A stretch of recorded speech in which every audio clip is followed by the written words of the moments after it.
Hello, and we're back stronger than ever. Flat out elected. The Earth is flat. What do you think of that? And we've got with us my very, very loving and dear, beautiful, beautiful sister in the Lord, Nala Scavenger, also known as Paula, and also a new friend, a new old friend, a brother in the Lord, Mark Bailey, has graced us with his presence and a new avatar. He's got a lot going on. So I'm waiting on MG Pillbox finally shows up and makes me do the intro. I know he was sitting back waiting for me to do the intro, so he didn't have to. But Pillbox has finally given us his graceful presence. I don't know where Teal is. I'm guessing she'll be here soon. Arcane Rose. I sent the invite out to a few people. But anyways, Mark, how are you doing, sir? How are you doing, Pillbox? I'm here. Good. That's good. Mark, how are you? Well, how are you? I'm wonderful, sir. I love you, my brother in Christ. I'm glad you're joining us. A big bear hug to you, man. Yeah, and I'll tell you what, the two most intimidating Google Hangout entities are on your team, Pillbox and Rand Campbell. So you got nothing to worry about. We are the worst of the worst, the loudest. We are the ones that everybody fears. They don't want us coming into their rooms. They say we take them over. We are too much. As a matter of fact, we are so strong in our belief in Jesus Christ and this flat earth that they actually call us Poes. Isn't that right, Pillbox? Aren't you like Poebox or something? Yes, they actually had to say that we are not real. So we are actually a hoax. Why do they troll hoaxes? Yeah, well, that's actually a good question because I think I posed that the other day. It's like, all right, so flat earthers are completely insane. They're out of their minds. They're mentally retarded. They're crazy. Well, why ask them any questions? When is the last time you've seen a crazy person talking to a fire hydrant on the side of the street and you walked up to them and started asking them questions? Do you really talk to crazy people? I don't know. I don't think they think we're all that crazy. What do you guys think? I think anybody who would, it's as if they're going to an asylum every day and hanging out with the inmates and they think it'll never affect them. They're in danger of being infected. If they think we're crazy, they're asking for it. Yeah, I've seen that movie 12 Monkeys, so I know exactly what they're doing. Is that an evolution movie? No, it's a time travel movie, Rand. You sure? Yeah, I think I had a history class on that. Are you sure it's not an evolution documentary? Yeah, it's about the Army of the 12 Monkeys. Bruce Willis is in it. It's one of the movies a long time ago when I used to watch movies like 15, 20 years. It's probably close to 20 years old. It sounds like an episode of Talking Stupidity Tuesday with J.D. Kane. 12 Monkeys. 12 Monkeys, yes. Why does that sound so familiar? It's the most realistic movie in history, to be honest with you. Is it? This is the one. Now, let me guess. I'm trying to think. Brad Pitt? Exactly. Okay. All right. Well, all right. So there you go. Yeah, So Brad Pitt plays Pillbox, and what's his face? Bruce Willis plays Rand Campbell, I believe. Oh, Lordy Lord. What a cast. And then the monkeys are the Talking Stupidity and the Jade West and the Dragnuts, and those are all the 12 Monkeys. What about our dearest friend Scooter? Old tramp stamp. Scooter plays a homeless man on the side of the street who had to pull his teeth out because they put homing devices in his teeth. I'm almost tempted to invite him on tonight. He's a gentleman for the most part, but he is such a joy and such a helpful tool, for the lack of a better word, in this movement of flat earth. He's just he gives us so much in such a short period of time, doesn't he? He is the spitting image of the guy that I like but don't want to be a flat earther. Oh yeah, because we all have people that we are kind of hopeful, at least I am, that they don't become flat earthers. I have several people that I pray to the Lord and I'm like, look, Lord, I know you want everybody to know, but could you do me a favor and just hold back this person for a little while longer? Because there are some people that are just going to ruin any progress. They're going to take us back 6 months if they become a flat earther tomorrow. You know what I mean? Yeah, and I hate to admit this right now, but I think him and I will see eye to eye in some things. So yeah, go ahead and give him the invite. Let's let Positively Scott have his 15 minutes of fame back. Well, we're not the only ones here. I got to ask the other two on the panel because, you know, Of course. Ultimately, yes. Ultimately, Paul is going to make that decision. Yeah. Yeah. So, Paula, do you know who Positively Godless is, Scott? I just barely know the name. I don't know anything else about him. Mark, are you aware of who he is? Yeah, do what you got to do, man. Okay. Scooter is an atheist. He can be quite entertaining.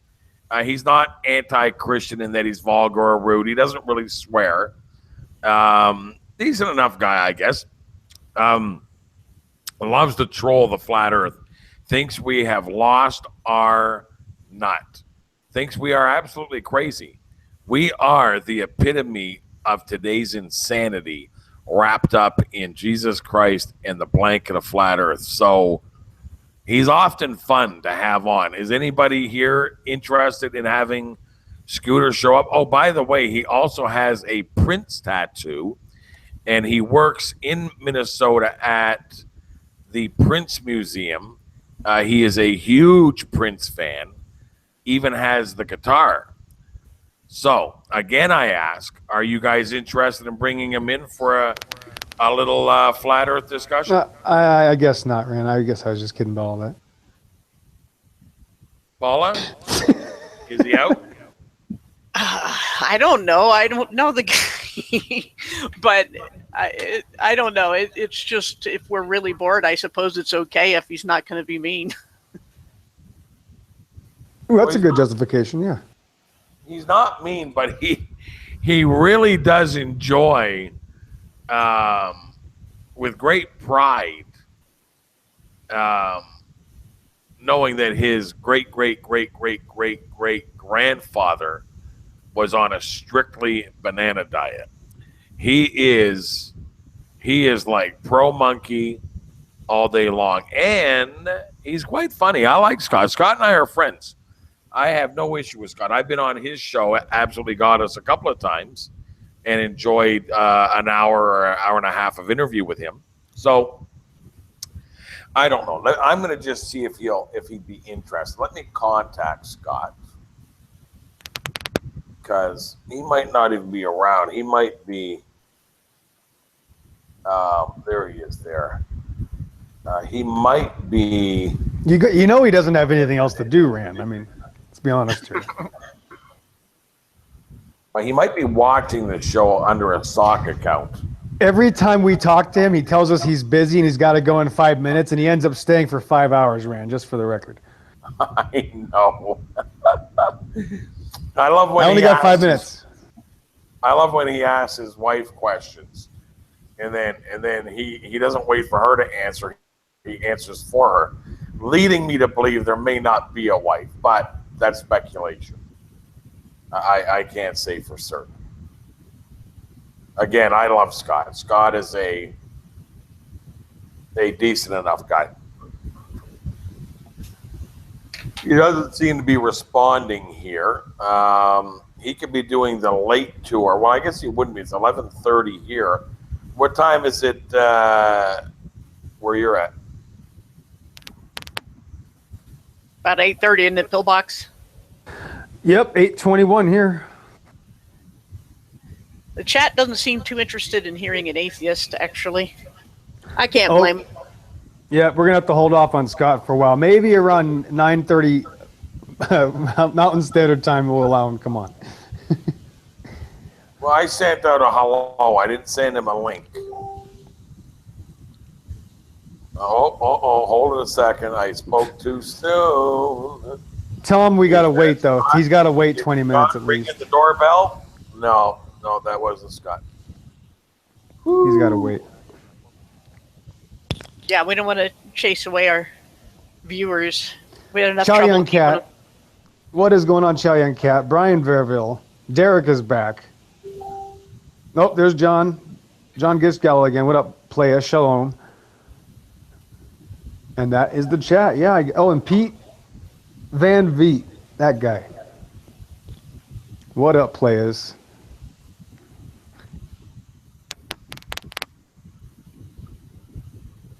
So as we were saying earlier, Rand, before the internet shut down, because this is the end of the internet, is that if people want to look at something, just to give them a different idea, they need to type in Crystal Palace Park and look at some of these depictions of these large reptiles, because they actually were smarter back then.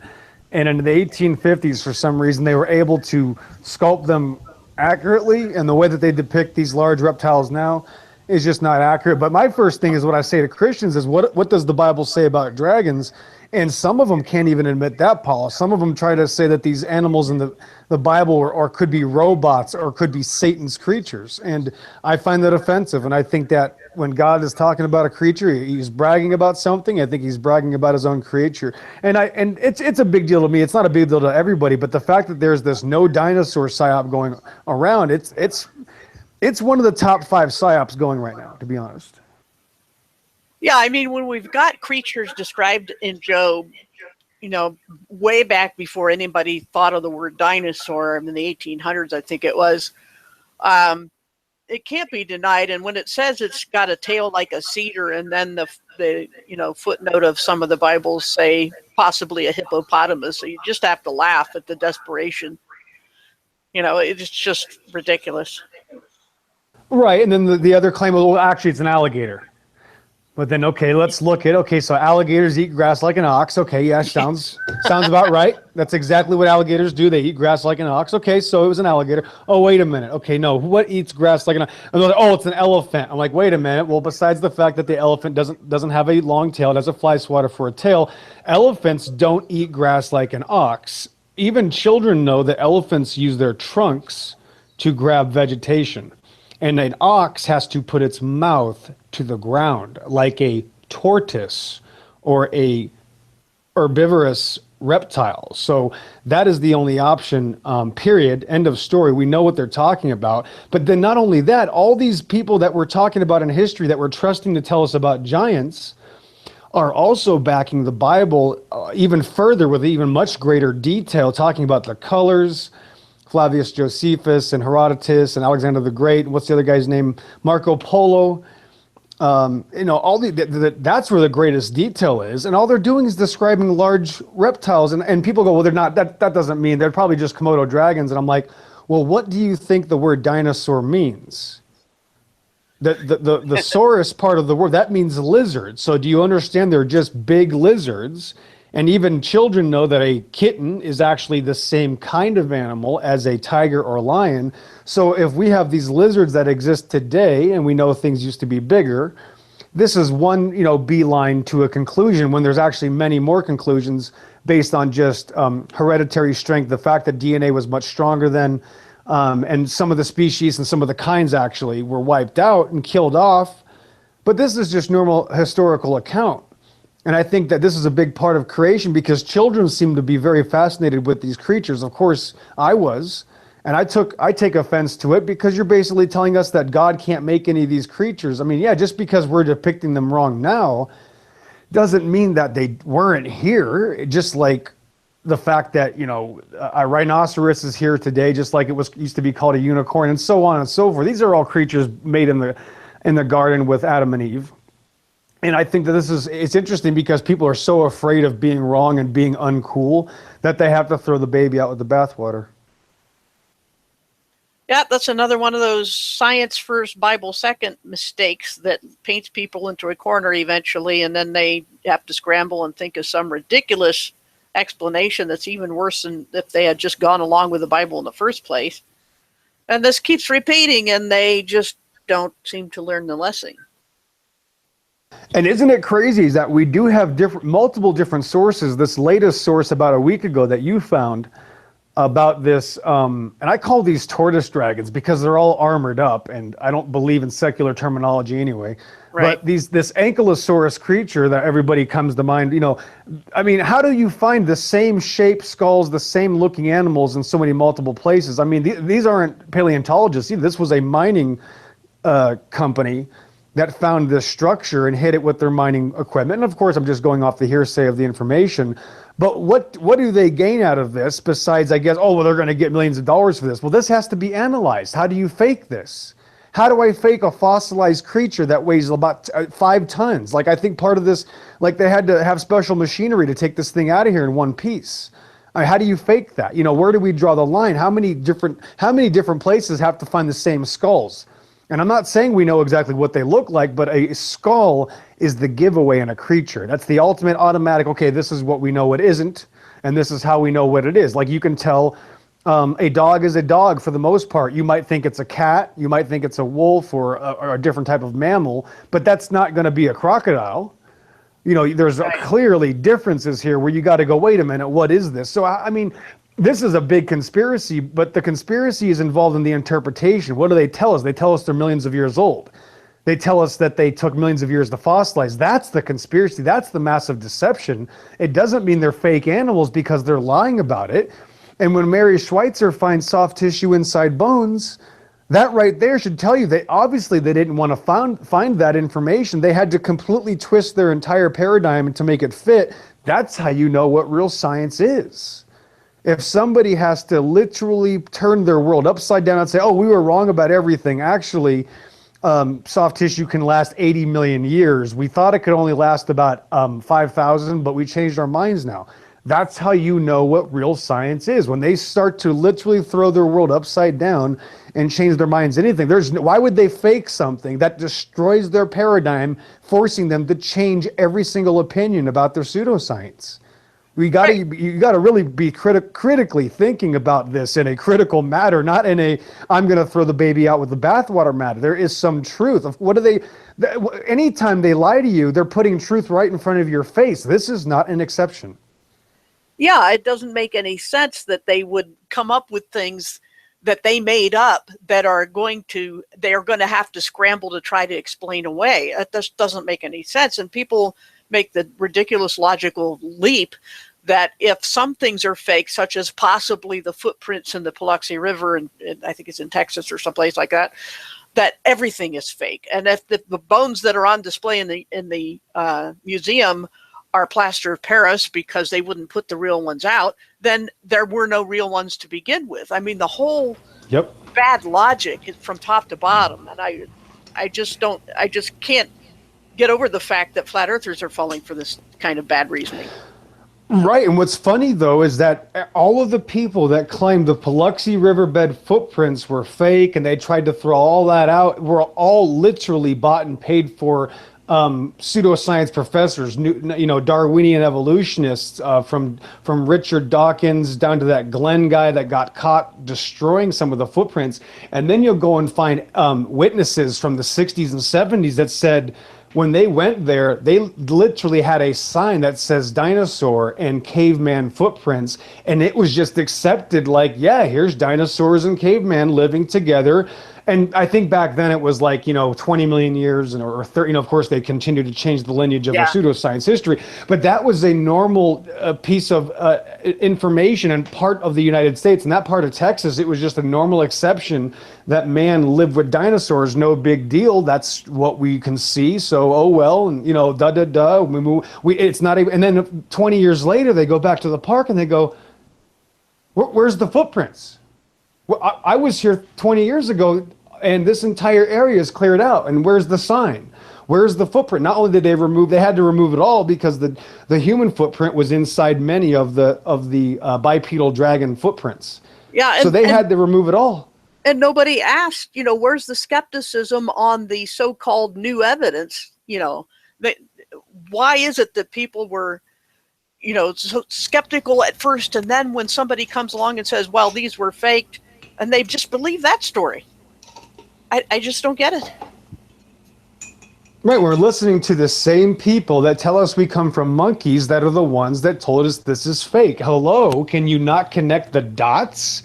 I mean, how stupid do you Yeah. have to be? You're still believing the same liars. You're still believing NASA paleontology. It's the same thing with evidence for in text form, old books and all that, where people will say, well, everything is fake. Oh no, all the books are fake. And then I immediately think of Orwell's 1984, or any book burning in history. It's like they don't even have to burn them anymore. They're just teaching people, conspiracy people who think they're awake, not to read books. Then you don't have to burn them because people forget how to read. They'll think it's all lies, every bit of it, up to a couple hundred years ago, whenever now is. A couple hundred years from now, they'll say everything we're doing now, everything we're reading is fake. That's how you keep erasing history. And that's exactly what Orwell was talking about in 1984. So, that I just really am concerned about this trend in our own communities here that, you have to throw out everything from the past. Although it's funny that they, to disprove the Bible as an old book, they'll bring up some older book and say this one was true, but we don't believe in old books. What can you do? Right, and it's so bad now. They are trying to reform the world to believe, this is the highest form of psyop. They are reforming the world to think everything was faked in history, and actually the entire known history of the world is 300 years old. Yeah, 300 years. I mean, I sit and think and go, you know what? Our grandparents were not liars, and their grandparents were not liars. And you have to call them all liars at some point to say that history is only maybe 300 to 500 years. Some people will actually stretch down to 1,000 just because that sounds like a good number, because they don't want to believe anything older. Well, the bottom line is you not only have to call them liars, I hate to say it, but they have been repeating lies their entire lives. So it's not that they're intentionally lying. It's actually more that we are living in a system designed that its integrity would be built on a lack of integrity, and it is a satanic system designed on lies and deception. So guess what? You lied to your kids your whole life too. You've done nothing but lie to your children.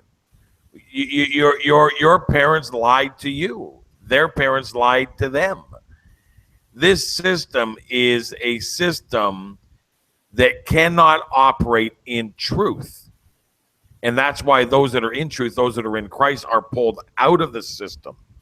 And then we are given the armor of God to be able to be in the system, but not of the system, and preach the word of God and preach truth and be protected in the armor of God, but at the same time be lights to a world that is very dark. The system that we are talking about, the system that we have been removed from, is 100% pure deception. And unfortunately, it's this generation that has woken up. I say unfortunately, meaning that, that makes our parents and grandparents and so on and so forth, everybody we ever held dear to our hearts, unfortunately lied to us. Now, I don't think it was intentional by any stretch. I'm sure there are some that were intentional, but for the most part, grandma and grandpa meant well, and they certainly didn't think they were lying. But the truth of the matter is that the people you hold closest to your heart are the ones that indoctrinated you. You weren't indoctrinated by people that you didn't have in your life. You were indoctrinated by your school teachers, by your neighborhood, by your television, by your education system, by your parents, by your grandparents. Anything that was close enough to be influential in your life lied to you and conditioned you so that you would be a part of this system, which needed you to be deceived in order for you to be able to participate in it. And the truth of the matter is that we have all been lied to, bottom line. Yeah, what I meant is personal experiences, you know, that your family history, something like that. They're not going to lie about stuff like that for the most part. They can misunderstand, I know that, and they can be told lies that they repeat, which doesn't make them liars. It just makes them perhaps gullible. But I'm talking about, you know, I knew this person, was my grandpa, this was my cousin, and you can trace back and trace back and trace back. And people generally don't lie about who their mother was or who their grandpa was or something like that. That sort of personal history thing where, you know, something's that happened in your family or somebody's experiences, you know, not the news. Everybody knows that's a crock, but you know, that's more what I was talking about. And what I'm saying, and what I'm saying by this, by the way, are we lagging in the video, or are we good? I think it's okay. Okay, nice. You know, that's the thing though, Rand, the latest PSYOPs, which I don't have enough time to even explain them all to you, Rand. I have spent some time researching them. I'm quick enough to you know, put some time into this. You spend most of the time. Actually, Rand is great at finding new hoaxes and NASA stuff. I've been impressed. I have to research these things, Rand, because I have to answer to these ridiculous questions. And I'll tell you what, just save your time. But the latest scam is that everything in history is fake. The pyramids are fake. Everything you've ever known that's any type of structure that's older than 100 years is fake. And history can only be traced back 200 years, which automatically completely wipes out every single thing about the Bible. So automatically they are destroying the entire Word of God with this new pseudo New Age claim of infancy in this world. Yeah, that there really is no history. You know, everything is recent. It started with the no forest scam, and it's been a year later. Now it's turned into there's no nothing on any earth, and there is no earth. And yet it's infinite. That always gets me. I happened to mention that today in another chat that, you know, how would you cannot prove anything infinite. If it's an infinite plane, you must hold that idea by blind faith because it's unfalsifiable. You can never get to the end of it, so you don't know if it ends. You know, if you go 1,000 years at light speed, if you believe in light speed and don't find the end, that doesn't mean it's infinite. It just means you haven't found the end. You can never find it if it's infinite. Therefore, it's not a scientific theory. Therefore, it is a faith, a blind faith, an unprovable faith. And so infinite plane is a religious belief and nothing more. Yeah, it leads to a multitude of pseudoscience, but it basically, it leads to infinite plane, the Bible lied about everything, or large Stephen Crust, he's really the god of everything. And that's like your only two options. That's what it's going to lead to. All of these other scams in between are leading up to this pseudoscience, because their next thing is they're going to say, well, there really is no shape to the earth. And it just looks like it's flat, and actually it's really not a shape at all. And that's going to be the next thing that they're going to start getting a lot of people that are searching for truth to go, oh yeah, why would I want to be a flat earther? There is no shape to the earth. And so then the Bible's wrong now too, because the Bible is a flat earth book. So anything to get away from the Bible, that's what this world is desperately trying to do. And that's why it's amazing, because it's like we have the entire world surrounding us in this battle. It seems like this is the smallest group of people I could have ever imagined. I can't imagine a smaller group on the plane of existence, unless they're just they're like a Shoemaker Levy 9 group is the only thing I can think of. But there's going to be other groups that come by and try to be very enticing, because people love to be high. People love being high so much. When they look at these hoaxes and these psyops, it makes them so high because of the Hinduism, the psychosis it gives people of like this euphoric state of knowing so much more. Now they think, oh, I'm at a higher state of knowledge. And that's all it takes to crush your soul and just give in to your pride because you want to feel high. That's what it's come down to. No forests, no dinosaurs, no shape, no nothing, no Bible. That's what it leads to. It leads to no Bible.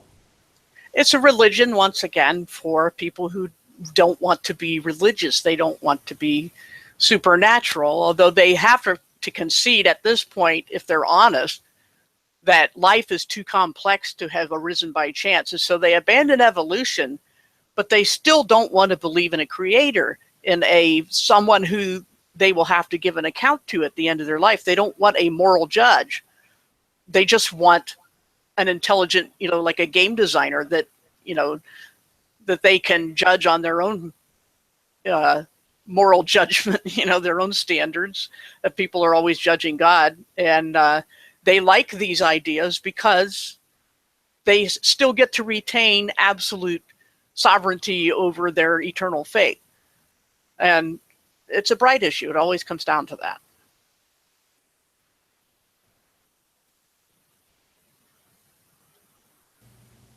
It's Satanism too. What it does is it ends up that you're just doing another form of Satanism. You're worshiping yourself, and then you're talking about, oh, we're actually trapped here, and there's a dome, and we have an angry creator or an angry slave master or an angry alien race that we need to get back at. And that's where the literal mentality of the people of the earth attacking God himself has spawned here.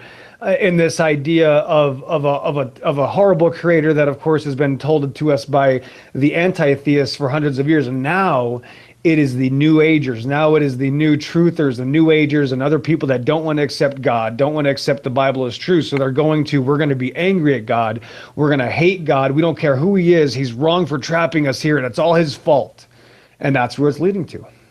And this isn't even, like you said, it's not even a new idea. They pass it off as new, but it is actually going way back to the early Gnostic idea of the demiurge, of Yahweh being the evil, bumbling creator demiurge who needs to be put down, that Lucifer was trying to save us from. And that's where that comes from. It's the most ancient lie, the lie of the Watchers, who wanted to play the victim, even if you, for whatever opinion someone might have of the first book of Enoch, is that they had fallen and were being judged by God, and they tried to get Enoch to plead on their case on their behalf and try to play the victim, and God slapped that down right away, but according to Enoch. But the point is that this is not anything new. They're going back to the most basic ancient Babylonian Gnostic religious crap and trying to pass it off as some new insight, and people love it. They eat it up. It's very sad to see.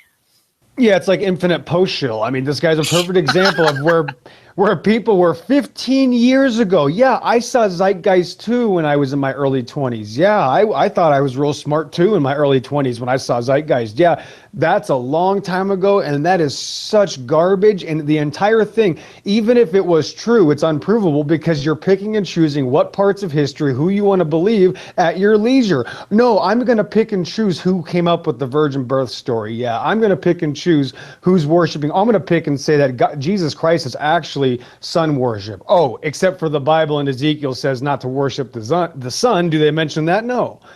And so not only is it picking and choosing, not only is it satanic bias, but it is bold-faced, flat-out heresy and blasphemy and pure lies is what it is, because the Bible makes it very clear and doesn't even allow everything they blame Christianity for. I guarantee it's in the Bible as not approved or wrong or a sin or one of the 10 Commandments. Everything they ever try to blame Christianity for, it's in the Bible, and it says it's not wrong, including, or it says it's wrong, it says it's not approved, including slavery, which I can't believe how terrible God is to want to protect slaves. What a terrible creator. Yeah, I've tried to bring that out before in some of my hangouts, that some of the things you see in the Bible are God just telling people, okay, look, if you're going to be this stupid, I'm going to put a fence on it. God is not going to violate free will that bad, and he doesn't just yank people into line suddenly. If you look at, the history of the world as chronicled in the Bible, it is that God leaves people alone for the most part and intervenes only occasionally. And when he does intervene, he turns everything upside down, but he says, because he'll take the younger and the weaker and, so that they don't think that they're doing this great thing. But he'll say, okay, look, if you've got slavery, be nice to your slave. If you're going to treat women like property, treat them well. And that's how God did things. And when the Pharisees confronted, they were always confronting Jesus, but when they tried to trap him with a question about divorce, he said that Moses gave you that law because of your hard hearts. It wasn't what God meant from the beginning. That's what Jesus told them. So God makes concessions. And even in the New Testament, where Paul says, this is how slaves should behave if they're Christians. Don't just work when you're being watched. Treat them as you would if you were working for God, because be a good model citizen. And that's the same, it doesn't mean that Paul was endorsing slavery at all, because he even said, if you get a chance to be free, take it.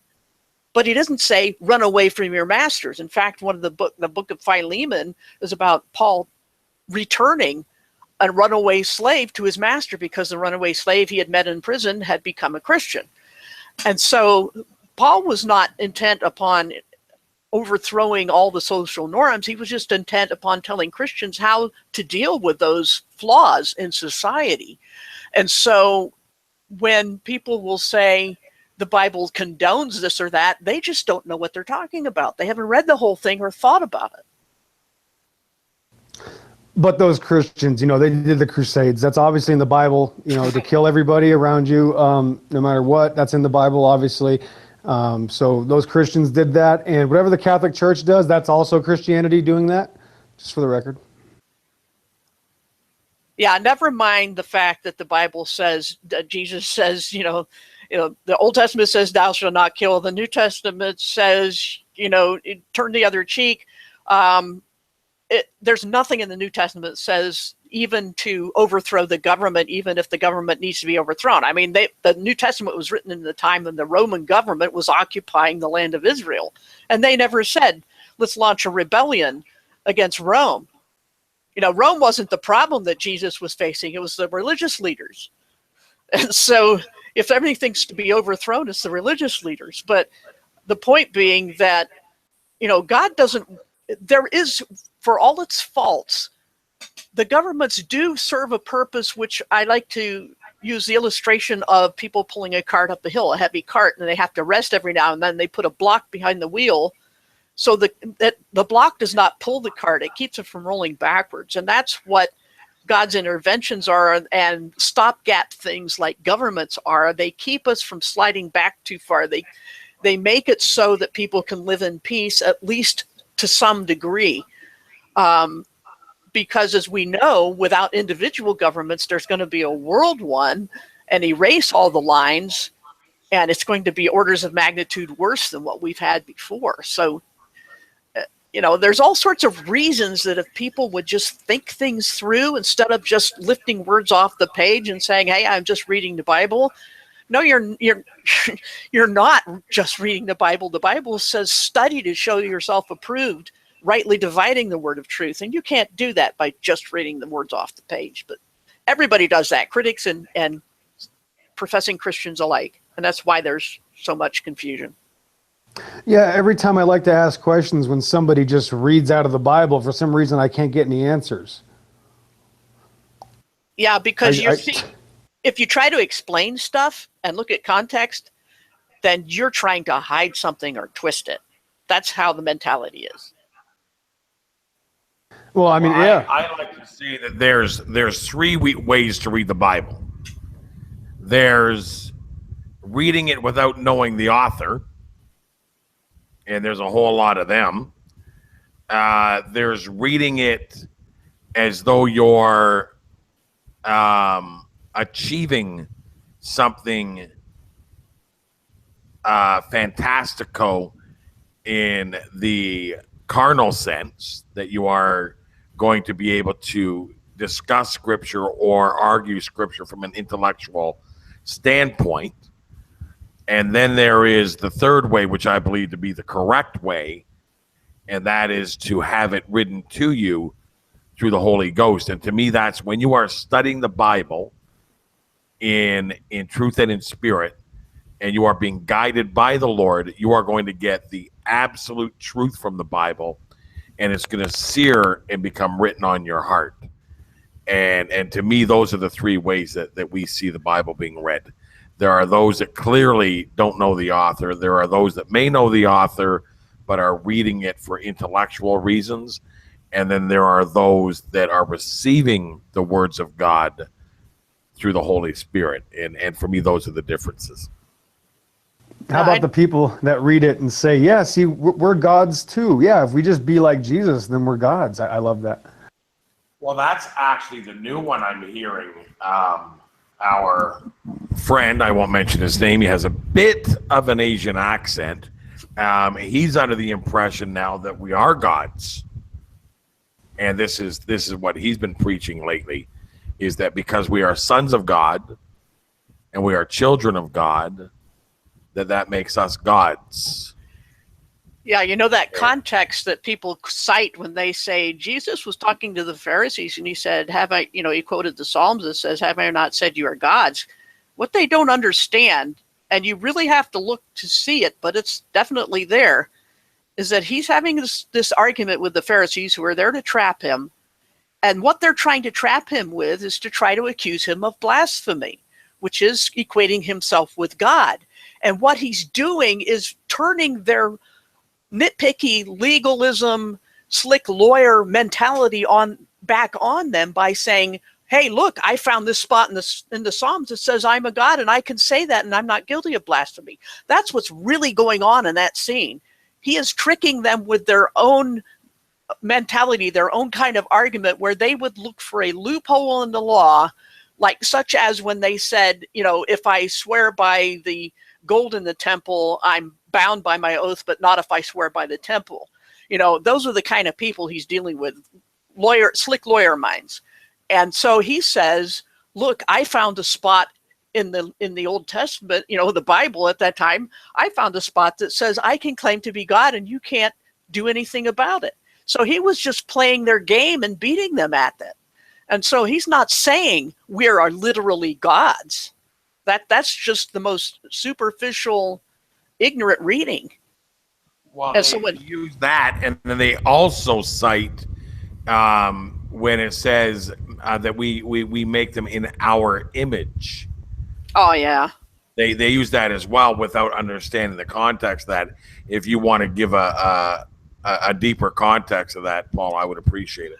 Yeah, I've done that in a couple of videos where, first of all, there's a couple of ways to look at it. One is what they call I forget the exact technical term, but there's a respectful term that everybody in the couple thousand years ago or even 3,000 years ago would refer to deity always as a plural. And so they were just being respectful. That's one way to look at it. I don't think that's the best way, but that's one possible way you can look at it. Because Elohim is a plural noun. El being the singular, Elohim was the plural, because in Hebrew they tended, is my understanding, that to put an I am on the end would make something plural, like cherubim or cherubim is the plural of cherub. And so there's that. And then the other thing is that my favorite go-to passage of scripture for that is the burning bush incident with Moses. Okay. He's going up. He knows this is the creator. Okay. And he doesn't know what to call him, but he comes up to him and says, God, and he says, Elohim, who are you? So he's asking Elohim what his name was. So Elohim is the generic term for God. It would be like us going up to God and say, what's your name? And God says, I am that I am, which is where we get the acronym Yahweh, YHWH, or something. I don't know, not real good at the Hebrew stuff, so I don't even try, but it's an acronym meaning I am that I am. So in other words, God is just saying, I just am. I'm the one. I'm the self-existing one. I will be who I will be. And then God says, and you can read that whole passage. If you look at a Hebrew interlinear, you'll see this. He says, I am the Elohim. Even though he says Yahweh, he says, I am the Elohim of Abraham, the Elohim of Isaac, and the Elohim of Jacob. So he's identifying himself by whose God he is, and not just one person, but a whole line, the child of promise line. So he is not Allah. There is not an Abrahamic religion or anything like that, because he's a specific deity, a specific God, the Elohim of Abraham, Isaac, and Jacob, who is also I am that I am. So Elohim and Yahweh are the same God, identified by whose God he is and by his characteristics as the creator. So anybody who tries to trace back the etymology of, say, Jupiter, Jove, whatever, back to Yahweh is ignorant of the fact that God was using, at that time, Moses is using it as a generic term, and God is saying, here's how you know which generic God name I am. I'm the one of Abraham, Isaac, and Jacob. So it doesn't even matter if they can trace it to Jupiter or Jove. It's irrelevant. It's just like us trying to trace the etymology of the word God, the English word, and where that came from and so forth back in history. It's irrelevant. I'm talking about a particular God. So I don't know if that answers your question. That was a pretty good answer. I'm satisfied. Are you satisfied with that answer, Brian? Yo, Brian. I guess he is. Silence is always a good answer. Pillbox, are you satisfied with that answer? Yes, and I think everybody else should be satisfied with that answer. And I concur too. Sorry, I had my mic off. Could you do me a favor just to make it a little bit more fun and possibly a little bit more authentic, and say that you understand what Paula said with a little bit of an Asian accent? Go ahead, Brian. I don't have an Asian accent. Sorry.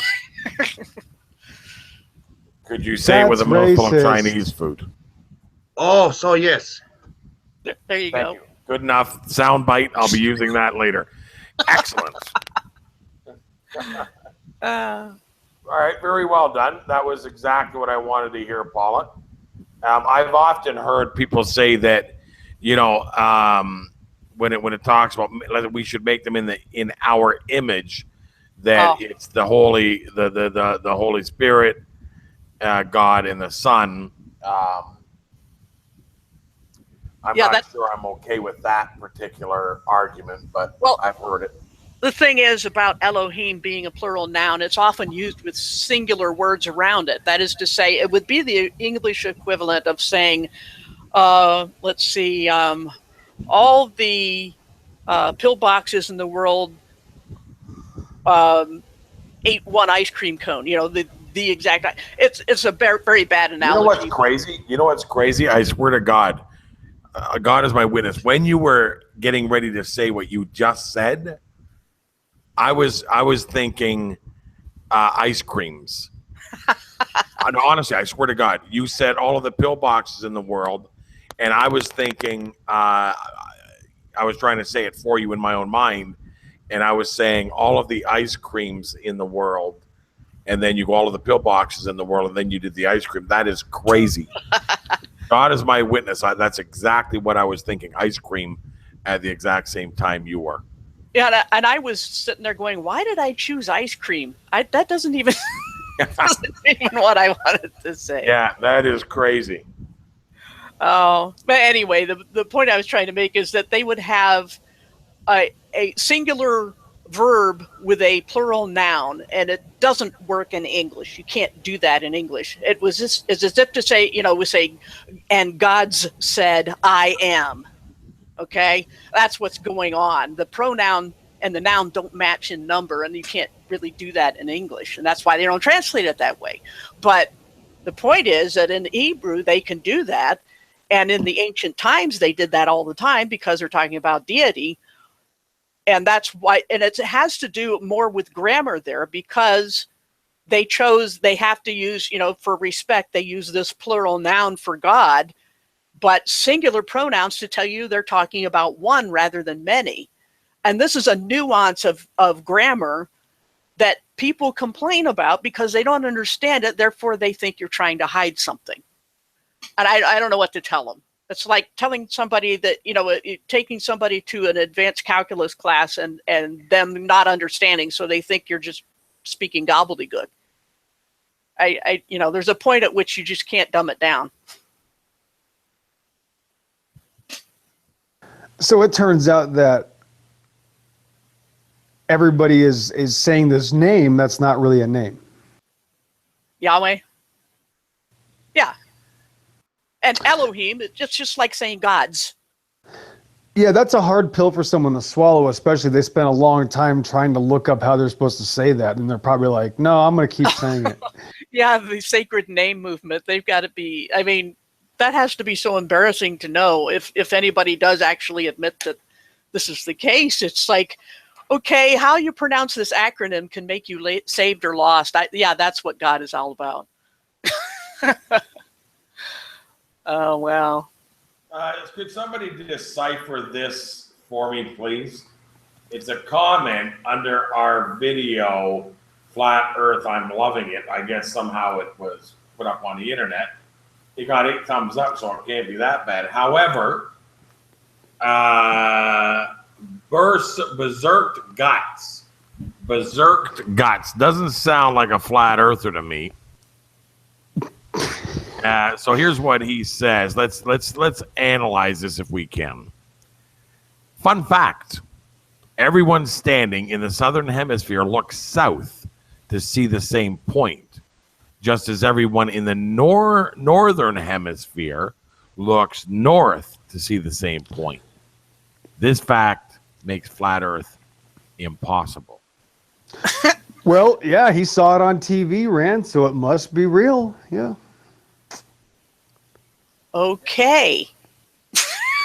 Because he's done it, Rand. He's set up a bunch of people around Antarctica, and he's personally done it. I can guarantee it.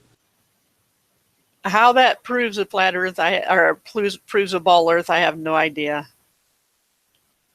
It doesn't prove anything. It makes flat Earth impossible. Well, he made Yes. the claim. That's all he has to do, right? Yeah, Rand, I've tried to tell many people before, flat Earth cannot fix your imagination. And let me just make this very clear, because I understand the word impossible. It would be impossible for me to try out for the New York Knicks tomorrow and teach them how to slam dunk a basketball into an NBA basketball net. So I understand what impossible means. So when he says that it is impossible on a flat Earth, this is a pretty strong assertion he's making here. So where is this proof? Where's the proof? Let me read this again. Everyone, Everyone, yeah. everyone standing in the southern hemisphere looks south. Everyone, let me just try to grasp this. Everyone standing in the southern hemisphere looks south. Just as everyone in the northern hemisphere looks north. Okay? Guys, I can remember when I was in Toronto, I would drive north to my house, which was in Wasaga Beach. So I would look north to go to Wasaga Beach. And when I was going to my office in the morning, going to Toronto, it was south, so I would look south. So what I'm trying to understand what he means by this. Everyone, because when I was in Toronto, not everyone was facing north at the end of the day. A lot of people went east, west, and south. So not everyone would be standing in Toronto looking north. So what does he mean? Everyone in the southern hemisphere looks south. What does he mean by that? I got to be honest with you, Rand. I'm way out of my league because I haven't even met probably 0.5% of the people in the flat plane of existence, but apparently he's met everyone, so I don't know what to say. Okay, but what does he mean by they're all looking south? Is he saying that when you're in the southern hemisphere, the only direction you can look is south? Yeah, I think when you're in the southern hemisphere, the only direction that exists might be south, Rand. And that makes sense on a ball. So there's an end to the ball? It's relative. And everybody in the northern hemisphere looks north to see the same point. Everybody. Until Yep. you look at Everybody. it, right? Everybody. Yep. And you too, Brian.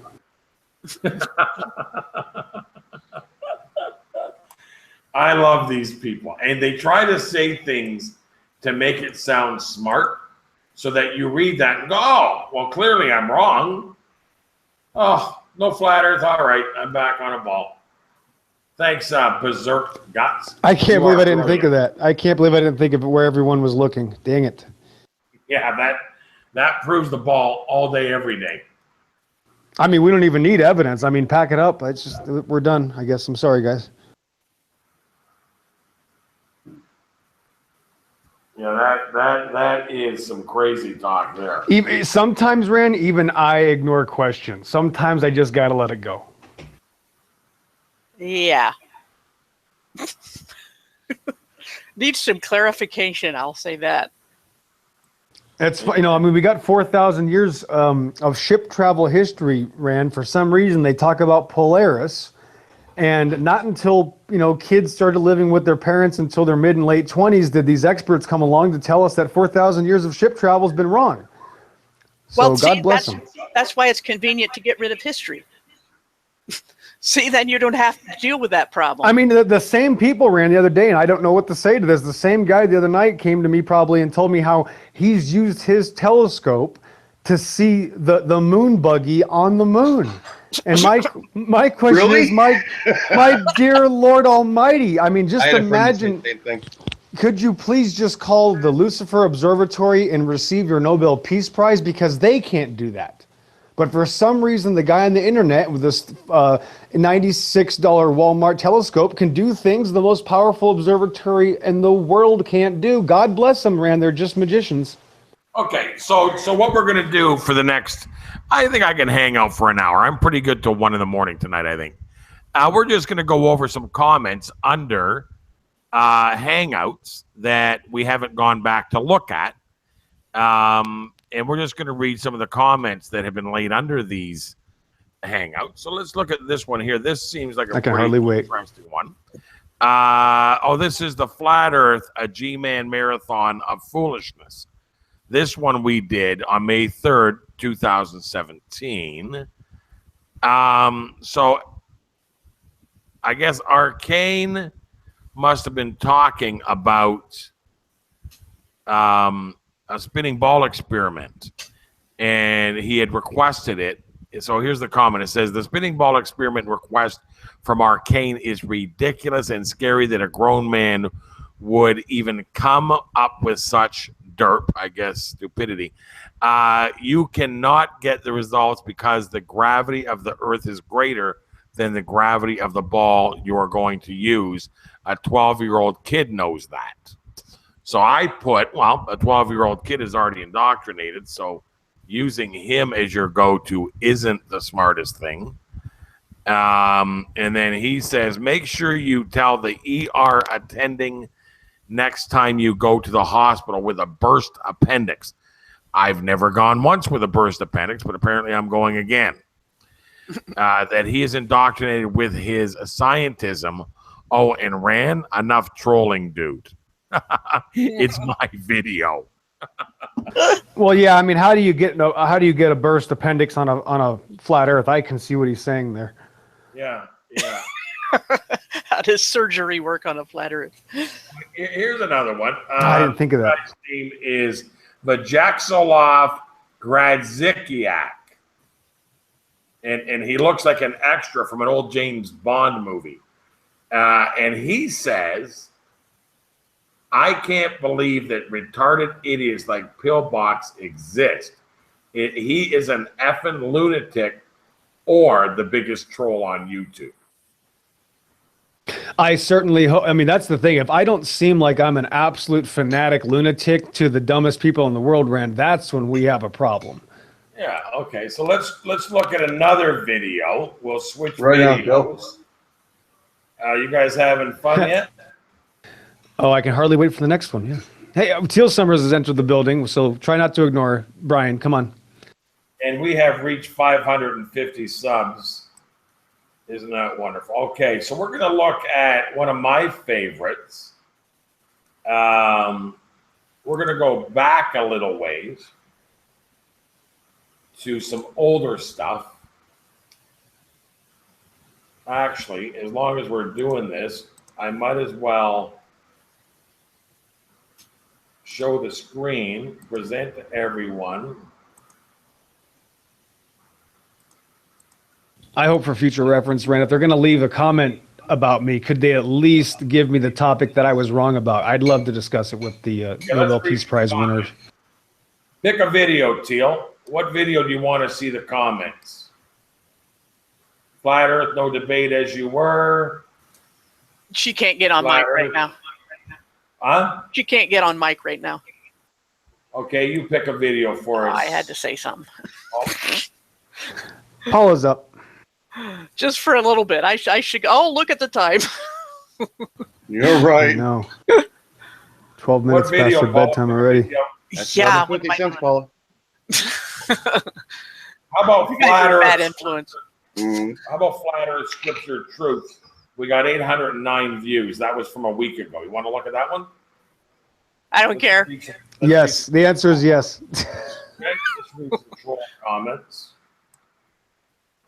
Oh, look at that pillbox right off the get. Oh, look at this. Oh, there's John. Oh, look at that. Well, that probably upset some people right there for sure. Oh, for gosh sakes. Okay, we're look at this. Oh, well, look at Rev News. Jesus bless this video. We actually got, okay, here's a troll. I'm sure Zimboy. Here is how to prove a flat earth is real or not. 1, if you fly to southern part of the globe or more outer spaces like Australia, New Zealand, get ready for the answer. Or the second one, 2, set up a time-lapse camera pointing south. Okay. That'll do it. Yep, that'll change the shape of the Earth. Yeah, I've heard that. As the stars, according to the most flat Earth, rotate around the central point to the north. With the time-lapse camera pointing south, the images should not rotate around a single point to the south. 4th, if the single point they rotate around to the north, you prove flat Earth is correct and claim your Nobel Prize. Okay, and number 5, if the stars rotate around a single point to the south, then you prove a globe. Okay, what did Arcane say? Or just fly yourself across Antarctic, i.e. north-south circumvision. Yep, circumnavigation. Yep. Yeah, there. He's gonna get. Oh, I already thumbed that up, so I can't do it. Okay, let's look at another one. So apparently, in layman's terms, Rand, I'll just try to translate this for most people. If you do something that this person hasn't done, you might do something. Okay, got it. Okay, let's look at.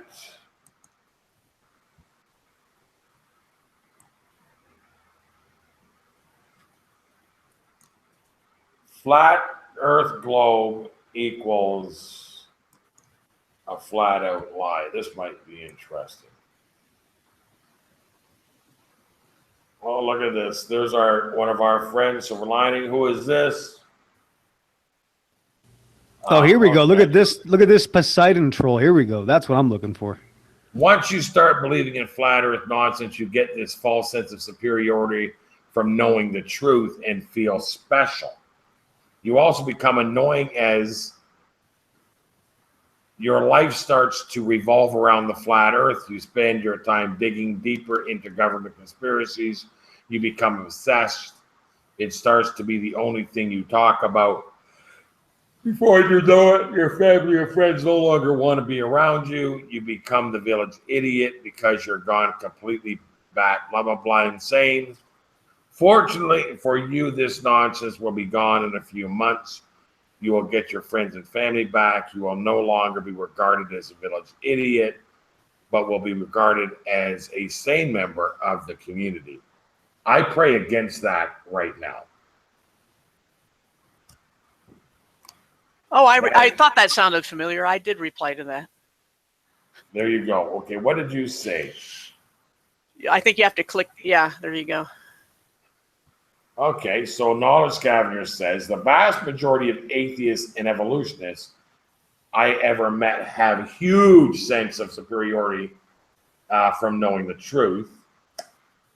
This isn't a flat Earth problem; it's a people problem, and it's found in every sphere of human activity. And if flat Earth annoys you that much, the only reason I can think of for you to keep hanging around the flat Earth world is morbid fascination or other emotional disturbances. And this isn't our first conspiracy, nor were any of us born yesterday. That you need to be presenting your slippery slope fear mongering, your mock concern for our well being would be better spent on real concern for your own mental and emotional, if not spiritual health. Very nicely said. Did I thumb up this? Nope, I did not. And then Knowledge Scavenger, the way says, Knowledge Scavenger, so well said, Knowledge Scavenger. Wish I could express myself as well as you do. You hit the nail on the head for sure. And the Knowledge Scavenger, thanks. Hope you're doing well. See, great testimony. Randy Truthful puts up, there's Johnny. Johnny says, salvation was never by the law, nor even. Stop it, Johnny. Just stop it. And there's Candy, loves listening to us. Okay, so that was kind of nice. Yeah, notice that troll had nothing to say after Paula got done putting him in a box. That was pretty good. Every now and then I score a point. Paula shuts the trolls up. Sometimes. Okay, Sometimes what other they're- one do we got? You know, it's like herding cats, but Let's you know, go a little every now- further back here. Let's go to this one here has got almost a. Well, let's go to a bigger one. One that we've got maybe more views. I think we had one that really rocketed. Yeah, here, 1,739 views. Oh, Flat Earth Infinite Plane Society is lost. This should be interesting.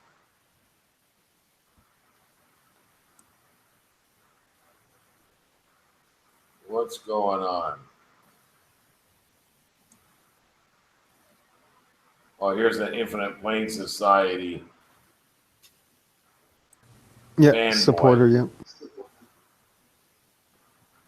But he speaks down here somewhere, if I remember correctly. Oh, there's Derek's in here. This video was obviously hit by IPS.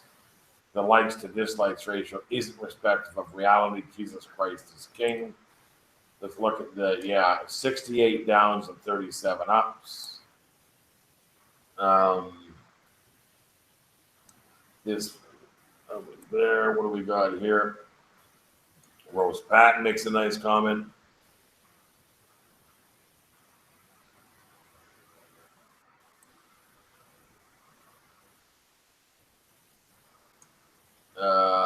Powerful truth at 14 minutes in.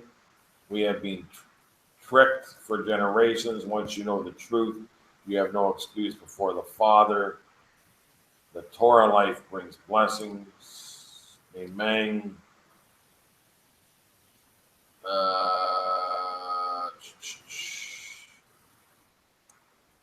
John says, we never had a creator. We are the creator of reality. We are the creation. You get a thumbs down for being stupid. Obviously, we made this place for him. Really silly. Okay. Eye of Sage.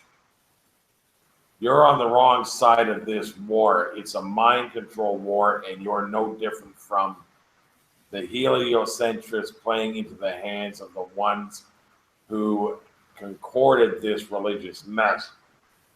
You won't see it because you're brainwashed, but IPS is on the right side while you're just holding weak people back. Nobody and no book could block us from our Creator. Your worship, you worship the words of men, which is no different than worshiping man. Who learned that from? So I put, you are so lost you can't even see that the ones in power worship Satan. You are not able to discern truth. There is a state of going too far. That point is when you do not realize we are in spiritual war, nor a physical one. You fear God, not a physical one. You fear God, so you remove him in hopes of being your own God. Scripture aligns everything up perfectly, including flat earth. This cannot be argued. I have experienced truth. You have only heard an intellectual understanding of truth in part. When you experience it for yourself, you stop following a man and start discerning truth. God bless. And then Jay, whatever his name says, question everything except the Bible, because the parasitic cabal infiltrate, fabricate everything except the Bible. No, people misinterpret the Bible all the time. Oz Khan. That cat has got a serious issue. MG42, you hit the nail on the head. Go look at his latest 2-minute uploads where he chooses one comment over some overzealous Christian. He is trying to save his soul and curses the guy out. He has serious issues with religion, which is fine, but he's bashing religion like it's the reason for, well, all his anger. I guess anyway, good call. IMO IPS is controlled opposition. He called out Dubay as a Jesuit agent. That's when I knew this cat was off the beaten path. What do you think of that? Yeah, people like hearing the truth. Even non-Christians can see through the lies. So,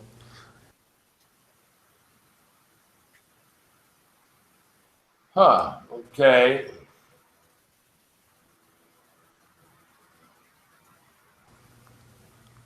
no, At any rate. let's keep moving along. Let's look at what John Watson said. John Watson? IPS setting up Mark Sargent FE for ridicule. Everything IPS says now is in Sargent's name. Yeah, he uses Mark Sargent's name, Rand. The guy is a weird shill. The guy uses Mark Sargent's name. All he does is bash the Bible, preaches zeitgeist, and by the way, donate me some money. And then he gets donated. He probably makes about $650 a month, I think. Wow. Well, we'll never monetize and we'll never ask for money. Oh, look at G-Con. He's live right now, and he's wasting his time. I appreciate that guy. He got scared of flat out elected, Rand. I thought he'd be back more often. I haven't seen him for about 3 weeks. Now let's take a look around and see what's...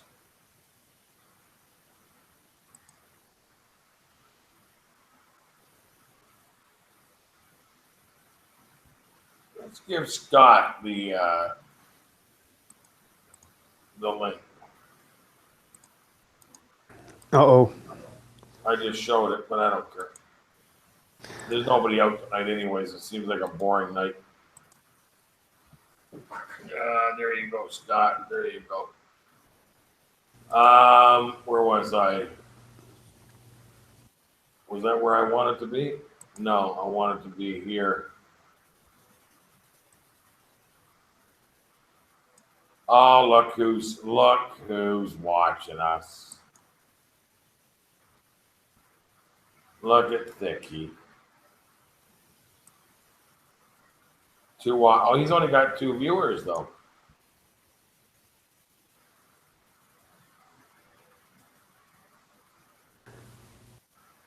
Look at Sam.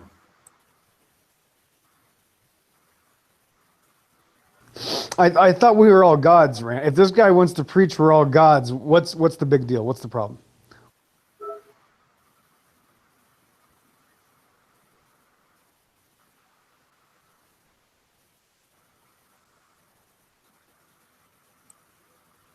Yeah. Now we're watching him watching us. Let's read this guy. I'm on the phone, but let him know. Pretty good creds here. Med student, minor in physics, not bad. Scripture doesn't confirm the Earth is flat. Ridiculous. Rather the contrary in various scripture.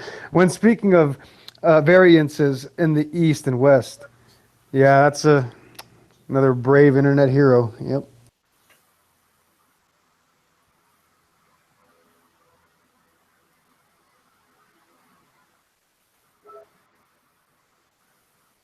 Yeah, you guys are looking pretty good over there. Congratulations on watching a show through a show.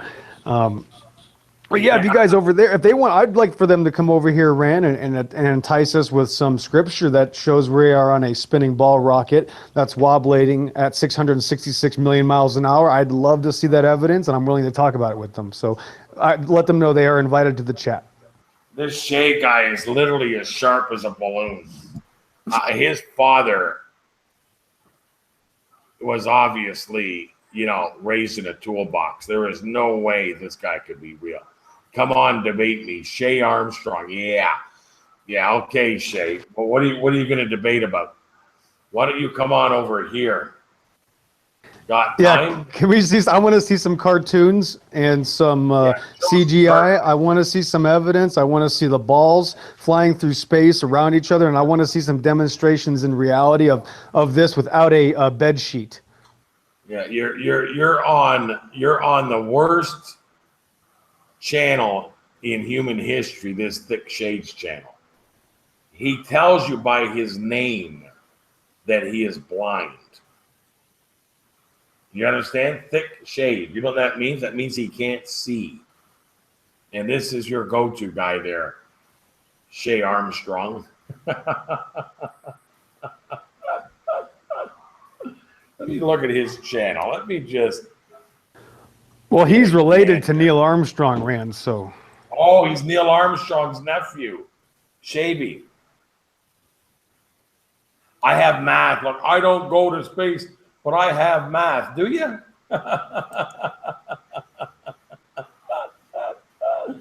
He says he's got math, bro. Isn't that great? He's got math. Let's see what he's all about. Let's go look at his channel. Let's go take a look at him.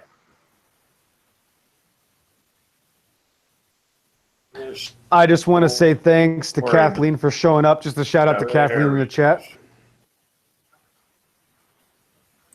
Guess I'm breaking up. Sorry about that. Shout out to Kathleen. Thank you for showing up. Give her a wrench if she doesn't have one. She's got one. Awesome. Thank you very much. Okay, we're going to look at Shay Armstrong wants to debate this channel. Let's see if he... Well, there's a few Shay Armstrongs. I don't know which one he is.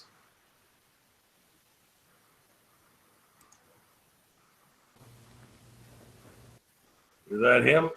Is he a tranny? Is that him there? No. Is this There him you go, here? No. Awesome, Brian. Let me see this real quick. Can you blow it up just a couple hairs? What do we got here? You have him? I'm looking in the chat right now. Jesus says in Luke 12:51, suppose ye that I am. There we go. Thank you. Okay. You blew it up. No, I lost my place. Where am I? Oh, that's too big, Brian.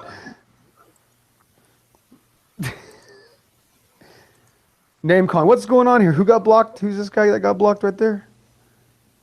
There's Yeah, Shay Nate. Armstrong there. Is that him? There's a few Shay Armstrongs. Oh, that must be There him he right is. There's the guy. That's Oh, the that's yes him? space cadet. Yep. This wimp. He got 9. Well, this guy has the math. I want to see the math. Life. Oh, he's a part of Life Church. Oh, look at dreads. Biblical hints. Funny. What else he got going on? Oh, look at this. He's a he's a fan of Michael Obama. How to buy land, finance, Truth. Oh, he's an anti-truther. He doesn't like the truth. He's anti-truth. Oh, he likes tricks though. He likes magic. That's a real Christians love magic. He doesn't realize magic is satanic. No, fooling people is not satanic. Why would fooling people be satanic, Rand? Can you explain that? Now let's look at his okay. That's his created playlist. Here's his uploads. Life Church. Let's see what he's into. Oh, look, it was held back for. Oh, the heck is going on here? Man, this looks This like some video eyes contains wide copyright. shut stuff right here, Rand. Yeah, what's going on here? Let's get some volume. I think they took the sound away, didn't they? Because it's got a copyright strike on him. A bit. Well, Now, he's why an would he expert on the have Bible, this? though. I just want to see what he says about the Bible. I think he's claiming to be a Christian, Rand. So I'm just curious to see where in Scripture it talks about the 666 million mile an hour ball rocket. What's he into here? I usually try to stay out of their personal lives, Rand, because it usually eliminates all respect or dignity for the conversation. So I try to pretend they're not weirdos and that they actually do normal things in reality. Yeah. Step off this for a minute. That's a little much. Whatever he's into, he's gonna have to deal with that all on his own. No, I wouldn't subscribe to that foolishness. Look, he wants me to be the 10th subscriber to his channel. I hope the Mr. Armstrong just gives us one piece of scripture that we can look over that talks about the 666 million mile an hour ball rocket. Oh, look at his friend. He's got Brucifer as his only friend. Brucifer is hosting a Flat Earth Hangout last week, I noticed, and I'm trying to remember, somebody joined. I think it was a concave earther. He had a concave lard crust follower on his show for a good hour and a half. So he's trying to get into the Flat Earth now. I don't know why, Rand, but he's trying to make Flat Earth Hangouts. Because he thinks that's where all the views are. Anyways, all right, we're gonna stop. We're gonna stop looking at these people. They're not worth it. Where's Scott? Poor Link- Paul has been suffering this entire time as well. I know. I'm getting really sleepy. Are you? Paul is going to have to get on a lifeboat, Rand. Well, just a second. We're about to liven this hangout up. I'm bringing somebody very exciting. Perfect timing for her to leave. That's what she's thinking. Yeah, I'm bringing somebody very exciting into the hangout now. This is going to liven the hangout right up. Yeah, just tell Scott that we know he doesn't have anything to do right now, and that's okay to come on to the hangout.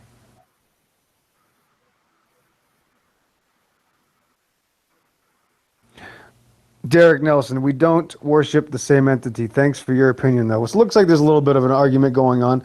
The thing I believe that all worship the same entity. Yeah, Vidar, I don't know what your deal is, but just so you know, in a real strict Christian community, there is no nonsense, and they are the only group that has a foundation on this flat plane of existence, and that's why that you aren't going to get Christians to fall for your claims. Now, you can make those claims about yourself, but that is not what Christianity believes, and we don't accept a substitute. There is only one creator, the creator of Abraham, Isaac, and Jacob. And so that's that, man. There's no changing a Christian. Once you're awake, you're awake. There's no going back. Christianity is not easy to accept because of your pride. Not everybody can be a Christian. Can you guys hear me now? You're loud and clear, Teal. What up? Okay, finally, Zach's gonna let me participate for a little while. Pillbox, you did say the God of Abraham, Isaac, and Jacob, right? Because you cut out like right when you said it. And it sounded I know. I'm having some issues. Yeah, go ahead. Okay, I just wanted to make sure because that sounded funny. It was like as soon as I put my earbuds in, you were like saying that. So just wanted to make sure. What y'all been talking about? Because I've been away. Sorry.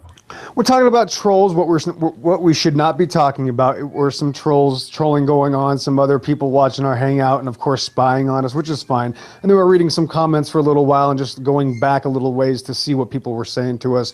But now I was just explaining to why the chat is not happy with somebody trying to claim that Christians believe in something other than Jesus Christ. So right now there's kind of a little battle in the chat right now, which as long as it stays nice and respectable, it can continue. But yeah, Christianity is there's only one creator, guys. So I mean, Christians aren't going to believe in whatever you believe if you're not a Bible believer. So don't try to mix us into your religious beliefs. Yeah, and I'm gonna go to bed. Been fun. The good stuff always happens when I'm sleepy. I don't know why that is, but Thank you very much, Paula. We'll see you again. Have a good night. all right, night guys. God Thank bless you, Paula. All Thank you. right. Bye, Paula. Night. Good night, Paula. Thank God bless you, dear. You too. John, how are you, John? How you doing, Ryan? What's going on? Same old. Is this your coming out party? Out of the bottom of the could you closet, get John. out- Come on. Oh, okay. I was going to ask. I know you were going to be What's the suspicious. time? I know. Usually when you go on these Google Plus hangouts, it's usually something else. Right. Sure, you want me to come out of the closet, Ryan? I'll come out of the closet for you. It's flat. That's all I need to hear. How's things? How's the family? How's life? How's the eastern part of your world? Not too bad. Can't complain. God is good. Well, you could complain, but then but then you'd have to start your own hangout and call it Nadia Correspondence Episode 3624. What happened to Nadia? She's MIA. She's all right? I don't know. I really don't. Is her channel still active? Is she still? I honestly, to be honest with you, that's as far as I care.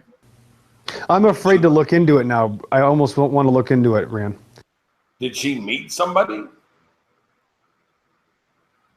Yeah, I think Darwin's deity, right? Match made in I feel sorry for Nadia though in that relationship. I got to be honest with you. I thought it was put your name here, or one of those guys. The other one that went missing. What was his name? Oh yeah, your name here. Yeah, your name here. That guy was a weird sicko, man. That guy had Monsanto advertisements. Yeah.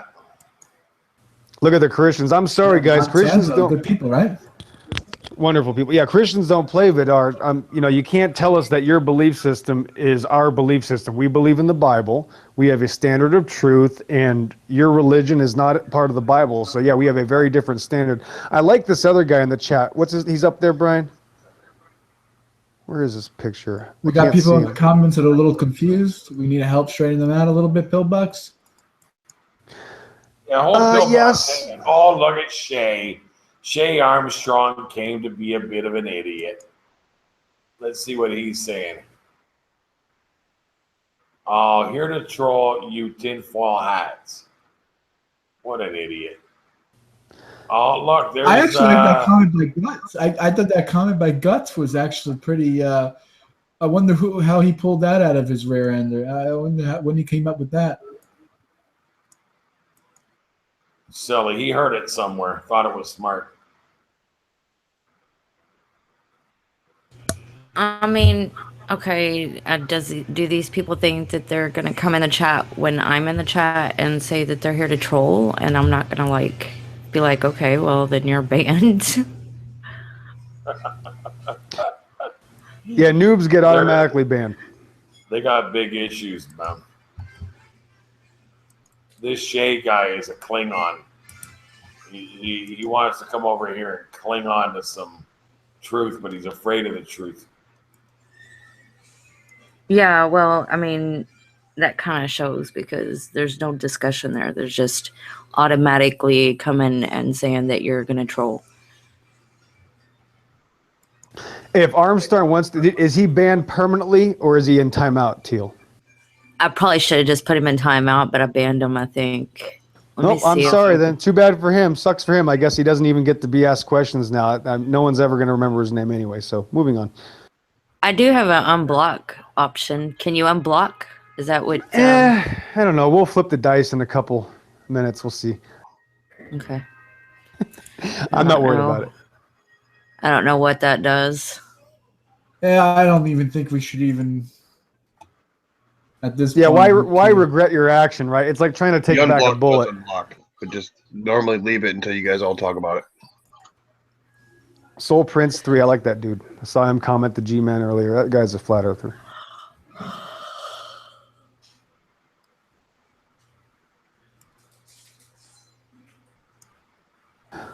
Mark Reed is asking that dude, do you believe in the globe? Odinson? So Vidar, no sir. So yeah, he's a flat earther, Mark, but he is too, not every. A flat earther. Yes, he is. I actually brought up the. I was in Manhattan. I was on the George Washington Bridge today. I was got to go to the city, doing stuff. And I was with someone, and I mentioned to him, because we're on top of the bridge, and I just blurted out, it doesn't look round. I brought that up to him, and he kind of. I did the thing like Rand did. Rand did the same thing, go look at the, go on the top of the skyscraper, take a look, and brought it up. Yeah, that's perfect because you'll be able to see the horizon flat out for many, many miles from your left to right view. You know what I mean? That's a huge thing when you see level at that distance, that high up. It's great. It wakes you up. It should.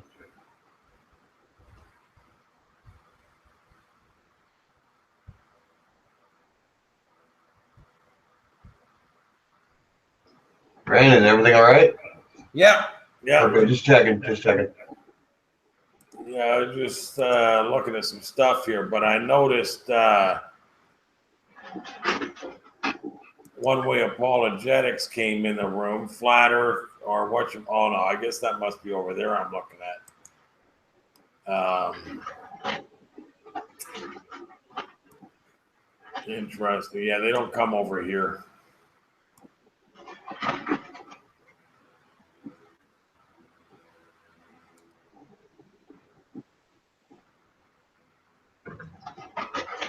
I think I'm getting ready to head for bed myself. You guys keep this hangout live. Yeah, just give me the ability to kick you. If that's the case that way.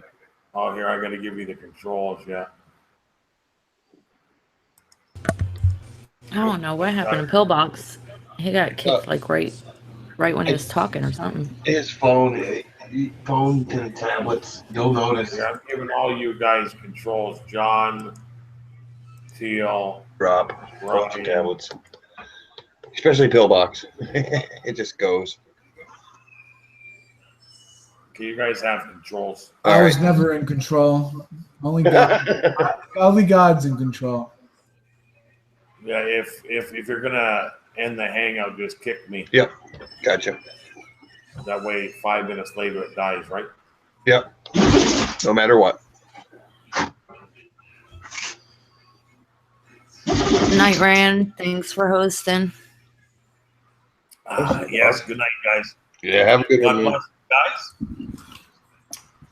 I'll be praying for you and asking that the Lord protects you guys and continues to open up doors of truth and blessing so that you guys can live abundant in this time of increased knowledge and be happy and joyful and healthy and wise and content and being in a mindset of preparation for the second coming of our Lord, because I believe that the time is very short.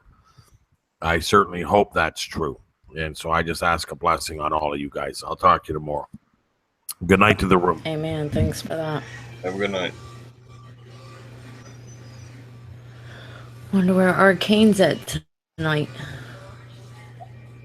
Where you at, Pillbox? Arcane. What's I going on? haven't seen Arcane all day, I don't think. Yeah.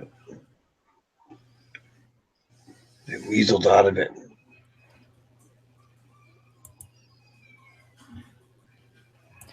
I probably won't stay on for much longer. Yeah, it's gonna be an early night for me too, probably. I'm not sure, but probably. It's a shame too, because my son just now kind of calmed down, let me get on here and participate. Isn't that how it goes Everybody's too? leaving as soon as I get to do it. Yeah, Yeah, that's funny. it's the same thing when I get on the phone. As soon as I get on the phone, he's like right there beside me, wanting something. All right. Now, how old is that one? He's 14, but he's Okay. severely autistic. So Oh, I remember. I remember. Yeah. I was just wondering, do you have multiple kids or just one? I've got 3. Okay. Right on. Yeah. Now, when you realized he was severely disabled, do you know what it was from? Could it have been from like vaccines and stuff like that? Well, I think that it's I'm not an anti-vax person Gotcha. per se, but I do think people need to be well aware of what they're putting into their bodies from the system, you know, the pharmacy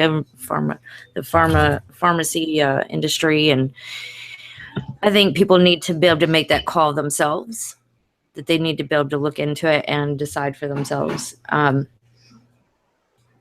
on an Because I individual think, basis? Yeah, go ahead. right, because any medication can work for somebody and completely destroy somebody else, depending on their body chemistry. Right. Arcane is over on Thick Shades Hangout. Oh, okay. Oh, okay. Wonder how that's going. Yeah.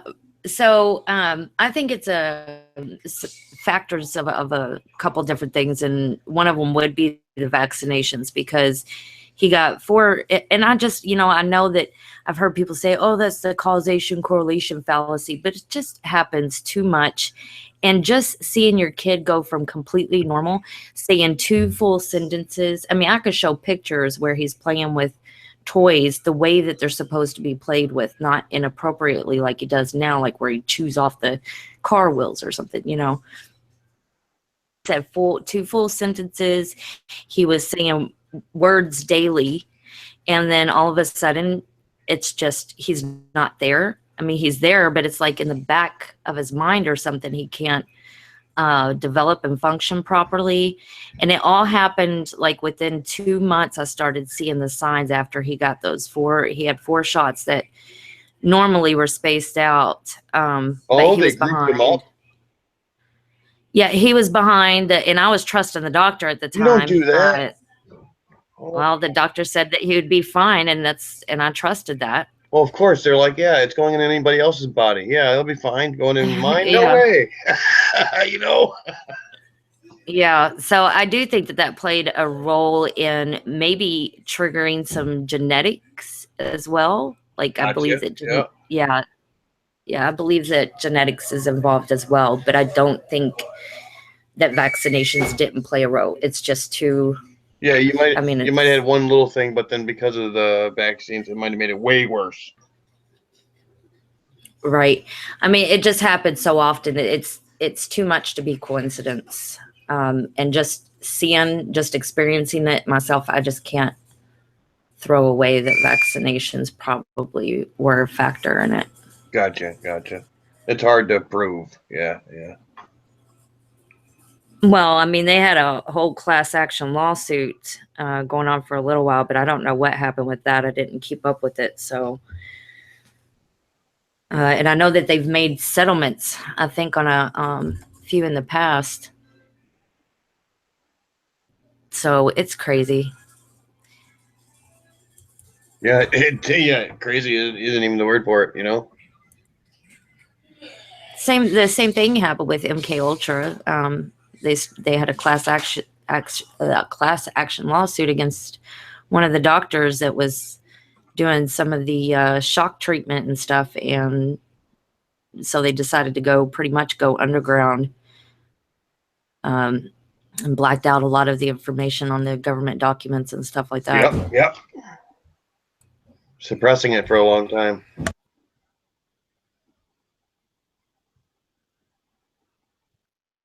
Hey, Pillbox, glad to see you back on. This is his doppelganger. What? His doppel. I You wonder know, if he might- his His evil twin. twin. That's Yeah. a brother from another mother that looks exactly like him. You know, So Red October part of the program. the Blue October. Bill, you still alive over there? Breathing? I think he's starting to submerge. Downward periscope. well, he might still be having some technical issues or something.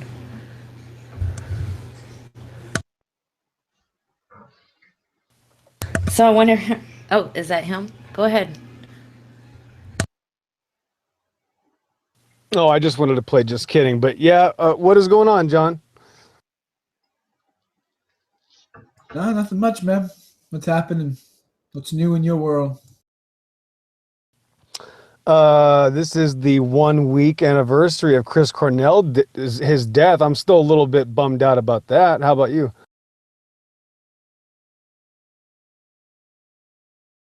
Nothing to be bummed out about on my end, you know. Yeah, that's why if Positively Scott was going to come on, I was going to try to sympathize with world views and tell him about my guitar player, my teacher, because he's a big Prince fan. So if anybody's going to understand how I feel, it's got to be him. Who is this? Who are you talking about? Positively Godless, our token atheist. I sort of get along with her. I mean, she could be kind of rough around the edges. Yeah, she's got those things. Yeah. Yeah, fangs, a little bit like Lilith. Got those fangs, but what can you do? You're talking about Scott, right, John?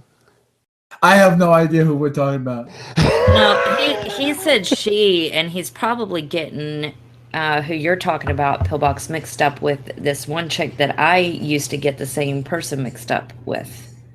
Yes, Gigi. Yeah. Yeah, she had a similar name, and I think she had a pink unicorn or something like that for her. Yeah, pink unicorn, right. Yeah, the icon. Yeah, total nut job too. Just couldn't answer a single question about her magical ball Earth, and then told everybody that flat Earth was just a bunch of actors just pretending. Yeah, I wasn't even getting to hang out with that person. So who's this other person we got confused with? Oh, that's the nice atheist. That's a dude. Yeah, Scott, Positively Godless, aka Positively Scott, aka Scooter, aka Prince's greatest fan. All right. Okay. Cool. All right. Yeah, he's a metrosexual, nice atheist guy.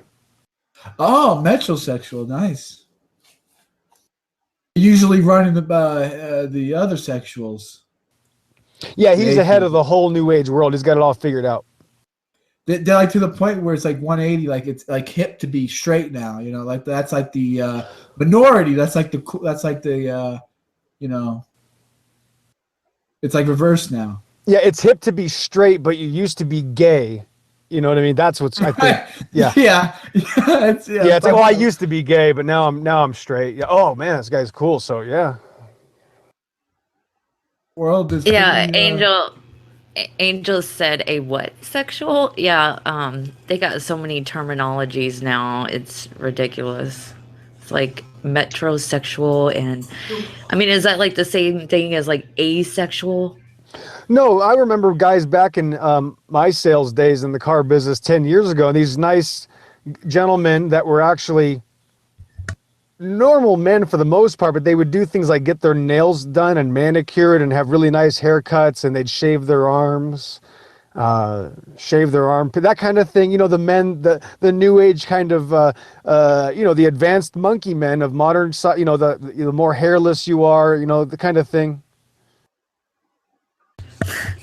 Okay. Men that shave everything but their face usually, anyway. So yeah, it's a metrosexual thing is the term that I was told. They have nice nails and they get manicures and stuff. Oh, so they're like kind of like prep boys, preppy boys. Girly men. Well, maybe not girly. I mean, we've got to the extremes these days where people are drag queens and stuff. That's what So I'm getting at. That was the tipping part of it, that they started going that way. I'm not saying all of them. I'm just saying that's what happens. A little bit, a little bit, a little bit, then all of a sudden, boom! Now you got what's happening now. in a society, yeah, I agree. Maybe not for an individual, but I see what you're saying. Like Yeah. the more they extend the line, the more that they keep extending the line of boundaries. Yeah, Exactly. They're spinning so fast on their Boral Earth pillbox that all the blood rush to their head, but not the right head. Right. Oh, did he make it back in? It looked like he dropped for a second. Yeah, Yeah, those thank- ballers, man, there's nothing like the imagination of a baller where you can just say, but my dad built boats. When I was a kid, he used to go out on the water. What do you mean? How do you explain that on a flat earth? I know. So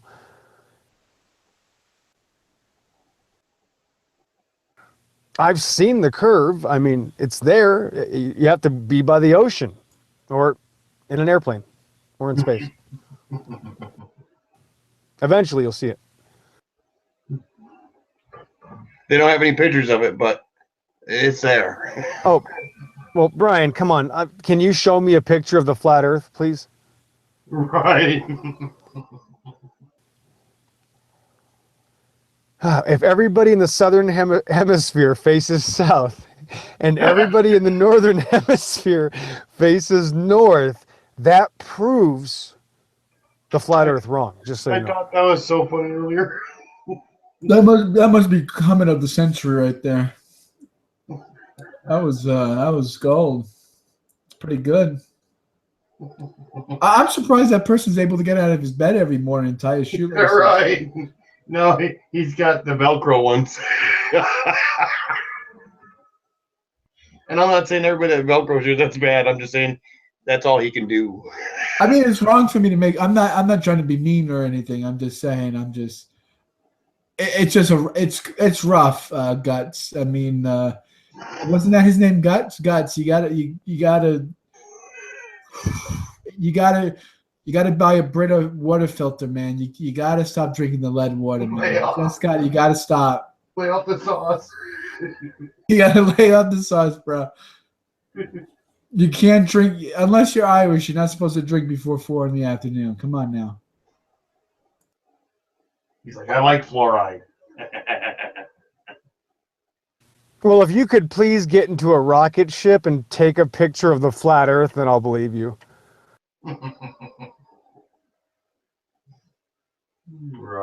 Well, the highest rocket... Okay, so I heard part of this earlier when Ram was in. What is this comment? What is this comment? It's on the last video. What's going on here? The comment is, everybody in the southern hemisphere faces south. Oh, no, And they're that's what I looking at the same point. And everybody in the northern hemisphere faces north at the same point. That disproves the flat, and everybody knows this, and that disproves the flat earth. What? Don't ignore the facts. These are facts. You can't ignore these facts. Oh, Don't ignore Okay, it. you gotta go to the comment section on this video and read what he says. He's right. Everybody in the southern hemisphere faces south, and that's the same point. They are all looking at, because I know everybody in the southern hemisphere, obviously, and that is something you people don't understand. So therefore, Ball. Was he like? I mean, was he trying to make the point that people in the southern hemisphere like maybe see the celestial bodies well, differently? you're avoiding the mean, facts. it's- It's very simple. You're avoiding the facts. I mean, you're avoiding the Don't facts. try to figure it out. It's very simple. You're looking at the same point. Everybody in the southern hemisphere that's facing south is looking at the same direction. Oh my god! I mean, is this supposed to be the rebuttal arguments to Why do you flat have to Earth? ignore the facts? Why can't you just, these are facts. So why can't you just accept the facts? You can't accept the facts, and that's why you're a flat earther. Yeah. Actually, that's funny because that's the second time I've heard that today, but the first time it was not joking. Well, that's the thing is that, somebody was just being a troll. Well, not basically. only that, not only does everybody face the same point in South America when they look south, not only that, but we've measured it. We have measured the curvature of the Earth. It's been measured. Oh man, he dropped out. Well, I would love to see that. I mean, the guy I was debating today about flat Earth, I kept asking for proof of the curve, and I just couldn't get it. I'm like, just I was like, you could end this discussion right now. Yeah, just real show quick. me the curve. Sorry. No, you're right. Real quick. I'm just Go ahead, saying. Bill. Well, let me explain. It looks flat because that's what we'd expect on a ball. I don't understand how many times we have to tell you that. This is the fact of the matter. Because you're so small, a ball is going to look flat no matter where you are because you're so small. This is the fact. I don't understand why you have to ignore these facts. Right. So that's how I can, I guess, see the curve when a boat supposedly goes over the curve, but I can't see.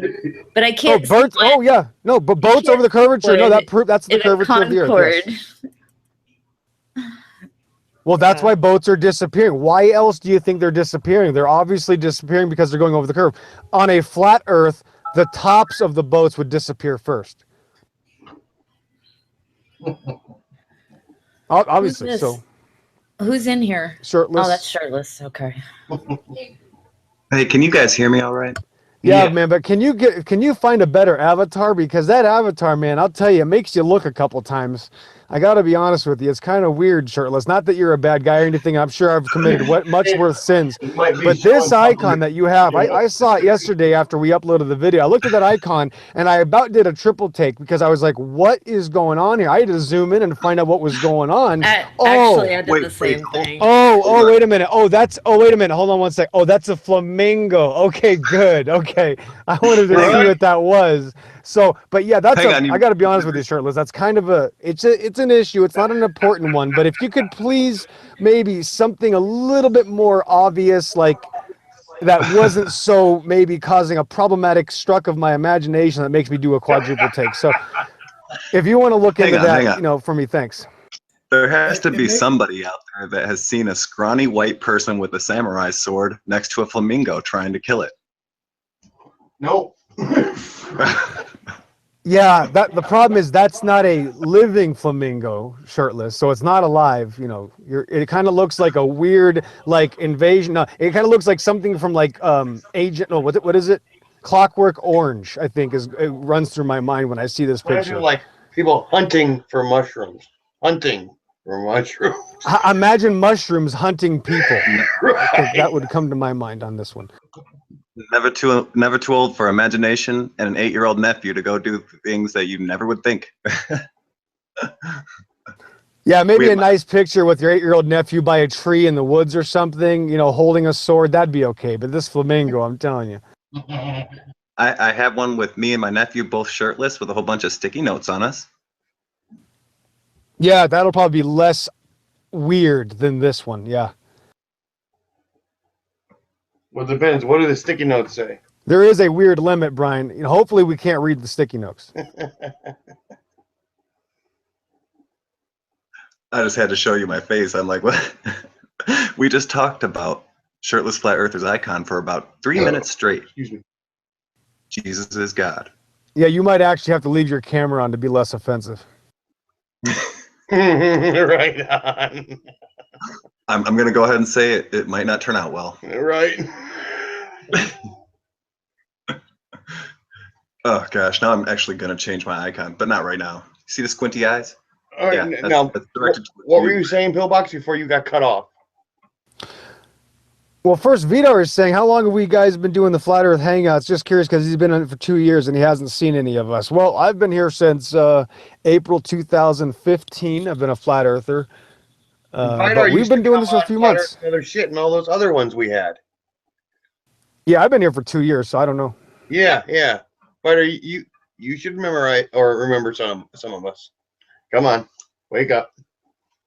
Yeah, I made a testimony 11 months ago, and I have not changed my mind. Yep, same here. Same stance since I got here. You know what I mean? Yeah, my Right question. on. I just started Yeah, my question is, a week or two ago, and you guys are great. I'm trying to find out why people are having a hard time accepting the Bible when you come to Flat Earth. My question is, how do you not turn to the Bible when you have nothing else and you have a bunch of men telling you what to believe, and the Bible knew the Flat Earth 4,000 years before you existed, and you're still twiddling and playing touch butt with these Satanist religions? I want to know why we May I can't just turn. respond? Yeah, go ahead. Well, you got to think the Bible is the only, like, we're the only way, like, I hate calling it religion, but we're the only way, the only people group that have a God that wants to be in a relationship with you, that wants you to be good. None of the other gods care. All the other gods, whether you're talking about Allah or Apollo or anything from Grecian, you name it, they all don't care about us. They use us and that's it. None of the other gods have died to save humanity and to reconcile us to the Father. That's a huge, unique aspect to Christianity, and all other gods are the same in the aspect that it is self-worship. It turns you away from the one true God of Scripture. Yeah, let me. I gotta handle this issue. Yeah, Kath. Uh-oh. He's gone again.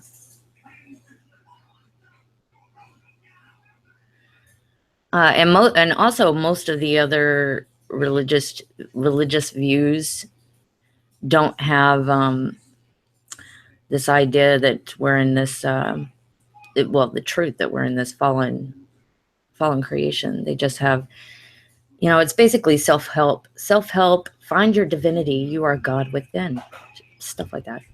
Bill, restart your phone.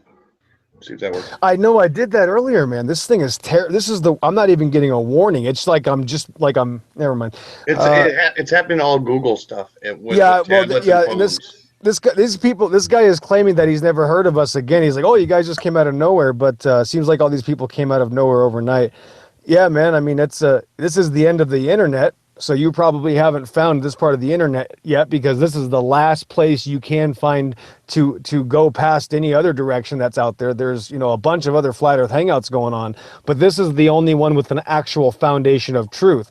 And the reason these Christians are trying to help you, and what Eve just said, what Teal just said, is that there's only one belief system, that you need to be saved by your Creator. And it's that simple. And if you think there's any other way that you can be saved other than your Creator, well, that was your second mistake. Your first mistake was not thinking about it. And I'm sorry, but there is no other option. You have to be saved by your Creator, and there is only one way to that path. Go ahead, Brian.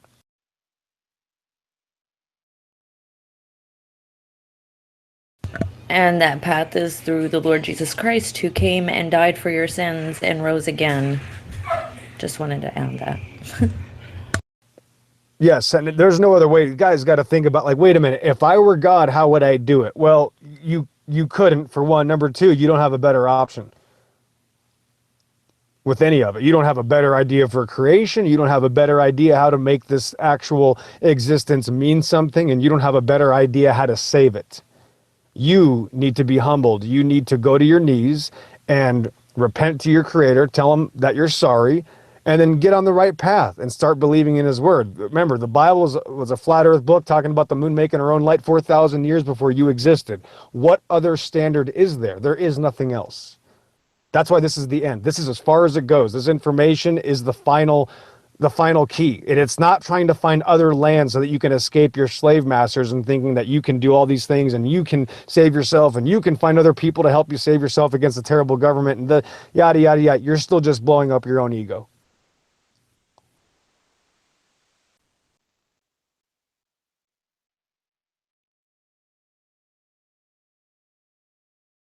I don't think this JH guy's new. I think this guy's, is he trolling?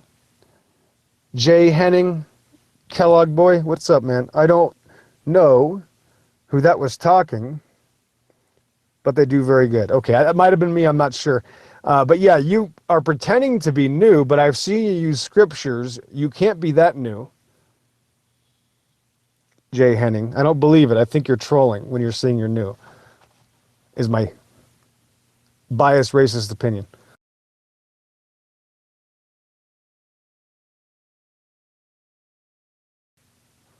Well, thanks, Troy. See you later. So what else you got, shirtless guy? Oh gosh, I have so much I could talk about. Things are in motion, Pillbox. I could elaborate. Aside from everything, like talking to you guys and this whole YouTube thing is new to me. I used to just watch random videos, documentaries that take you 4 hours to watch. And I saw all these people doing this, and one guy in particular, Zulu, and he just popped up out of nowhere. I was like, oh, we can do that? And the other thing that I just can't get out of my head, I am human. I have fallen for someone, and she really fancies me. We're getting on really well. Oh, so you got ether and adrenaline in your body. Yeah, I don't know what to do with myself.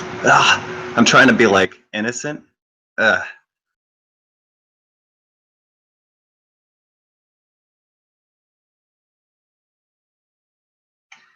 could go on.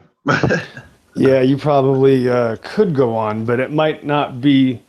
It might be out of too much emotion right now. You maybe need to slow down a second and kind of look at everything from a backed off position. Right. I don't even want to hang out with her, just me and her. I want she has kids and everything, and the father's not around. I want to try to gain more trust, well, more so than I have already. That, try to be righteous. Yeah, I can't give you any advice there. I don't think I've ever made the right decisions in anything I've ever done with the relationship. So I'm not gonna be able to help you there. That's for sure. Right. It's like, so where do you go to for relationship advice? Well, I go on YouTube Hangouts with flat earthers. Yeah, all I can do is show you how the Earth's flat. That's about as far as this is gonna go. That's funny. When Rand, sorry, this is random. When Rand mentioned that it doesn't cost too much to go visit the Dominican Republic, I've been praying on that. It's only been a couple days, but I might do it. I might go visit him.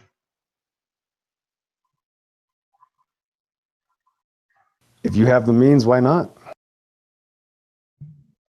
For sure. And I have no life, so it's not like I'd be missing anything. Basically, all I do is work and such. But all right, so I'm going to start trying to figure out how to make videos and stuff, not to just make random flat earth videos, but to actually put together like an hour-long presentation of my thoughts on the alien deception and how they're going to use a flat earth subversion to get us as flat earthers and the globalists to go towards their agenda, claiming to be the creators, claiming to be familiars, ancient masters or ancient ascendants. And they're going to come in forms that are the same guys that Samael, aka Satan, and his angels would use. Things that are appropriate to our eyes. People talk about shapeshifters and this and that, but it doesn't have to be a shape. It can just be what we think. They can use that to their advantage. And I think they do it every day, especially the dark side. For an hour or two. Whoa. Just kidding. Yeah, those kind of things when you're doing like a conversation with yourself, I always have a hard time doing it. That's why I've almost never done it. In fact, the one time I did even try to attempt making one video trying to talk to myself, I lasted about 1 minute, and that was it. I can't talk to myself. That is not an ability that I have. I try it all the time to fill in air here on the Hangout sometimes, and it's very difficult. If I don't have someone to talk to, it's almost impossible for me. But if you can do that, I'm all by myself. If you can do it for a bit of time, if you can do it, then you can do it. It's all if it works out, it works out. It's real simple. It's either going to work or it's not. You're going to plan for an hour, go 5 minutes in and fall flat on your face, or plan for 2 minutes and go 3 hours. It just whatever happens is going to happen. I try not to plan anything. And I'm all by myself. Go ahead. I have an outline thought up, and I've already started to get going. I'm the type that can sit down and write a book. You know, I'm saying for some reason I have a very scattered mind. My thoughts run and run and run. Right when I wake up, I'm thinking about too many things. It's what made me have the proclivity to smoke cannabis and this and that, just to focus. But when you say it like that, to me, I can talk all day. I'm not a very talkative person when it comes to meeting people, just because I don't like people. But if someone will have an intelligent and rational conversation with me, I have no problem. Like talking with you guys has opened my mind. I was surprised you can just go on this YouTube thing and talk to people from England or talk to people from Australia. It's amazing. But when it goes back to the video, I just have a quick outline and talk on the talking points. I might just write it into a short book before I do it, so I have a better, so I can source everything and this and that. Because it's hard to, when you're a flat earther, to want to look at people who think the world's a globe. They use the words and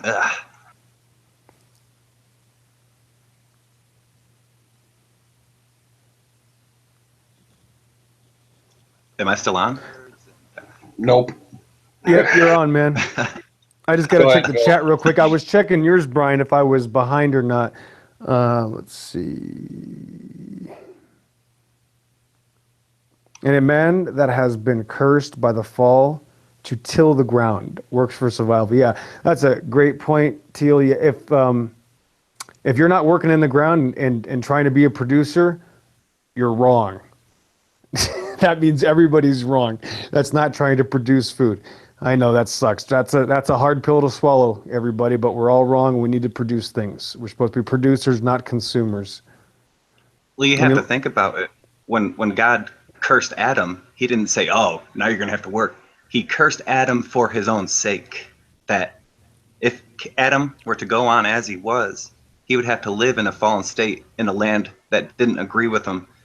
For him to be fallen was to work for God, and he had to build up. In case people are wondering about Adam and Eve, they were noted, if you look in historical references, they were noted to be extremely tall, extremely beautiful, and their children were, like, that's the reason angels fell. Cain's daughters. Cain had a different appearance than us in some senses, but they're still the same whatever. Sorry, diatribe. Back to the curses. That we have to work on the ground. If any man is like me, if I'm not doing anything for just 2 days, I start going insane. I want to work. I want to be able to eat food and be like, yes, God blessed me that I can work and prepare a meal for myself. Yeah, that would be very nice if we were, all that independent.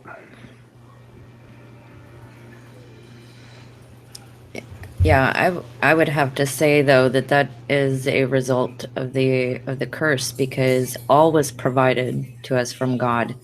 And that's the thing with this guy in the side chat. He's talking about Odin, and Odin worked for knowledge. He died for knowledge is what this guy is saying.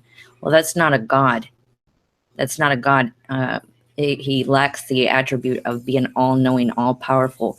What you're describing is a man. He worked for knowledge. That is a man. I'm glad not you even. Oop, go ahead. God would not have to work. This is actually the curse of the fall for man. We had everything provided by God the Father to us. And when people talk about Odin or Woden, that's where we get the day Wednesday from. It's Woden's day. Like that's why they celebrate that day particular. But Odin, he died for himself and claimed to have resurrected for himself. And people worshipped him because he did everything for himself and was welcomed into it wasn't Valhalla. There's like a higher place that certain people go. Odin, Odin's son, and Odin's father are noted to be of one of the highest, most respected, and they happen to fall in the same timeline. Like these people were actually here in the same timeline as like Osiris, Isis, this and that. People want to say Osiris is from way in the past, blah blah blah, but it was the same person or thing or half or hybrid that lived for hundreds of years. Different nations called them different things. You know, Jupiter being called, well, what was it called in the other one? Kronos or whatever. They just all have similar names for same people who guise themselves differently for different cultures. And Right. it's all valid. And it's all self-worship, though. That's the problem. That's what Christianity is distinguished from, is all of these religions are self-worship that initially ties into what the fall is all about to begin with, and that is pride and following your own way and not God's. You know, pride's the ultimate fall, and it aligns us right with what caused Satan's fall, which was pride. This whole seeking for, you know, humans to save ourselves is a pride issue. It's just not surrendering to the Father. Okay, I hope I'm not interrupting too much right now, but I gotta use someone as an example right now. The guy in the chat. This is the disassociation from reality that people can't even grasp. This guy just made fun of himself. First, the guy is asking, well, how did God make things? Or where did God make the dome? And it's like, well, or who made the dome? Or where did this come from? It's like, well, I bet the same person that made the heavens and the earth probably made the dome, you know, if I'm going to really grasp at something crazy. And then the guy goes, oh, what did he do? Snap it out of thin air? Well, no, probably because he had to make the air too, you see? So your little mind is so puny compared to what God is. That's funny, Pillbox. You don't even have the sense of asking the right question. God had to make air, and he also had to make the concept of thin, and he also had to make the laws of physics, and he made the waters, and he made the literal space that we're in. He made the creation and the heavens of earth. You don't even know what question to ask. That's how big God is. And you go, oh, it makes sense to me. Well, if it makes sense to you, then it's not God, because you can't understand anything God does. And he makes that very clear in Isaiah when it says there's no understanding of his ways. So you pretending you can understand is the first problem. And secondly, he also tells us if you can't understand the things of the earth, then you can't understand the heavenly things. How do you understand the origins of anything? Give me the origins of time, space, matter, light, and then we'll talk. But you can't do anything. All you can do is dream, because God also gave you that ability to dream. You only are able to understand some of the things of God, that the only things that are required for us to need to understand it in this moment through Jesus Christ. That's it. He's the one that removes the blinders of the satanic system of this world. He's the one that connects you to Jesus Christ. He's the one that redeemed you from this fall that is still affecting us. We're still waiting for him to return. This is the blessed hope in our resurrection. People don't understand this. All other systems are a failure. Think it out. Every other system will lead to mankind still being the saviors of mankind and it falling.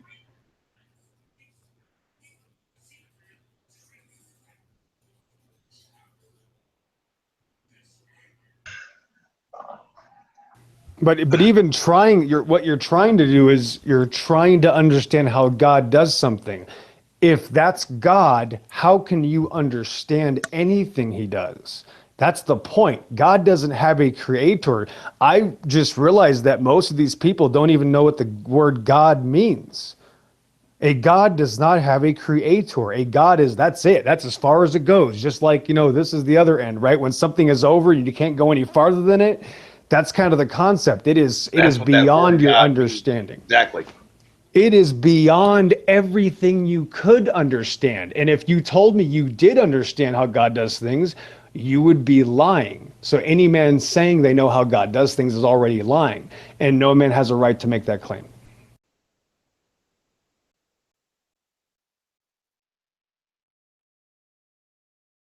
Sorry, I was muted.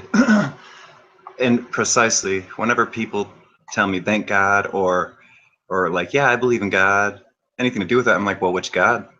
Because there's a lot of them nowadays, and people don't seem to like the true God. Whenever I bring up Yahuwah, they say, who? And as Christians, we usually use God just as a, since it's in the translations for English people. But when you look it up, there's a reason why Apollo was called Apollo. There's a reason why Woden was called Woden. And there's a reason why Yahuwah is as he is. But there it is again, like Pillbox was saying, Yahuwah always was. These gods, they were born, they were birthed. They have graves. You can go look at the grave of Gilgamesh. You want to know another name for Gilgamesh? Nimrod, the first king of the earth who stood against the face of God.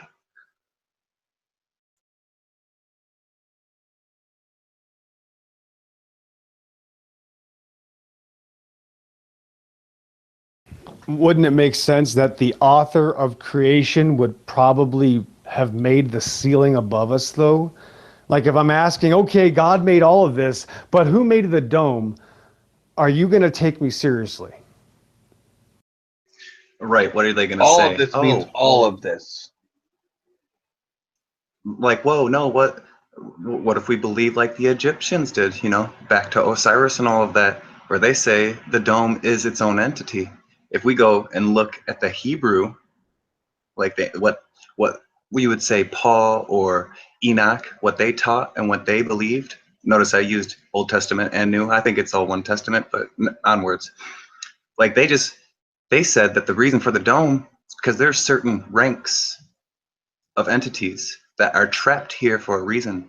Some were given to own land, to watch the peoples, and most of them, like the Prince of Persia that you read in the Old Testament, that was his lot. He chose to be down here. Some of them didn't choose. Some of them are forced to be down here, and you can see why. But when you think on it, the firmament was made before the sun, or was made at the same time the sun and the moon and the stars were. So whatever was happening before that caused God to make the dome, not just to keep the waters out, but to keep these things in with us, that they can't dwell in the heavens, the outside realm, the infinite plane, if you will. Yeah, Isaiah 40:28. Hast thou not known? Hast thou not heard that the everlasting God, the Lord, the creator of the earth, it says right here, there is no searching of his understanding. There's not even any searching of his understanding. You can't even begin to know his understanding. You can't even look for it. So guess what? You got to find something else to do, guys. You got to find out what God wants you to do, not what he knows. I'm sorry, guys. There's only one direction here. Yeah, that's a good point. I like how certain people bring up, you know, if you ask a child, well, where's God? They'll point up. If you ask an adult, well, where's God? Well, God is everywhere. Or, you know, he made the universe and space and blah, blah. But you ask a flat earther, where's God? We say, up. You know, you see the distinction? The innocent and the ones who, throughout the lies, agree.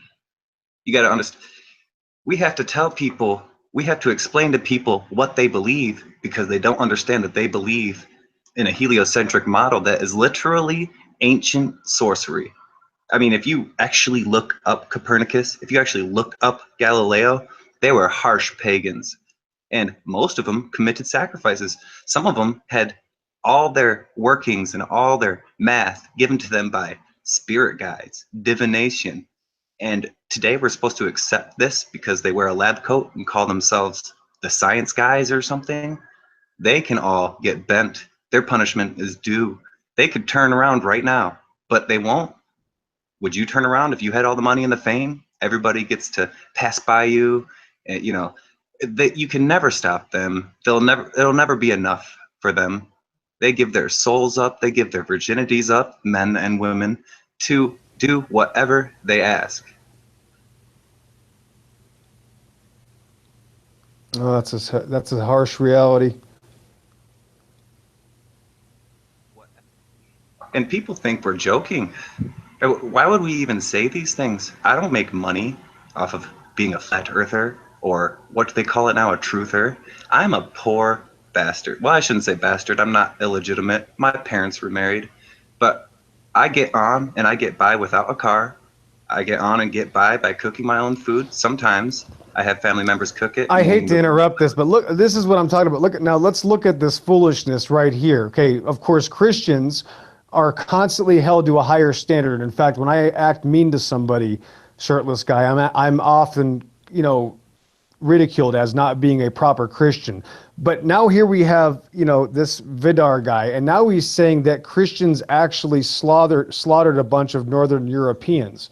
So wait a minute, Christians have to be held up to a standard of all this goodness, but now Christians can slaughter a bunch of people?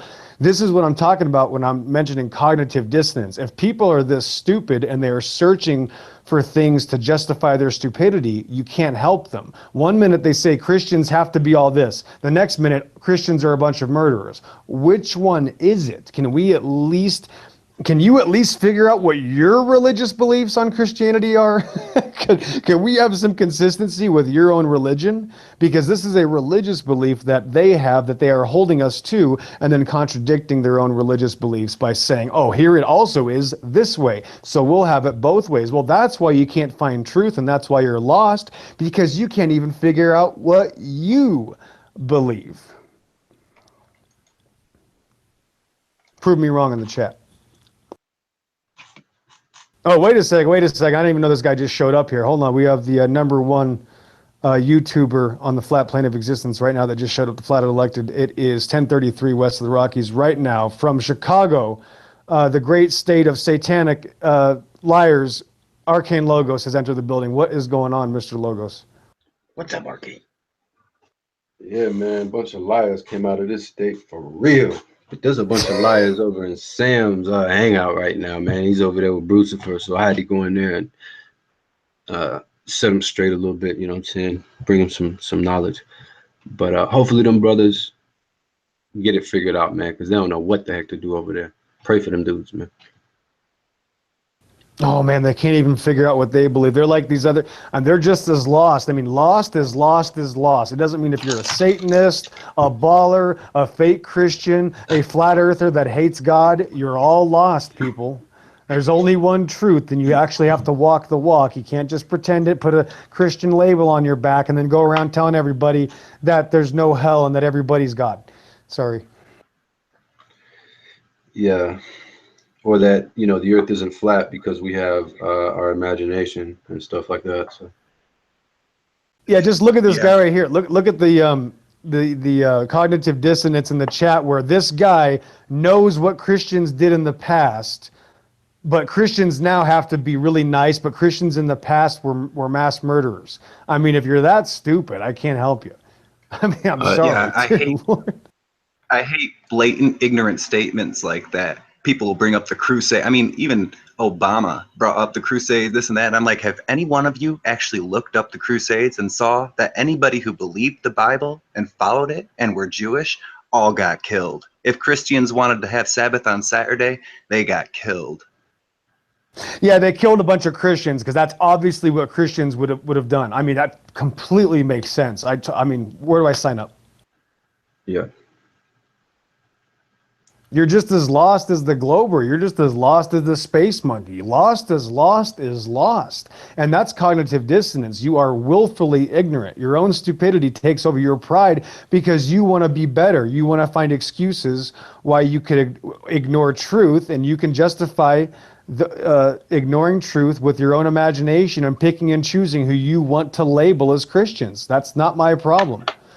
And we don't need to fight and war and kill. We leave vengeance for the Lord. He'll use the hunted to get the hunted, to get the hunted, to get the hunted with its prey. We don't need to lift a finger.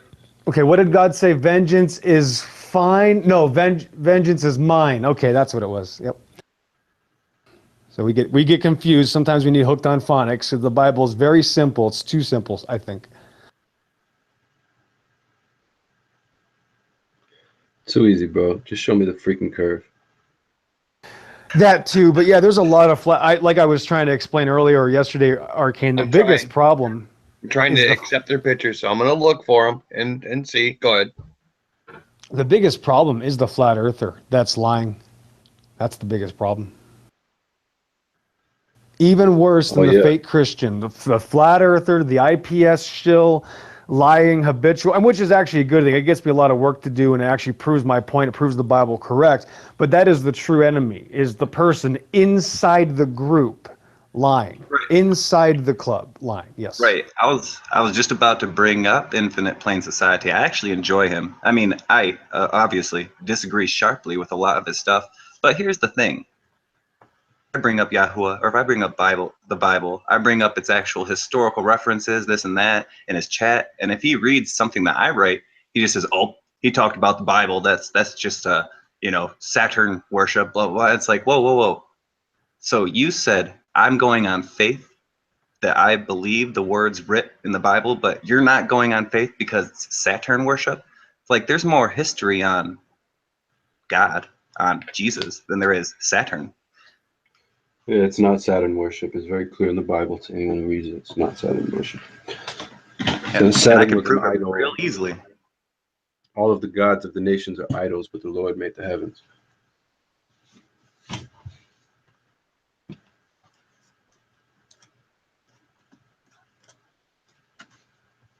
Sorry. And the mute thing, you got to get used to that. I just, to people, because I'm around pagans and heathens and sinners all the time. And I'm not saying I'm not a sinner, but I try not to. And when you're around people who don't try not to sin, and you're talking to them about, trying to get married before having sex, or why you're not supposed to drink all the time, or this and that, they can agree with you, but they don't care. They're not trying to prove themselves to anybody. That's the whole point of living. We have to prove, we have to prove ourselves. We have to be, what do they say, refined by the fire as gold? That's a process, and it takes time. And then the gold turns out perfect. Usually I hear him claim it's sun worship. Of course, everybody associates Catholicism with Christianity. But it says right here in Ezekiel 8:15, it says, Then said he unto me, Hast thou seen this, O son of man? Turn thee yet again, and thou shalt see greater abominations than these. And he brought me into the inner court of the Lord's house, and behold, at the door of the temple of the Lord, between the porch and the altar, were about 25 men with their backs toward the temple of the Lord, and their faces toward the east, and they worshipped the sun toward the east. So that is saying if you are worshiping the sun, you're in big trouble. Thanks for playing. It's all in here. Precisely. And people think, well, everybody's worship the sun. Like the sun was here before your religion. I'm like, no. That's your belief. I mean, if you actually go back on it and look up where the sun came from, when Adam and Eve first saw the sun after they were kicked out of paradise, they thought it was like this great monster that was going to come and consume them because they didn't need light. Their very nature was light. When you read passages like, oh, the sun and moon, that one was blotted out and the other was covered with wool. Hello, we don't need them anymore, for God will be the light thereof. Think on it. The whole millennial reign, we want it and are waiting for it because that's what Jesus is preparing us for, to bring the kingdom of heaven here in us on earth.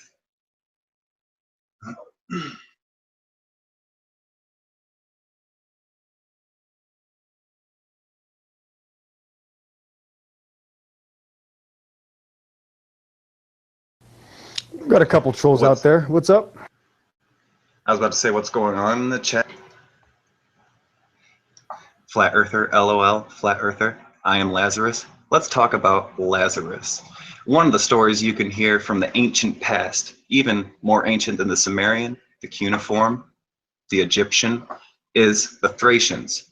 And if you get into them, they have a 2,000-year-old script that is about Longinus, or Longinus, however you want to pronounce it, the Roman centurion who pierced Jesus in the side. And once he pierced the side, the blood and the water literally cured him from a blind eye that was wounded in battle, gone. There was no eye to be fixed. And then he could see again. And he spent the rest of his life seeking out all who talked to Jesus. And when he met Lazarus, Lazarus was old, but he looked young. And he asked Lazarus, "Why do you look so good? Like, dang, you're this old guy, blah, blah." He said, "Because it's for a man to die and then judgment. I have died and I'm awaiting the judgment." This Lazarus, like, I don't even know why you're using the word Lazarus. Do you know who Lazarus is? Do you know why he was brought back? Well, he's on the internet, shirtless guy, so he's probably an expert. Now, let me look at. There's this other, that same guy. I'm talking about the same guy right now. And then there's Vidar. See, Vidar keeps talking about his cartoons and his televisions, and he's wondering why the Christians are just face palming. Like, he's talking about, like, he knows about history.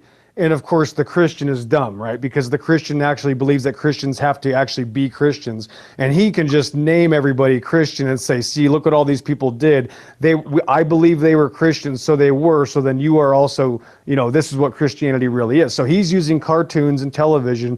And he's wondering why these guys in the chat are just like, "Oh, this is ridiculous. Like, we can't help these people." Like, I'm sorry, but Christians need credibility. Like, these real Christians aren't going to fall for the BS anymore. Not just cartoons and television and hearsay because you saw your videos on the internet, Vidar, so now you're the expert. I'm sorry, but they're not going to take you seriously.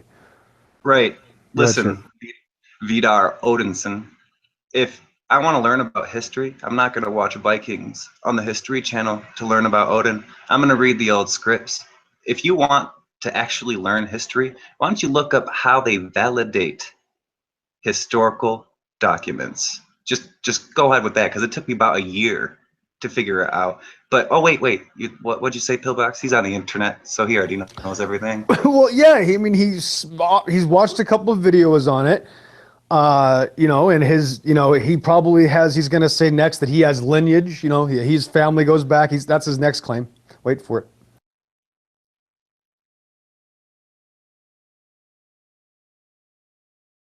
And that's the thing. It's like there's only one standard in history, and it's not the, stories of Marco Polo. As much as I love them, I don't have a lot to back up Marco Polo talking about, his dragons or Alexander the Great. The only thing in history that stood the test of time is the Bible. So anytime you go away from that, first of all, he claims that the Bible was written by man, but he's going to go over here. But these men you can trust, shirtless guy, just so you know, we can't trust these people in the Bible with 4,000 years of history. But over here, these Nordic warriors and Jesuits, we can trust them. Be right back, Bill. Oh, move the chat up, Brian. Move the chat up. So yeah, Arcane, we are surrounded by the entire world. Auto. Okay. Good. Let's see. Derek says, "My last name came from Sweden. My ancestors were not converted to Christianity." Oh, well, come on, Derek. You're just making that up.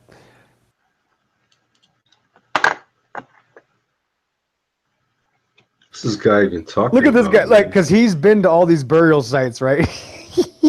There is a burial site of 1,000 Germans that were beheaded because they would not convert. Yeah, because you saw it on TV. Yes, absolutely. I absolutely think you're right. Yes, the History Channel is clearly a good source of history. Yep. These people are dumb, man.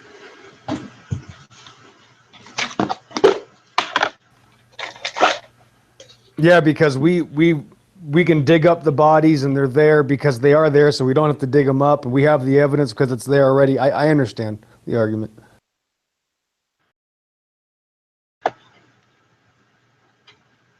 Seriously, man, the only people still saying that stuff, people have no clue about what Christianity is. There's no Christian out here converting people by force, bro. That's just the dumbest thing. Well, the same guy, Arcane, in the other breath will say, "Oh, don't you need to be acting better to be a Christian? I'm not even allowed to act a certain way, apparently, if I'm a Christian." But then apparently in his history, Christians actually killed people for fun, and that's actually Christianity. Like, can we pick a belief system for him first?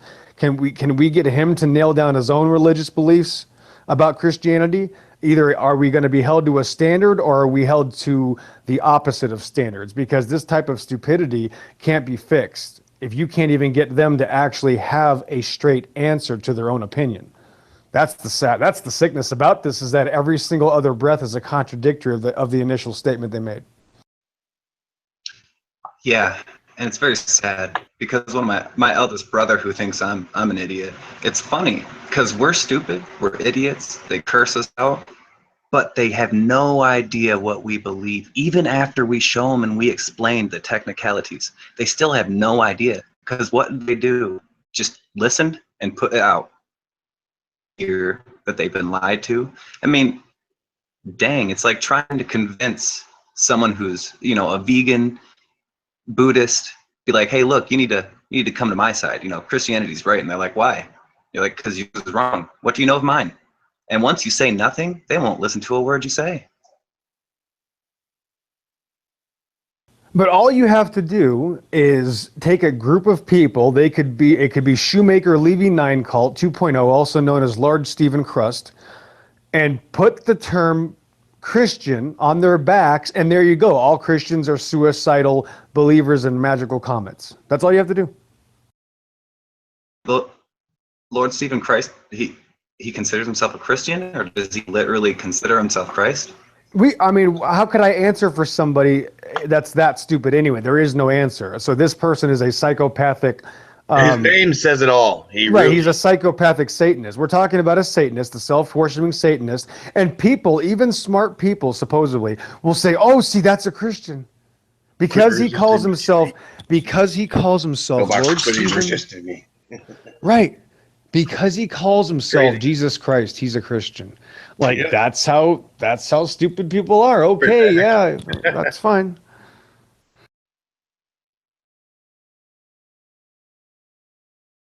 That's like me. I mean, I could get in my Dodge truck and drive through 500 people and try to kill a bunch of people and burn a building down by crashing into it. And are you going to blame me or the Dodge truck?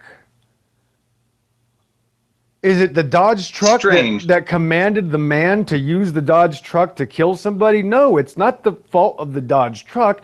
It's the fault of the human.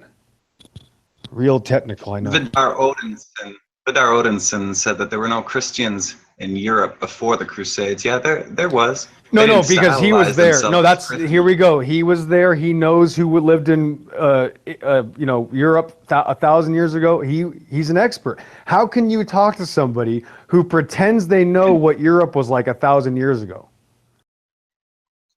And to be accurate, Vidar Odinson denying that Christians converted well, first of all, when the Vikings invaded and started their whole trying to slaughter and take over bit, they started making pacts and treaties because they were losing. And then they stylized themselves as the Danes because they started mixing their blood with them, and a lot of them would be Christian and a lot of them would hold to the old gods. I know what you're trying to say there. I can go on this guy's comments, wow. Yeah, I got a real easy question for Vidar since he's the expert. I want him to tell me what a Viking looks like. So we'll wait on that answer.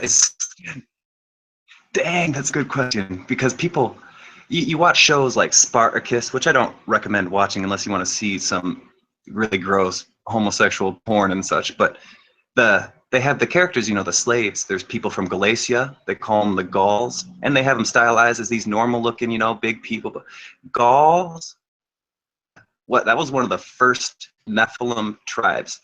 The Gauls were descended to these monstrous beings, but they were good-looking monstrous beings, and that's why Gaul was one of the tribes that almost stopped Rome. Actually, I think they were one of them that helped stop Rome in the end. I got to ask Arcane a question real quick. Arcane, did he have an answer, or did he say something insulting? Or he's a troll, so. Oh, no doubt he is. Yeah. Yeah, I can do what I want. I'm wondering if I was curious to what he's going to answer me because I'm trying to figure out what does he think a Viking looks like, because apparently he knows who existed 1,000 years ago and how many Christians there were in Europe. Apparently there were no Christians in Europe 1,000 years ago. Since he knows about thousands of people that lived 1,000 years ago, I'd love to know what one of them looked like. Look, if he's willing to wait 300 seconds, then he can post his comment. I ain't gonna ban him yet. Yeah, it'd Like, be nice to see. just you saying that, Pillbox, like he said, oh, that's like literally the late 900s AD is when the whole Viking excursion happened and blah blah blah. But hello, the Gauls, like, did you not hear what I just said about the Gauls? Galatia, does that ring a bell? Oh, in the Bible they say they went to Galatia. Oh, so there were Christians there who literally called themselves Christians all the way since 300 AD, probably before, but But this is like saying, you know, a bunch of Green Bay Packers fans went and destroyed Green Bay, because that's what real Green Bay Packers fans would do. Real Bay, you know what I mean? It's like, wait a minute, like, wait, I mean, who are we talking about? You're telling me they're Christians, which means that they have to follow at least a general idea of a way of life to honor their Creator in the ways of Jesus Christ, which means you can't even in vengeance go kill somebody after an event is over. So that's what Christianity is, of course, centered around, the acts of our Savior, right? So then you're saying that these people did the exact opposite of Christianity, yet you're so stupid, you keep calling them Christians. I don't know how else to explain this to people, but if you want to be taken seriously, you have to stop being retarded. And I think that's just the only way I can say it. You have to stop blaming Christians for anti-Christ actions. This really isn't that difficult of a concept to understand, I hope. for sure. I'm sorry, I hope I didn't make an echo. No, go I ahead. mean, dang, look into it. When we who like to study the subject of the Bible, we didn't just, I mean, a lot of us didn't just stop there. We wanted to hear of the history. We wanted to see what the Jews thought. We wanted to see what the Hebrews taught. When you read things that don't make sense to you, Hebrew idioms, all of a sudden, whoa, that's not an idiom. He said the earth was stationary. He said it was motionless and nobody can move it. It means it's motionless and nobody can move it. But anyways, when people like Vidar and whomever, you know, when they're talking about a subject, they like you keep poking at them. We know you know everything about it, but we're just telling you outside of your little boxes the actual information.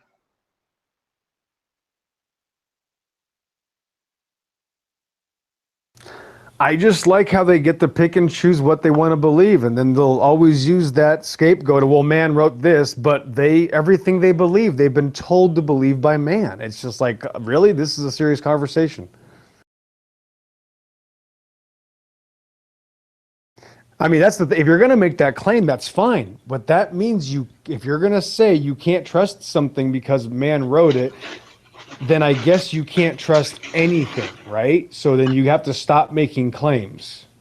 So you can't make a claim anymore, right? Man wrote it, so your claims are done. Okay, well, thanks for playing. Watch and enjoy the program. We're going to unprogram the brainwashing as much as we possibly can. But if you're already contradicting yourself, this probably isn't going to be the best option for you. No, I don't need man. Don't we got satellites that went to Pluto and all that? I don't need man. Who needs man? Satellite TV. That's all you need. Right. Look, it goes back to what was it? Nietzsche? Was it Nietzsche who said, if you stare into the void will look back at you? And think of what it is that the void is. It could be what? A dimension? It could be nothing. And the more you look into it, like all the hundreds of hours most of us flat earthers spent looking into this crap cosmology that they've made up and constructed, like, damn, we want to know the truth. Yeah. I want proof. I want experiments. I don't want your theories or your imagination.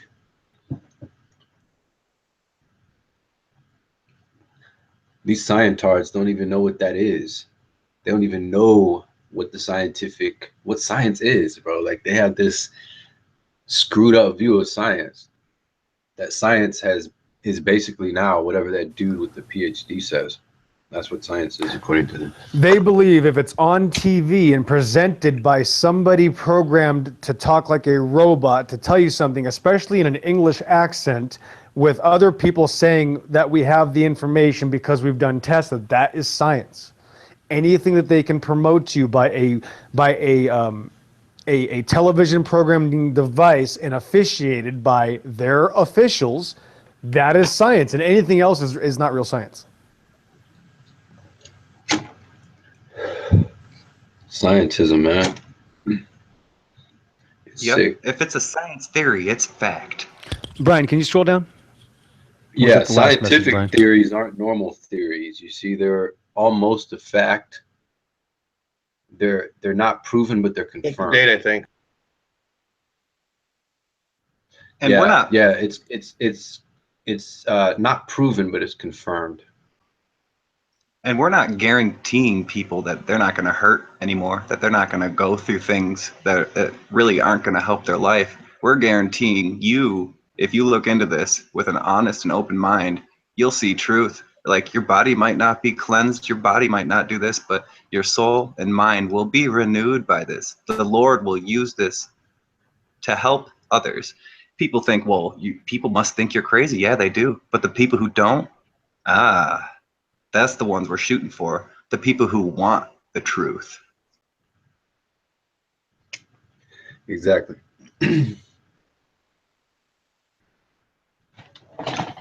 We could go back to, what would you say, the Dark Ages, where Rome fell and then the world kind of went into this whole disorder. You have the plague and blah, blah, blah.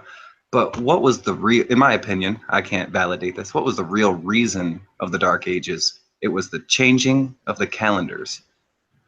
I mean, I believe that we're in year 6,000, and I could, in my opinion, prove it to you. But some people think we're in year, I'm talking from Adam and Eve. And some people think we're in year 5,778 from Adam. And some people think we're in 2017. Like what? What is AD? Anno Domini, the year of the Lord. What do they call BC now? BCE or something? See how they're changing the terms to make us not look at the truth, make us not look at the Creator, but think about a spinning ball before a movie, and the movie will show the spinning ball another 20 times. That has nothing to do with the movie. I listen to heavy metal and screaming music because some of them complain about this. Some of them complain about the bad and the evil, and they like to scream it out. I'm sorry. I just want to scream sometimes. Okay, most all the day I want to scream.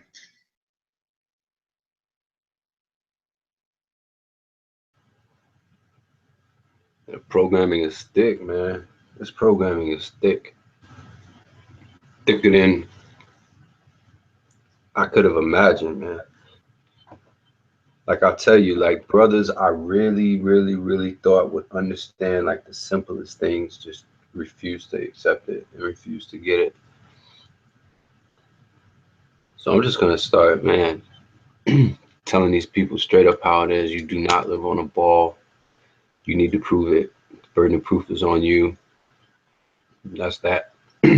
Where's the curve? And let me tell you how that works out.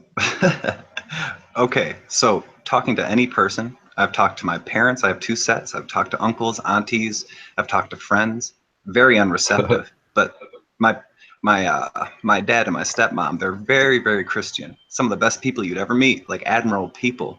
And instead of telling me I'm stupid or blah, blah, blah, they took me out to dinner, we had a good time. I couldn't believe it. They were asking me questions, and when it got to like the flat earth subject, they were more befuddled that there were so many verses I was bringing up. They were like, whoa. And when I asked them to bring up one on the globe, they're like, well, what about the circle of the earth? I'm like, oh, let me tell you about the circle of the earth. Then the only thing we really have a discussion or a sharp disagreement about is that I think we should follow Torah, and they don't. You know, I think we shouldn't eat pork, and they don't. So should I hate them for it? No, I should be glad that they still love me. Yeah. Well, yeah, go ahead, Arcane. I was gonna say that obviously different than an internet troll, but I get what you're saying. Not saying you're wrong, shirtless, because I can't absolutely prove it. Like, I can absolutely prove the Bible is a flat earth book. That is, and obviously there's some things that were very obvious. A worldwide flood is the correct terminology, if anybody's be careful when you say the G word. But when it comes to this eating thing, I don't believe in contradictions, but I believe in a old law and I believe in a new law, but I also will look at sacrifices, and sometimes sacrifices can be misinterpreted as far as describing a sacrifice. It might not be describing food. So not that I'm going to tell you what to do. It's not my issue. I am going to eat pork probably the rest of my life, but it's not because I like it. It's because it's something that it's one of the things that keeps me healthy. It works for me. It's my own personal thing. It works very well for me. And I don't care what you eat, what you do. I'm a very picky eater too. I hate everything. I'm the worst person to cook for. I absolutely cannot stand any sort of weird food at all. My dad was an Italian chef, and it spoiled the hell out of me. I hate everything because of it. So, but as far as like the food thing, I don't even care. Like if people, I mean, there's some people that had to eat pig intestines all their lives on this, being slaves on a farm. Do you think God is going to look at them any negatively? Hell no. God is probably going to say, man, these people had to eat pig intestines. God bless them. You know what I mean? So I look at it like that's kind of, even it might be important to some people, but like the veganism is important to people, vegetarian, that's really what it comes down to, personal choice. And then God specifically says it's not what goes into your body, it's what comes out of your body. It's what comes out of your mouth. So I'm going to leave it at that. That's all my own personal view. That's all.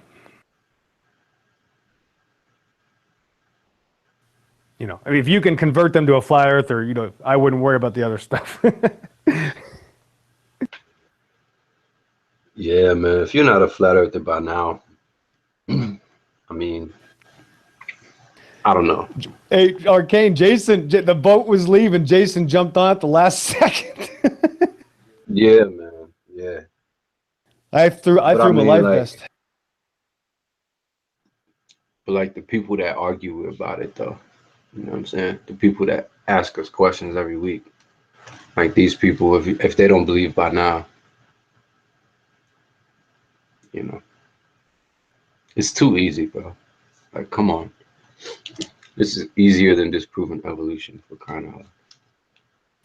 That's why it's the greatest conversation ever, because it is the easiest thing ever. There's nothing to compare to this topic. It is the actual opposite of trying to find out God's ways. It's the opposite of all these gurus and higher spirituality. It is something that is right under your nose, right in front of your eyes, that you've always experienced it, you've always seen it, and you never knew. And it's always everything you've ever experienced. There's nothing to compare to flat earth. And that's why my point is that flat earth is the easy part. Accepting the Bible is the hard part, in my opinion. Agreed. I think this whole the actual anatomy of the earth is very profound, and everybody should know. But really, like Pillbox said, it's nothing compared to knowing the Bible. I mean, the Bible has flat earth as a passerby. It's known. It's been in there. We need to get people not to just know that the flat earth is in there, but who created it. The prophecy. People in the latter time will be ignorant that God created the world and that he destroyed it through a flood. Yeah, he poured water out on a ball. Totally sounds legit. You can't even know what up is. You don't even know what God is saying when he says the word up. You can't even fathom that. When God says in the beginning, when it says in Genesis, in the beginning, God, you can't understand that. And you certainly can't understand heavens and the earth, because you imagine a vastness of space and balls. And God says heavens and the earth, you imagine space and balls. Let's compare. That's how sick it is. You can't even know the first sentence of Genesis. If people are wondering where the whole sphere thing came from, the whole ball thing, in my opinion, it goes back to the Thracian chronicles, the ancient manuscripts, the earliest of them being the ones that created the languages such as Egyptian, Sumerian, as a Pictopox reference. But anyways, one of the ways Samael or Satan came to deceive Adam and Eve was he disguised himself as an ancient human and came to them in a great sphere. And once he came from the sphere, he said, "See those stars? I came from a distant star way over there." Mm. Aliens. Yeah. Yeah, this like I know people don't necessarily agree with Zen Garcia. Me and him don't meet eye to eye, but he is one of the best publishers out there. He's bringing back old works that people have forgotten about. He's bringing back scriptures that people have forgotten about, like Bel and the Dragon, that used to be in the King James version, but they decided to rip it out, along with many other Bibles like the Maccabeus. Maccabeus means hammer, and that's where we get the holiday Hanukkah from, because they all refused to follow pagan holidays and got slaughtered for it until Judas the Hammer, or Judas Maccabeus, came and said, why are we taking any orders from these uncircumcised people who blaspheme our God? Why don't we rise up? And nobody wanted to do it. But you know what Judas did? Went and built an army in the name of Yahuwah and defended his people. That's what we should do. We should help build an army. We don't have to fight and kill. Build an army of knowledge, of truth, and defend our fellow brethren and sisterin who don't understand it. Yeah. One soul at a time, man.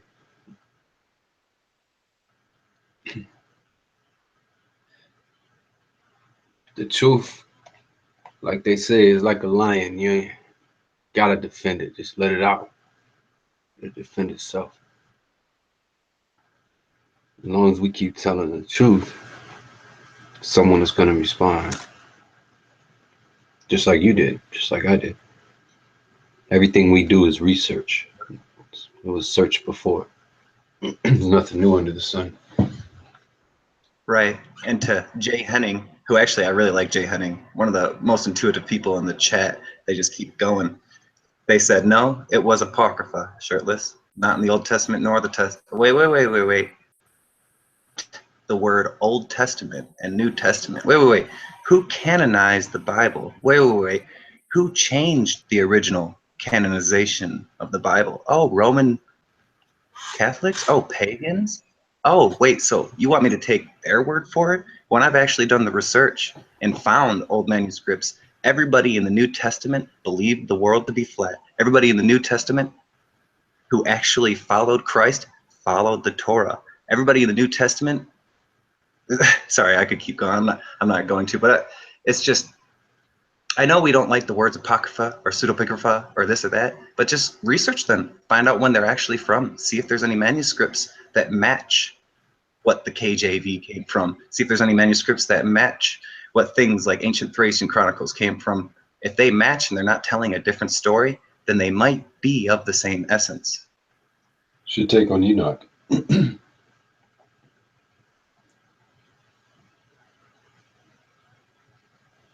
What do you think about the Book of Enoch? Why do you think it wasn't canonized? Well, the book of Enoch is interesting because it was canonized, not in the Geneva or the KJV, but it's still canonized in the Ethiopian texts. And when Absolutely. First Enoch and Second Enoch and Third Enoch, Second and Third Enoch, like the latest manuscripts or translations I can get is about 200 to 300 AD. But when it comes to 1 Enoch, that was literally with all the ancient manuscripts that we have in the Bible today that are validated. Enoch 1 was with it. Like I like how people bring up, well, Genesis 6, it doesn't really say that they could have been monsters or hybrids. I'm like, well, they didn't have to, because the Book of Enoch was right next to that. They read from it. They knew. And when people argue with me, I'm like, you don't have to argue with me. Why don't you pray to God? Right. Because you're right. There are things in there you don't understand in its completeness, I guess, or you don't really get a good understanding of it unless you do read the Book of Enoch. Right. So and if people don't want to read it and just want to listen to it, I mean, they have so many different versions. I mean, like 4 different versions that you can find free everywhere online. It's great. Yeah, I was reading it the other night in the Hangout, and it's pretty crazy, man. But what's crazy about it is how much context it gives you surrounding the flat earth interpretation within the rest of the scriptures, or with the scriptures. It's amazing. Like some of the things I was able to conceptualize and put into, I don't know, a better understanding, I guess I got, of like different aspects of like the dome and the heavenly luminaries, a lot of stuff, man. So I was just curious, why do you think it's canonized in the Ethiopian scripts but not in this one? Are you ready? Are the viewers ready for the truth? What's one thing the Book of Enoch distinguishes above all? That the fallen angels are not extraterrestrials. They're not from some distant star system. The Book of Enoch describes a group of them. He gives specific details. 20 of these fallen angels. And that's where we get all the problems from the world. You want to understand why they kept the Book of Enoch out of English translations. Who would believe in alien grays if they knew that they were just some embodiment of devils? Right. As the Book of Enoch tells you. Oh, all of a sudden, oh, but it's what? It's a Gnostic text, yeah. Oh, but it says Yahuwah is God and that he has a son. And the reason Yeshua used, or Jesus used the words son of man, not from that one line in Daniel. The Book of Enoch talks of prophecies on Yeshua over and over and over and over. It says the son of man. Over and over. And Enoch 1. Yeah, and Enoch 1, Enoch 2, it describes this whole story in the stars of a lamb that's going to be slain, and then what he's going to do in the end. And people say, "Oh, well, that's Gnostic." I'm like, really? Because it's describing the same exact text that you read in your Bible. Right. It's interesting. If I were to give a text for people to be wary of, it's the Book of Jubilees and the Book of Jasher. Like, there are some really good original texts, but most of them that we read, most of the English translations are, how would you say it, infiltrated. They kind of put in Gnostic views when if you read the original, it has nothing to do with that. Like the Book of Jubilees, the Book of Jasher. If you want something fun to read, though, read the Book of Jasher. All of a sudden, you'll learn of Abraham and what happened to him in between all of the traveling. You'll learn different things of Adam and Eve. Gosh, it's great. You know, like everybody wants to know the details of Abraham. He's the first Hebrew. Come on, the first Hebrew. Right. I think it's exciting. Definitely. And they talk of Abraham's father, Terah, in the Old Testament as well, where Terah, he made idols for Nimrod. Like he was rich. He was one of the main people. And when Abraham would go against him, Terah would be like, no, like, look, I don't care if you don't believe. They're going to kill you. You know what I'm saying? And then, and when Abraham was a baby, Nimrod demanded him to give the baby because one of his pagan prophets said the baby was going to rise up and it was going to be the end of him. So instead, Terah gave him a slave baby. Boom. Abraham, who had to be in hiding for over a decade, went and hid with who? Noah. Noah and his sons. It's like, wow. So he got to talk to the ancients, people who lived before the flood. Abraham knew what was up. Don't be upset that he sinned, because then you'd have to be upset that you sin. Yeah. That's crazy. That's interesting. Yeah, there's a lot of factoids. People wonder what the marketing. That's what's so cool about it. Like, no amount of sci-fi could ever be scripted in such a way that's, I mean, it's a beautiful story. All of it is. And it's true. Like, this is our history. It's telling our story, our real story. That's crazy. But yeah. Yeah. I'm not a genius. I just want to know. I don't care where it leads me, but I found out that once you try to prove Yahuwah, he'll show you. Ask him. Be like, hey, there. And people always say that as some quip or a clever statement, but it works. You want him to reveal himself to you? Ask him. Start to serve him. Pray to him. All of a sudden, your whole life will be shifted. Like the flat earth shifts your paradigm, the Lord will shift it and then reshift it and then reshape it. Right. Notice you said ask him, not demand him. You know, people often want to demand of God and think of this God that they can just tell what to do, and this sort of nanny caretaker sort of figure, you know, that, oh, I'm going to ask him for something, and if he doesn't give it to me, I'm going to be bad.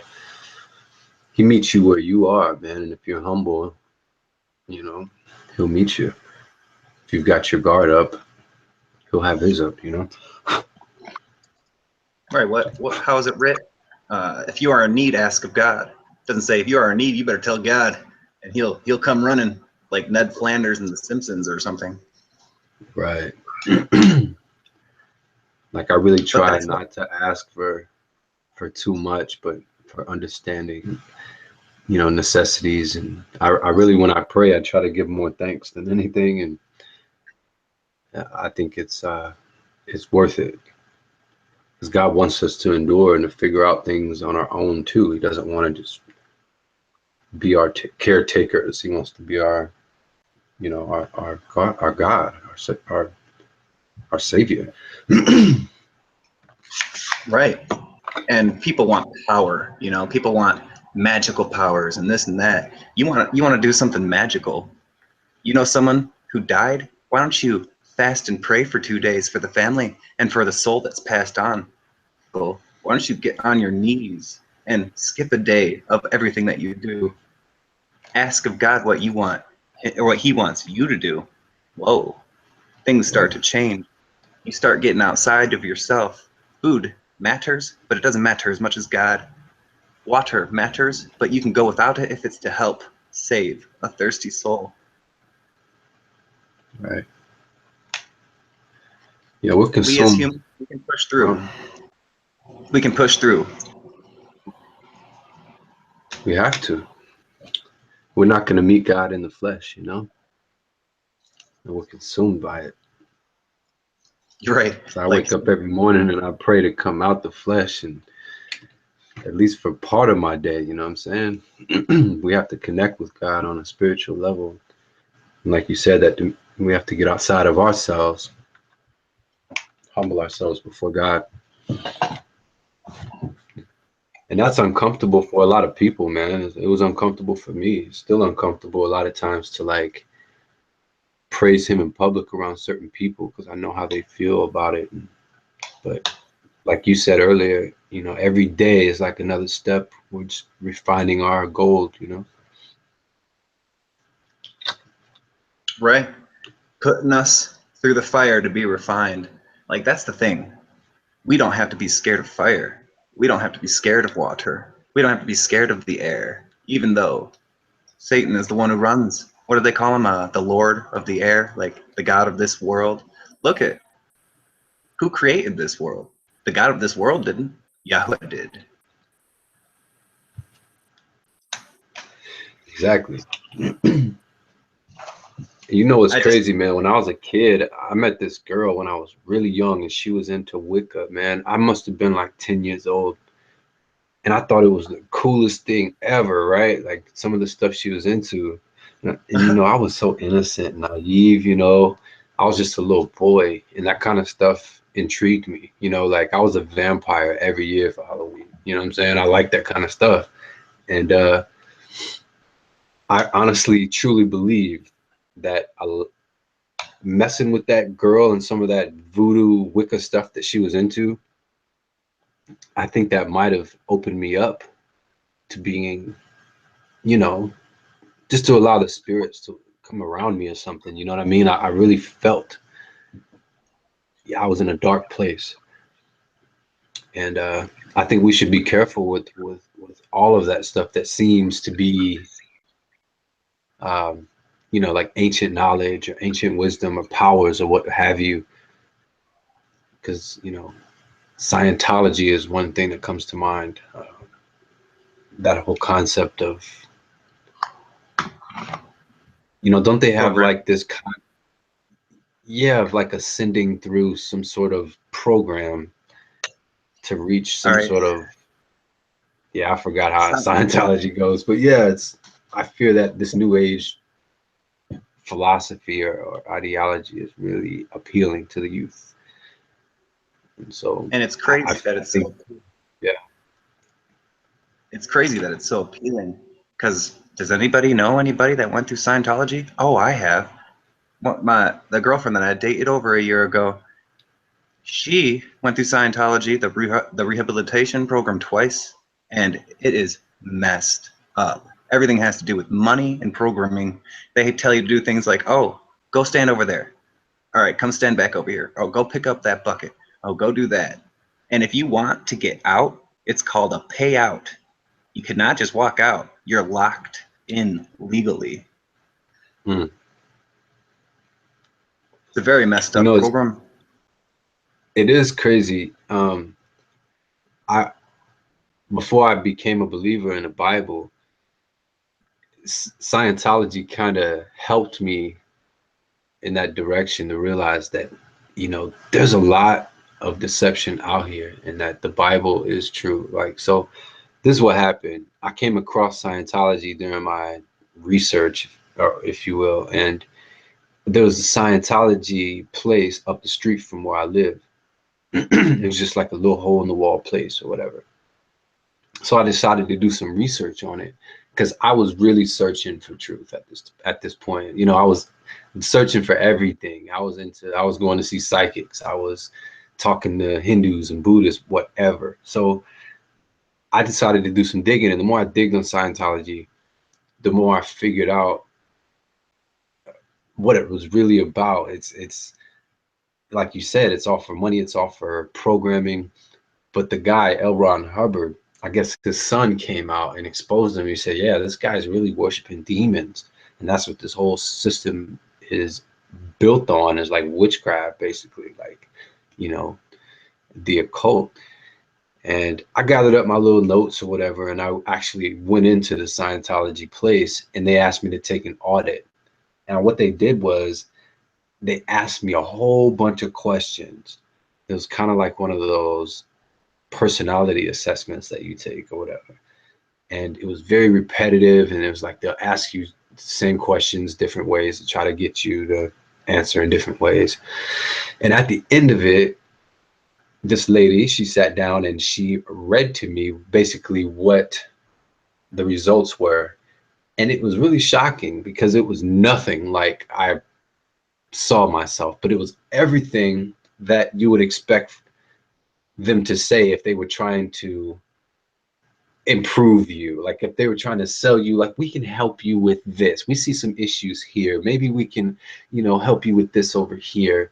And it just seemed very freaking weird. So I asked him, I let him audit me and the whole thing. But at the end of it, I asked him about L. Ron Hubbard and about the things that his son said. And when I brought those things up, she got real, like, she didn't know, like, I caught her off guard. She goes in the back and gets this man. Now this man comes in, he's like 99 years old old as old, and he can barely walk. And he comes out the back, and I didn't even know there's an extra room in the back, and he comes walking in, and he's got like all these gold rings on. I'll never forget it. It's what stood out about the guy. He had all these gold rings on like almost every finger.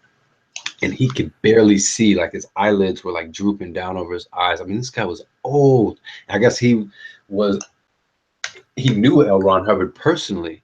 And he's telling me, he's like, yeah, all of those things his son said, they're not exactly true. I'm like, what do you mean not exactly true? Like, what do you mean? Like, either the guy was demonic or he wasn't. Like, what's the deal? And he gave me all of the little runaround answers, well, it's more complicated. It's not exactly, it's more like, and I'm like, okay. So I let him talk, then I respectfully left. But after I left, I felt like I had to pray. Like, I immediately felt like I had to get that off me. Like, I was like, what am I doing? I don't believe in the Bible. I don't believe in, but I did. I got in my car and I sat there and I was like, God, if you're out there, please, like, take this energy off of me, because I know that what they're saying is not real. It's fugazi. It's not the truth. And it wasn't long after that I eventually got into my Bible studies. But yeah, man, it was appealing though. Like the whole concept of it from a lost soul's perspective. So a lot of this stuff is very appealing, but it is not what it seems. Right. If people are wondering why they, like what he said with the questionnaire, why they grilled you with questions and try to get you to slip up, it's because once you do, they use that against you, and it's like their main focus. Well, you used to be a prostitute, you know, blah, blah, blah. And then the next day, well, you used to be a prostitute. Well, you were a prostitute. Are you still a prostitute? You know, that's how they go about it. And they have to keep reminding you, so you keep thinking you need to be subjective. That's what programming is. Yeah. And that's what I felt like. I felt like they were setting me up to, you know, cage me in their little box of, well, if you sign up for our program, we can put you through this and you can become like, because I saw, what was that show, dude? Nip Tuck. You remember that show?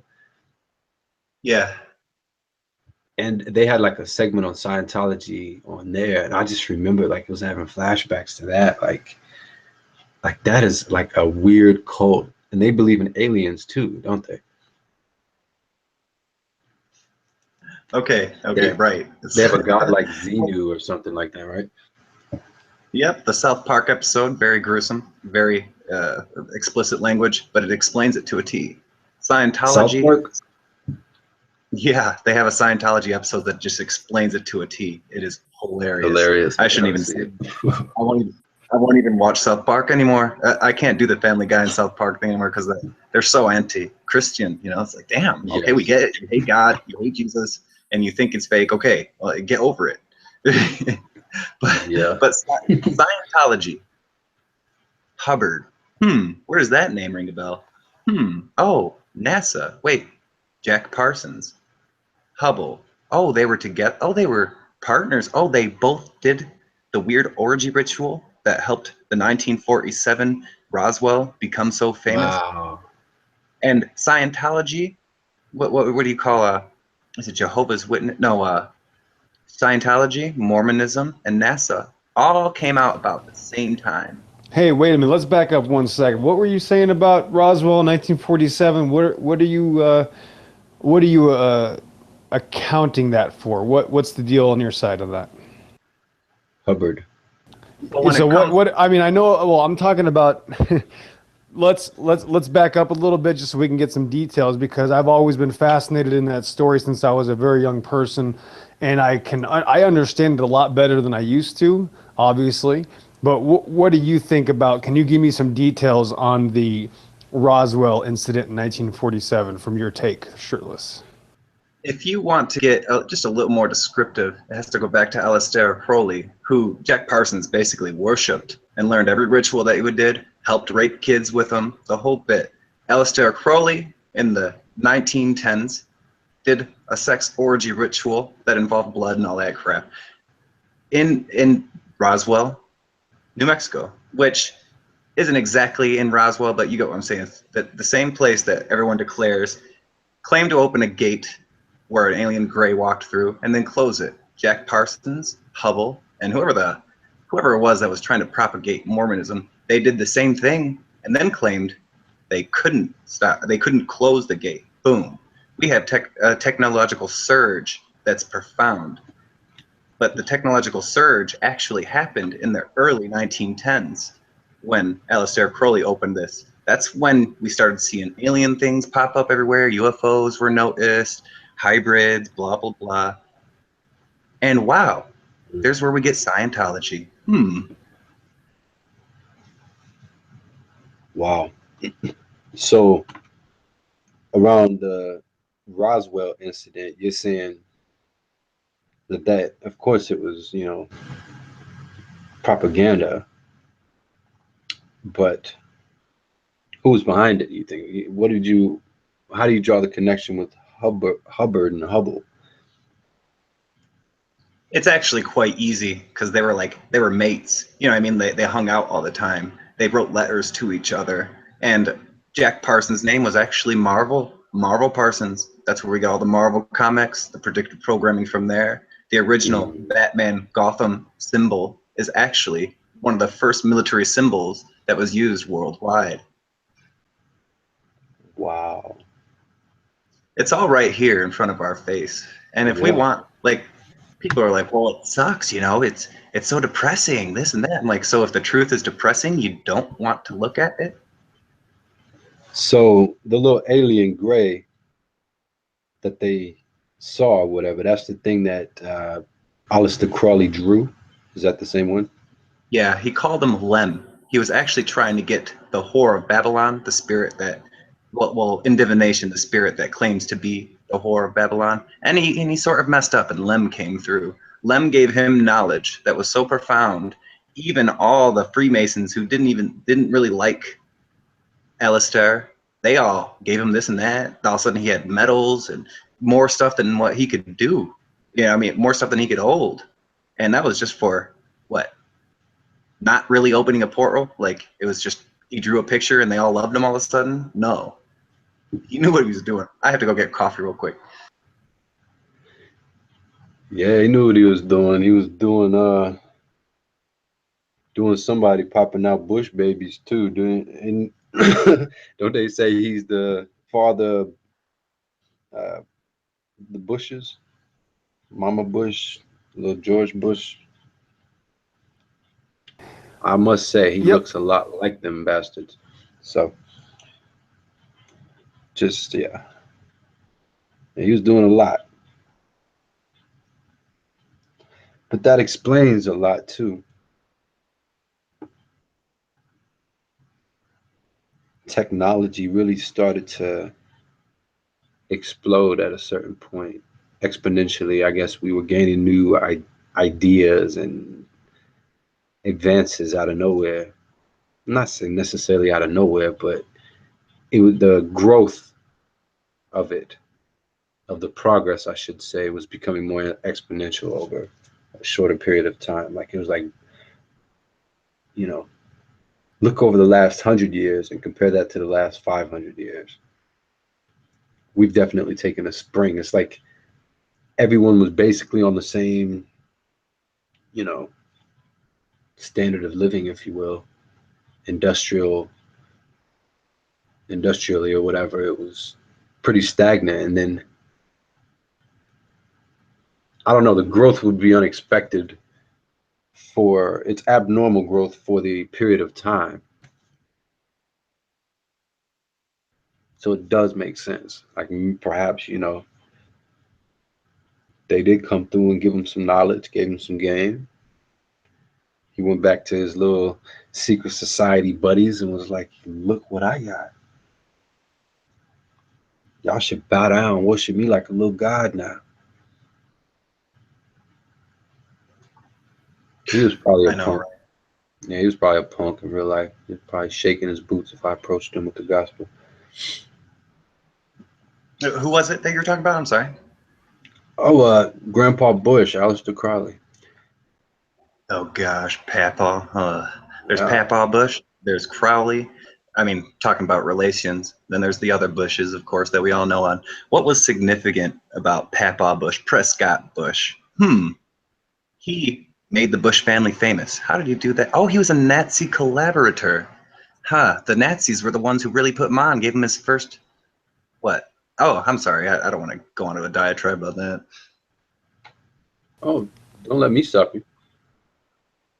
It's utterly ridiculous. Prescott Bush was so open about his communist beliefs, you know, the socialism agenda, the New World Order. I mean, it's exemplified through his sons. But dang. Okay, so this guy helps. I think he gave like $1 million in support of the Nazis, and then got a lot back, and that was what really branched the Bush family to become this and that, powerful, all that. Okay, so I just said that. Why would I say that? Because it's in the public records. Yeah. Yeah, see, I don't know about all that, though. The fog of war is so weird. World War I was a hoax. World War II was also a hoax.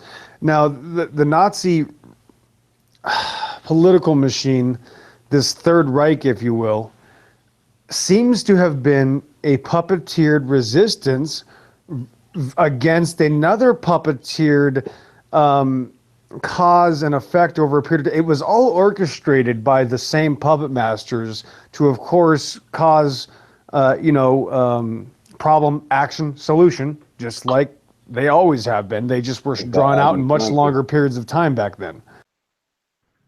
Divide and conquer, bro. Right. That easy. Works every time. Right. So my point is, well, first of all, there was a massive deduction in capability and knowledge actually at first before they increased the knowledge through the computer world and, weaponry and things like that, via these sources of masters of the universe, if you will, that we had met 150 years ago or whatever. But first, they were already making it illegal to do very important normal mainstays of life, like, growing hemp and being producers and actually being who we are supposed to be. So first, they took away all of our rights and then increased technology. And it was the ultimate changing of the guard. It was the ultimate destruction of humanity by increasing technology and taking away our rights at the same time. That way everybody would be happy with losing all your freedom, with losing the fact that you're supposed to be an independent producer, because we have more technology now anyway, so it's all better. The deception is so grand, though. There's never any end to it. Like when we talk about people like Bush and these things like that, we're really just talking about more slaves that are the puppets of the puppet masters of the puppet masters. You know what I mean? And we're trying to find out who to blame here or where does all this lead to. But really, when you come down to it, those people were actually probably chosen by God because these positions were needed to be fulfilled to create this disgusting world that needs to be destroyed as the Bible has written it. So I think it's so complicated and so drawn out that I think Satan asked permission from God to do all these things. God granted the permission, and that's where we're at now. And this world is greatly deceived. It's hard to have a hedge of protection around us when we don't ask for it. You got to think, go ahead, Blue. Let me collect my thoughts. No, I was just saying, yeah, I mean, but when you start playing connect the dots, it's kind of hard not to see the picture that it outlines. And it's becoming to a point where I thought that I had most of the dots connected, and then Flat Earth threw me a huge curveball. And it was like my whole picture was, complete almost. But now I'm thinking, wait a minute, just like I got comfortable in my connected dot picture before, what if there's another piece that I'm missing? Maybe the picture is even bigger than I thought. So, but the thirst for knowledge is real among us. We have a real hunger for it. And I think that is divine because there's an awakening like nothing else in history. Of course, people now have a lot more downtime and access to the information, so I get it. But the overall expansion of knowledge is really impressive, man. It is. Like the awakening. To expound a little bit on what Pillbox said, these people who, because there's a lot of the upper ups, the upper echelon that say we need to decrease the population, they need to bring this new world order about. And what we don't realize, because I didn't realize until a couple months ago, one of my bosses or one of the managers of the fuel kiosk I work at, he has a pyramid on the back of his car, like a pyramid sticker, just a white pyramid sticker. I'm like, so what do you want, like the one world order, this, that? He's like, yeah, I think the government, is doing the right thing, blah, blah, blah, and they should control the whole of the world. I'm like, whoa. Where in history when the government controlled more than just their portion, or even just their portion, did it work out for the citizens? I had to put it to him like, look, I'm a nobody, and you think you're somebody to them? Right. Like, come on. Someone is asking me. Oh, go ahead, Arkan. Yeah, I think you were nailing it. You talk about Gretchen. What up, Gretchen? Yeah, I mean, okay, I understand the concern here, but now here's my concern. Let's take a step back and go, who told me that Duke Ferdinand was assassinated? Who told me that? Who told her that? Who told us that?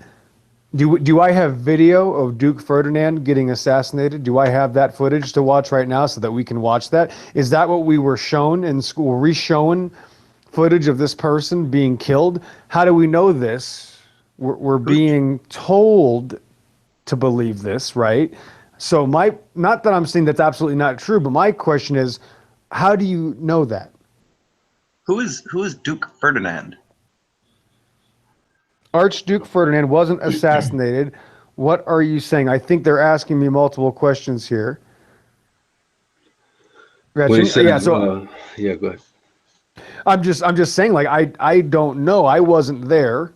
I have a hard enough time trying to tell people that Kennedy was assassinated, and I have video of that. So this is where we're going to make these claims. I'm saying World War I is a hoax because it was orchestrated. All the sides were paid and bought for by all the same puppet masters that still buy and pay for all the wars now. All these wars are hoaxes. There hasn't been a real war in probably 2,000 years. If I were to guess, I'm sorry. I want to respond to that. If people want a good example, since everybody loves to listen to movies rather than listen to us, watch Sherlock Holmes, Game of Shadows. Moriarty, in the end of it, explains the whole governmental system of war. He's not saying the wars never happened. He's saying they were contrived and we were told that they were for a different purpose. The best way to get slaves is to recruit them of their own volition. What a great recruitment trigger to get everyone to join the war, praise the war. Moriarty said, I started this war because I want conflict. Once this conflict starts, I have the bandages for them to repair it. So I get the money from both sides. So my question to Gretchen is the war on terror a real war?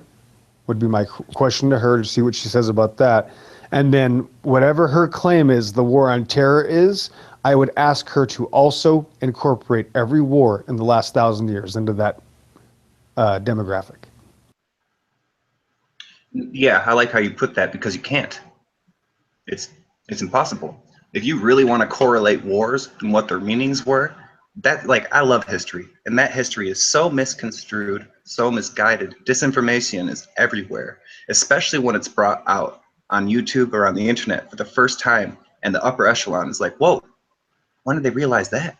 Let's see what they say. And then a couple months later, that person becomes famous. And then a few months after that, the person who actually started the conversation, who got people looking into it, is gone. Where'd they go? Oh, they suicided by hanging themselves with their hands tied and a couple bullets in their head. Wait, did you say they killed themselves by shooting themselves in the head twice? Yeah. Oh. Yeah. Really? Yeah, they're not going to leave their empire up to chance by some ambitious and idealistic and overzealous politician from Arkansas or somewhere. They're not going to leave that to chance. What they're going to do is they're going to groom people for certain positions, like Obama or Kennedy even. Like, these people are basically nothing more than actors reading off of a script given to them by the power elite, the authority behind the strings. And whoever that is, they have a lot of money. So I guess if you follow the money, you'll see who's really in their pockets. So it's not hard to see once you take a sort of a step back from the whole thing that, yeah, it's all orchestrated. So wars, a lot of social engineering goes on as far as what they give us in the media. Like, if you take like this Manchester incident, for example, well, some of these hoax truthers are saying, this didn't pass the smell test either. Well, what would sort of an event incite in the public? It would incite fear, and it would incite their need for more government control. They would incite, whatever agenda they want to push, they can manipulate the people in this sort of way. And so it's all the same. It's divide and conquer. And as long as they can keep the people divided and arguing amongst themselves about petty issues with no real importance, they can keep, running their empire which is eventually leading to what the Bible would call Armageddon, and this one world government where the Antichrist is the king. And now, if you look at the music these days, look at the movies. Like it's interesting you mentioned the Marvel and how that comes from Parsons, right? Yep. And Yep. if you look at the Marvel themes to a lot of these have the theme of like a savior or a dark lord or a, you know, it's very deep, man. So I feel like they're telling their story through the movies and brainwashing us through the news. And it's And it makes us right. It makes us ask the wrong questions. There's a heavy metal band I listen to, and I think it's Germany. A quote from them is, "You can't get the right answers when you're asking the wrong question. Following familiar tracks is seldom the best. If you want to know where we're coming from, or people who are arguing in the chat about factoids and semantics or historical references that we technically can't prove, why don't you start asking the right questions?" Well, I think with the whole 9/11 thing, that proved that people weren't willing to ask the right questions. That whole thing with 5 minutes of considering it was preposterous from the very beginning. And yet only a handful of people, compared to the whole scope of people who actually were, you know, watch the news and believe the official story anyway.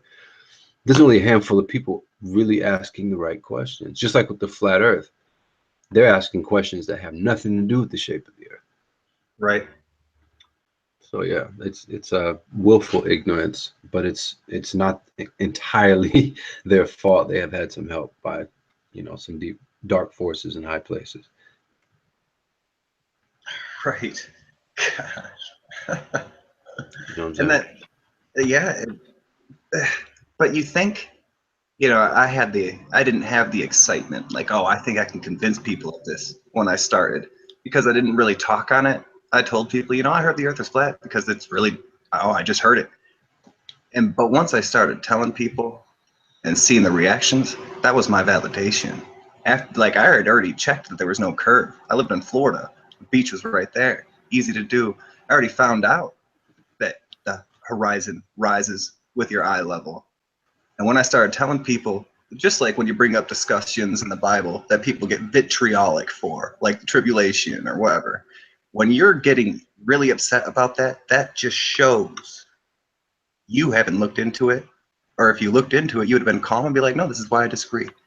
But when you get vitriolic, like when people argue the serpent seed doctrine, I believe Eve produced Cain through the seed of Samael. And that will make people flip out, because it made me flip out years ago when someone said it to me. For over a year and a half, I would still flip out on that. And then I looked into it, spent months looking into it. And people are like, oh, well, blah, blah, blah, this and that. It's like, okay, well, I hold to it. You can hold to that. Let's not argue on it. Let's get back to how we can help save souls. People Flat do Earth get mad about can that, help though. save souls. Doesn't Right, I used to. Zen Garcia still hold to that or no? Yeah, I actually agree with Zen on it. I could say all the reasons why, but then people will just start getting upset and it never gets anywhere. I think it's a fascinating discussion. At the very, very least, it's a fascinating discussion. But like you said, it's not a salvation issue because Christ did away with, you know, all of that anyway. Like the bloodline is it ends at Christ, the blood sacrifice. It ends there. So it doesn't matter what happened then. It's just more so an interesting discussion. But you're right. It triggers people. That it really conversation in particular, it triggers people. They get real upset. And it really shouldn't, because I mean, we disagree with things. Okay, whatever. Yeah, and it's not like it's an uncommon theme for the Bible either. So it's not like it's foreign to the rest of the Bible. Just read a few pages on, you'll see what he's talking about.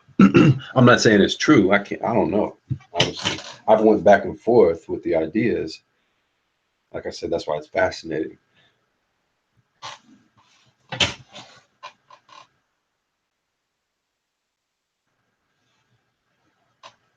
Yeah, I heard it out too. I'm open to anybody's claims. I heard it out and listened for a long time, but I found it to not be backed by any scripture after all the original Hebrew, having to look up all the other stuff and that. But that wasn't my problem. My problem is that I can, when certain, not anybody here, but certain groups of people show me things about themselves, and sometimes I go, well, okay, but it's a touchy subject. People will get upset, obviously, with their belief system. But that's like going back to explaining what Yahweh means. And a lot of people who believe God has a name, even if I show them that Yahweh actually means an abbreviation, or God saying, or actually just plural gods, and actually just a general term for God. So people take the word, the letters, and then so there's a belief system in the actual name of God, even though I actually don't believe there is a name to God. The only name God has ever had, in my opinion, is Jesus Christ, and the translations previous to what, Emmanuel and those things. But so, I don't worry about it too much, but, I don't know. I'm always open to be corrected, but after going through all those stages, I have found that I am pretty sure, in my opinion, that God doesn't have a name that we've been told, like Yahweh, and I don't believe in a Satan, a serpent seed thing. But if people believe that, that's not going to change anything. Whatever. Right. I love the way you put that, because I'll say Yahuwah just as quick as someone will say God. But the only reason I use Yahuwah is because that's what I think his name was. People say Yahweh or Yahosha, all this stuff. He's God. He's the true God. We don't need to call anything else a God when we compare him. Yeah, I was looking into that, trying to figure out if God had a name. But like I said, it's not that big of a deal. But there is a sentence there. There could be a sentence there, and the whole thing about how to pronounce it. Though I think it's. I think a lot of people, maybe because of they seek perfection, they seek a better understanding, they seek a better method of addressing God. So I can understand why people would want to do that.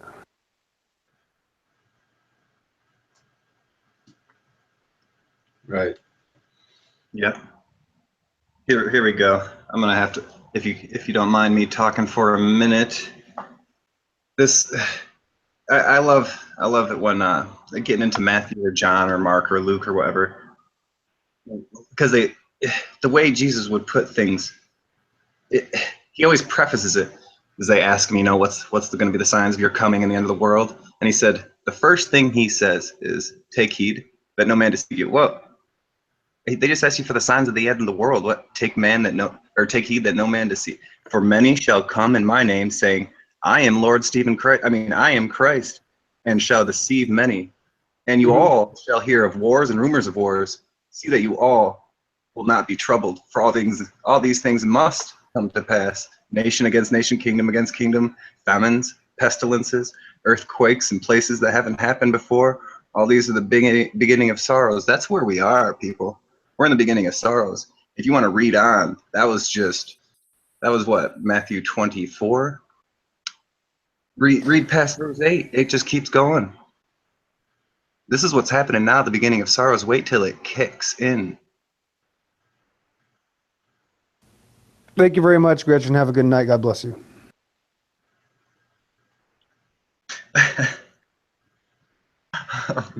What? What, referring to the chat? Yeah, real quick, she left, but let's see, what's this say? Lord Stephen Christ. Yep, that's sounds like somebody predicted that. Yep.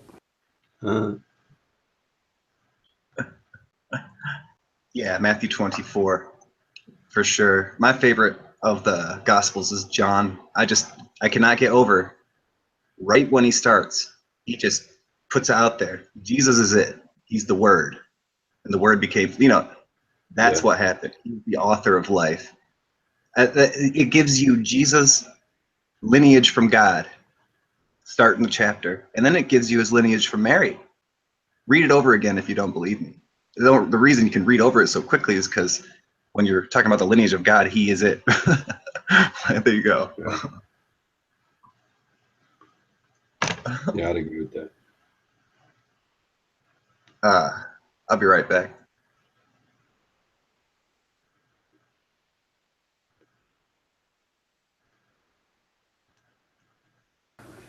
Yep, and the confusion rages because you can't put all the pieces together because then everybody would, if you had just 2 or 3 people figuring out all of it, it'd be too easy. Yeah. Everything wasn't meant to be known. But the place that we're standing on, I'm pretty sure we can have a good idea of what it is. Just the flat earth. And guess who made it? Yeah, God made it. Yeshua made it. End of discussion. You're not a ball flying around space. You're here, and God is above you. You're not moving. Take it easy. You heading out, Brian?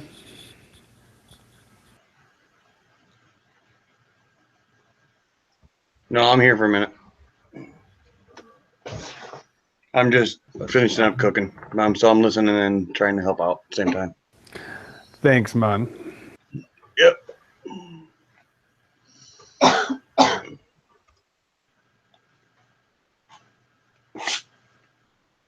The other problem I have with serpent seed is that in Genesis, God makes it very clear when beings came down and had relations with women. You know what I mean? So it's like, if this is this clear here, you know, and over here it says Adam knew Eve, then they just seem polar opposite to me, and I just can't find a way to justify anything past that. I just look at that and go, well, here's when people from that were not earthborn came down here, then made earthborn beings, and for them to call them earthborn meant that originally they were not of earth. So yeah, that's as far as I can take it. There's nothing else for me there. Yeah, it does say that. Yeah, it's that easy. I just try to keep it super simple.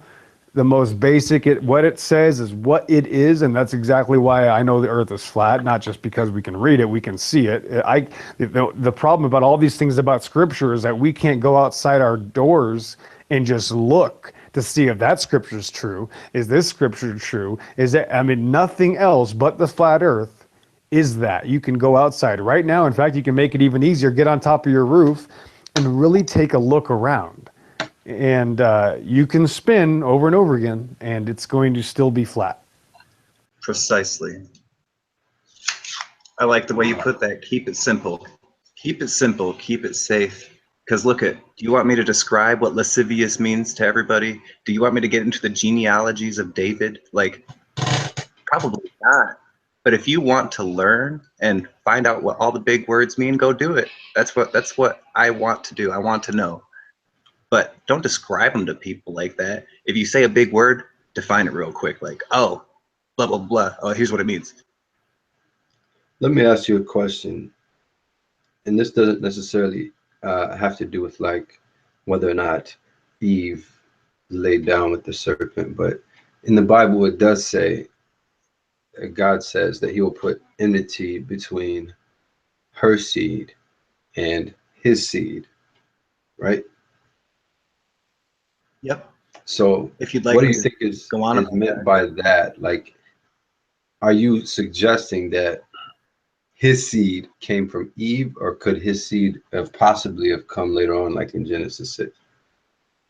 Instead of saying that I'm suggesting, I would make the claim when he says his seed versus her seed, that means sperm versus sperm. When it says Adam knew Eve and they bear a son and have Cain, Adam knew Eve and they bore a son. Doesn't mean she couldn't have been planted in earlier. And people think Cain and Abel are twins. No, they were 7 years apart. Abel the younger. After Cain killed Abel, Cain started his own lineage, and they had another son named Seth. Seth became the replacement when you read in Jude, I think it's Jude, that says Enoch is the seventh from Adam, if you count from Cain to Enoch, that's 8. With Abel inclusive.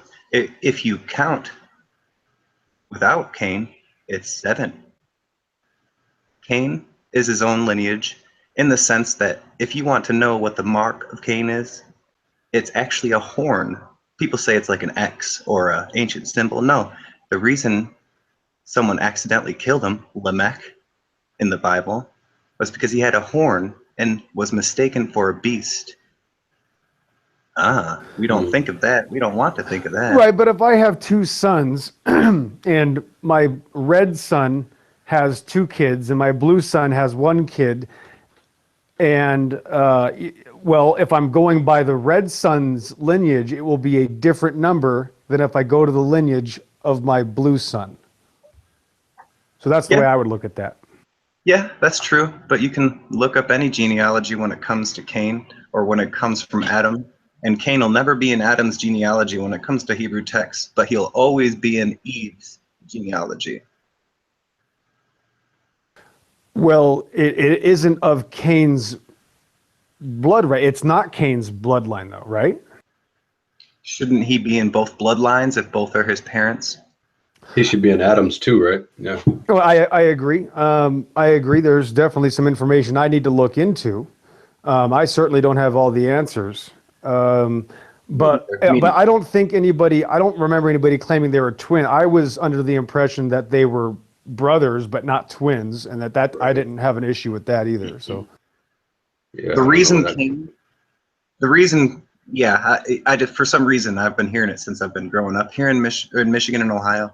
But the reason that Cain had weird children, if you will, wasn't just because he was different.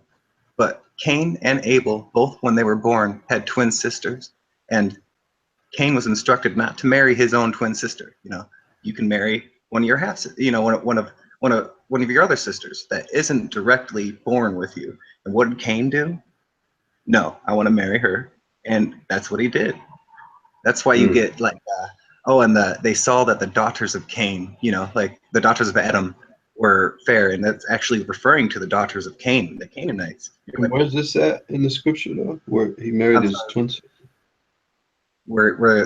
I'm sorry, where's what? Oh, that's not in the canon. No, that's Where's it at though? Hebrew lore. I'm pretty sure you can find it in Jubilees or Jasher, but it's like usually other language stuff, like the Thracian stuff I talk about. I'm gonna have to make a video on that, like source it. Yeah. Well, you said we shouldn't trust Jubilee or Jasher like that, right? I said the translations that are usually in English, you have to actually go searching for a good translation. Oh yeah. Well, yeah. I mean, I don't know. I mean, of course, we have to explain where the other children came from. I have no issue with them. With them having twin sisters at the same time. Well, it must have been like triplets. Hey, I don't know the semantics of it. well, like if he had twin sisters, like I'm just picturing like they were born at separate times. Cain was 7 years the elder of Abel, but they both had twin sisters when they were, birthed. Oh, okay. So just I'm talking four in total right there before Seth. I got you. And if I were to make another point on the serpent seed thing, I would have to go with, so Eve just partook of the fruit of the tree. Now you're gonna have pain in childbirth. Sorry. Right. The usual thing, pillbox, that people refer, or quip back. I can't really remember. Well, but she had 2 sons before the fall. No, they didn't have any children until after the fall. So that was after. Okay, so they had no children till after. Well, then where's the relevancy if they didn't have any children yet?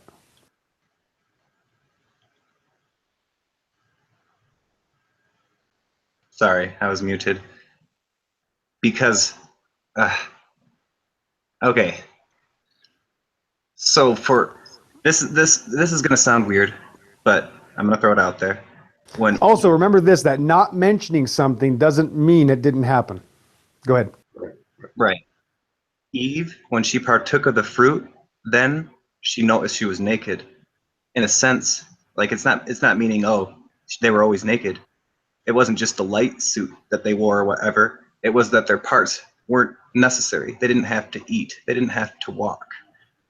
And when you get into when she touched the tree, then she was fallen. She partook of the fruit. She partook of the wisdom. That's when Samael in the Nakash took advantage of her and implanted his seed. And when Adam come along and took of the fruit, then he too lay, and then they bear Cain.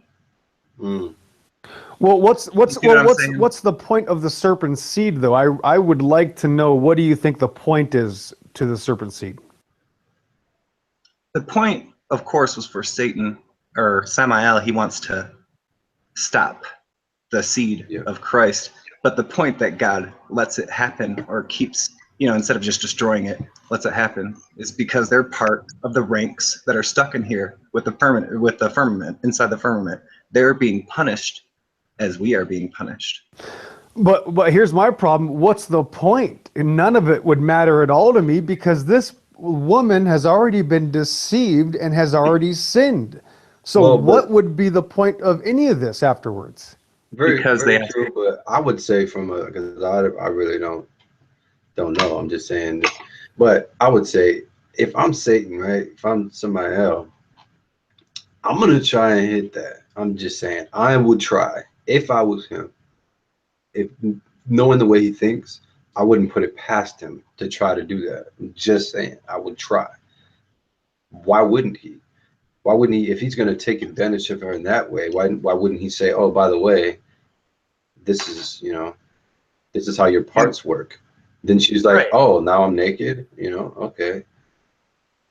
And I'm not saying that's what it is. I'm just saying I could see that happening. Well, then we're really begging the question, because now we're saying the smartest people in existence don't know how to have sex. So we're going to have a real hard time explaining that to these people that think Adam and Eve were probably some of the smartest people that ever lived. They were literally walking and talking with God, but they don't know how their parts are going to work together. I'm not going to buy it. Sorry. When Eve, when it says Eve was deceived, and people always throw the word out, expatio, she was wholly seduced, this and that. It wasn't that she was raped or anything. It's that when she came upon the serpent and saw it, it was more beautiful than her, in her opinion. She desired the serpent, so she fully trusted it. The serpent said he was there to guard the tree. He was one of the angels to guard the tree. When you're curious and you're first learning of something, it wasn't that she didn't know of sex, is that she wasn't sure who or why they were supposed to have sex. But that's the thing, though, but we clearly have to add scripture, because it makes it very clear who got to know who.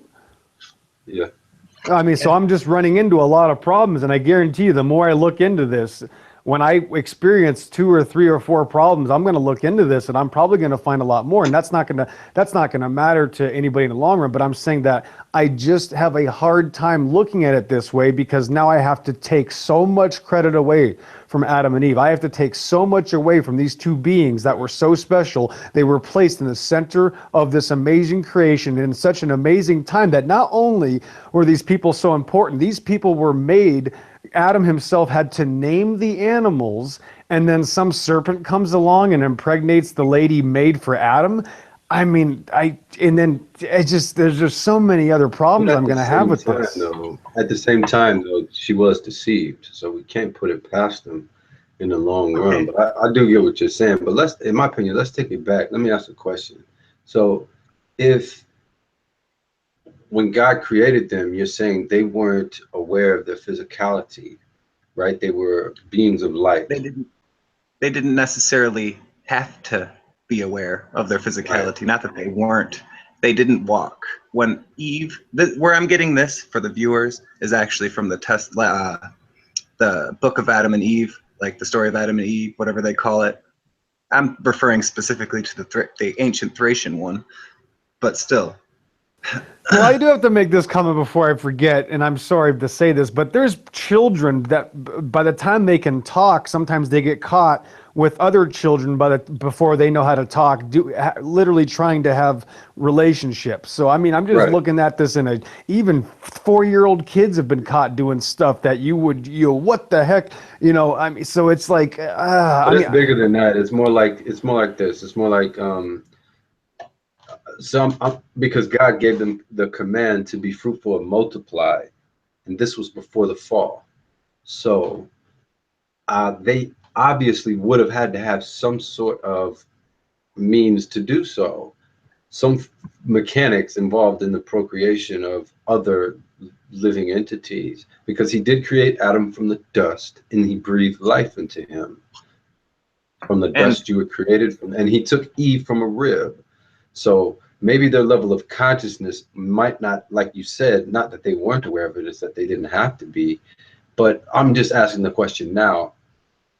In that state that they were in before the fall, they had to procreate. So No, they where's could. the significance? The significance is in that before they were fallen, they didn't fear. They didn't want for anything. They didn't need. They walked and talked with God. They were able to.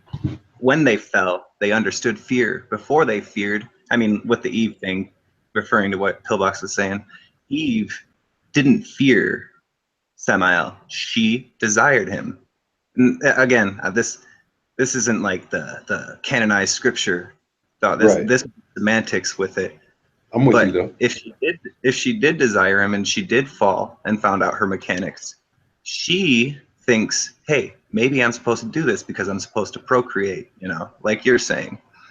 Adam, he was really moved by the whole process. But when another thing, Pillbox, because I'm not fully bought in, I can defend it all day, but really what kicks me is the timeline. Like, some timelines say Adam and Eve didn't have children for like 80 years after the fall. And some of them say that they did.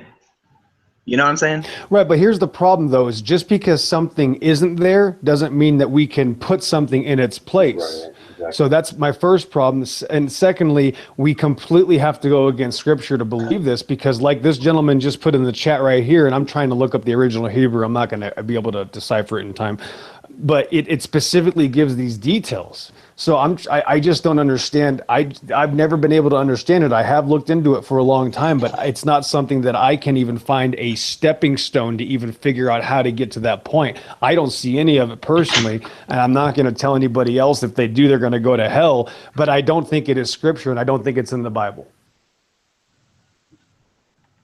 Right. And I could argue that point all night. I'm not going to, by the way, viewers, because I honestly don't know. Like, I didn't have a stepping stone either. This is one of those faith things. But the fact is, a serpent does have a seed.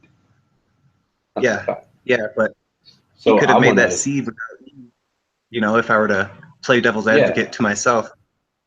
Absolutely, because it says, I will put enmity between thy seed and her seed, the seed of the woman and the seed of the serpent. Wouldn't they have one seed together? Or it's possible they could have two. I mean, she could keep bearing children with Adam or whoever else and have a lineage through her at the same time of his own. Right. But I'm just curious as to when that would have been, because later on it talks about how they came down, and that's when it describes them taking the daughters of the earth. And, Yeah, that's a good point. That's Wait, what I does was it say Eve has seeds? No, just seed, like what she produces, what the seed copulates with. You know what I mean? the bloodline, if you will. Yeah. I forgot what I was gonna say.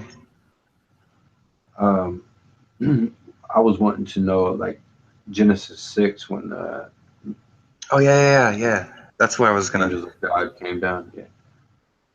The fallen angels, or the Nephilim, because whenever you see I am, that just means plurality. They came down, and the earth was ripe with righteousness before they came. if you speak to a Hebrew or a Hebrew roots or, you know, a Judaizer, when you ask them, well, what really caused the fall of man? They'll be like, well, yeah, Adam and Eve, that whole bit. Yeah, but what really caused the fall of man was the fallen angels and creating the Nephilim. It makes you think like, well, so when did that happen? The days of Jared? That's around What do you mean 35. fall as in like that's when you can notice a significant, I mean, Yeah, when they came down corruption from on the above. earth. Mm-hmm. If they had already fallen, but you just mean that's when like the destruction started to come upon like the Like the nasty- book of Enoch describes. They begged the Lord. They begged the Lord for this curse, and to gain what they called a house to stay in on the earth, as in we're looking for a heavenly house to go afterwards. They wanted one so they could procreate, and God said, all right. And he gave them specific instructions, things not to do. Do not mate with the humans. That was like one of his main first points. Do not procreate. Do not mate with them. You can rule over the lands. And then people like Samyaza and Azazel started the whole bit. They made people evil because they knew they could. Prometheus is a pagan word or pagan name for Azazel. Yeah. Azazel brought makeup, you know, the beautifying of the countenance and metallurgy. And then there's ones like Kokabal who brought things like abortion. Hey, we know how to take the baby out of the womb before it turns into a baby, so you won't lose your good looks. That was the main purpose for it. Oh, and they accepted blood sacrifices all day. Yeah, all day. So, yeah. So they came down, taught man all of these corruptible things, and started mating with women. Now, my question is, they aren't like, so it's not specific. We can't nail down exactly when the seed of the serpent entered the picture, can we? Right. That's all. Like I can get into genealogies and tell you a precise date, but then I can get into genealogies of the same kind and tell you a different precise date. Right, because it establishes that the Nephilim were taking daughters at a specific time, but doesn't say about the serpent necessarily. But your case was based on how it skips Cain in the genealogy of Adam, right? Right. When it comes to the fallen angels, and when you read the book of Enoch and this and that, Samael is strangely missing. Like, where's Satan? You know, they talk of him a little bit, but where is that Satan? How come he's not having procreating? What's the punishment for procreation with women? You get put in chains. Your body gets put in chains. You have a soul, spirit, and body. So who's walking around up here right now if he's being punished? Oh, he already was punished. So he's already broke the chains. But who was it that was the devil, you know, going around prowling? Well, how about this though? Before I forget, shirtless guy. So now I have another problem. Here's my problem now, because now I have Eve already able to sin, right? Okay, and before there's any children, right? And now I have these angelic beings now causing the world to really go bad, and without this so-called shift of power from non-earthborn beings turned to now earthborn beings, we have the entire world turned on its head. So again, what is the purpose of this serpent seed when nothing in the Bible that has anything to do with this world being destroyed has anything to do with it? We have Eve committing a problem at the beginning with Adam screwing this up, and now we have the Nephilim coming down and really turning it to the next level. I don't even have a reason for the serpent seed, let alone evidence for it. So that's my final statement on it. Until you start talking about Revelation, that old serpent, the dragon, and it gets into him going after the virgin and all that, and you can get into symbolism. Right, but none of that has anything to do with hereditary relationships. Well, it kind of does, because No, it can't, because if you think about it, God is saying that the serpent is going to be going against Eve's children. That means he's against her lineage, which doesn't mean he's part of the lineage. So that again, it says his seed, though. So yes, but that means the against serpent her has- seed. That means against her living creatures that come out of her. Her children are going to be against the serpent, which that is hold not on. going to change hereditary relationships. Pillbox. So Ishmael and Israel, they were just cool. Like it was all cool with them. Both of Abraham's sons that started their own different religions, or didn't start, but went their own different paths and ended up hating each other. And then now we have all this religious differentiation of Muslims and Christians from these Right. brothers. Satan doesn't have to be part of a genetic lineage to influence humanity. There's no scripture that's going to back this up. I'm just proving it. There's nothing that's going to be a hereditary relationship with these beings. There's no such thing. But it says right there, though, that there will be enmity between her seed and his seed. Now, Yes, he that has means a they're not seed. right. So That he means has they're a not seed. Hold compatible. on. Yes, that means that's the opposite. That means they're not compatible. They are separate. Yes, that is saying that these beings are going to be against her beings. That's the opposite of hereditary relationships. So the question remains, though, who are the seed of the serpent? Because if they exist clearly and they're at enmity with the seed of Eve, I want to know who they are. Right, they're not So compatible. that's Right, all they're I'm not saying. saying they're the same. They're not saying they're part of the lineage. They are saying that they are against her family, against these human beings. They are not part of humanity. They are against humanity. Who are they, though? Well, like- he has a seed. I have no idea who they were, but they're certainly not hereditary related to these people. What if you get into where Jesus says, yeah, you are the children of Abraham, but you are of your father, the devil. What if they have that bloodline in them? Why would he say you're of the father? Is that just another allegory? Right. Well, again, what do you think that means when Jesus Christ says, "Are you as lords?" Is that allegory as well? Are we gods? Are we lords? I mean, so yeah. I mean, does that mean that he is hereditarily the father of these people, or spiritually? But couldn't Yes. it mean both? Well, At the same but time? it shows that there's in between, there's enmity. They don't get along because they are not hereditary relatable. They are separate. They are at war. They are not the same. So everything points against this. I'm just telling you, we can do this all day. I'm just telling you that everything is going to point away from hereditary relation. This is a spirit. Remember, it's not about the flesh. What does God say? This is about spirit. This is not about the flesh. But you're like generalizing the whole bit when it comes to, I mean, people of hereditary descent of anything. There's defectors. I mean, most of the Old Testament is about how Israel and Judah defected from God. People defect. And I mean, I know you don't adhere to that. Well, why would that have to be the seed of the serpent? Well, why do they have to be so different than us? I mean, why do you think people like George Soros are so evil? I honestly don't think some of them are human. And I think they've been here a long time using different meat suits, possessing different people. I agree with that.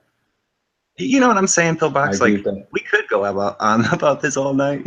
I think the more we talk, the more it has to be stretched, though, because we're no matter what here, you're not getting any information that there is any hereditary relationship whatsoever. The father, the devil, is your father too. Because if I start becoming a Satanist, then he's my father, the devil.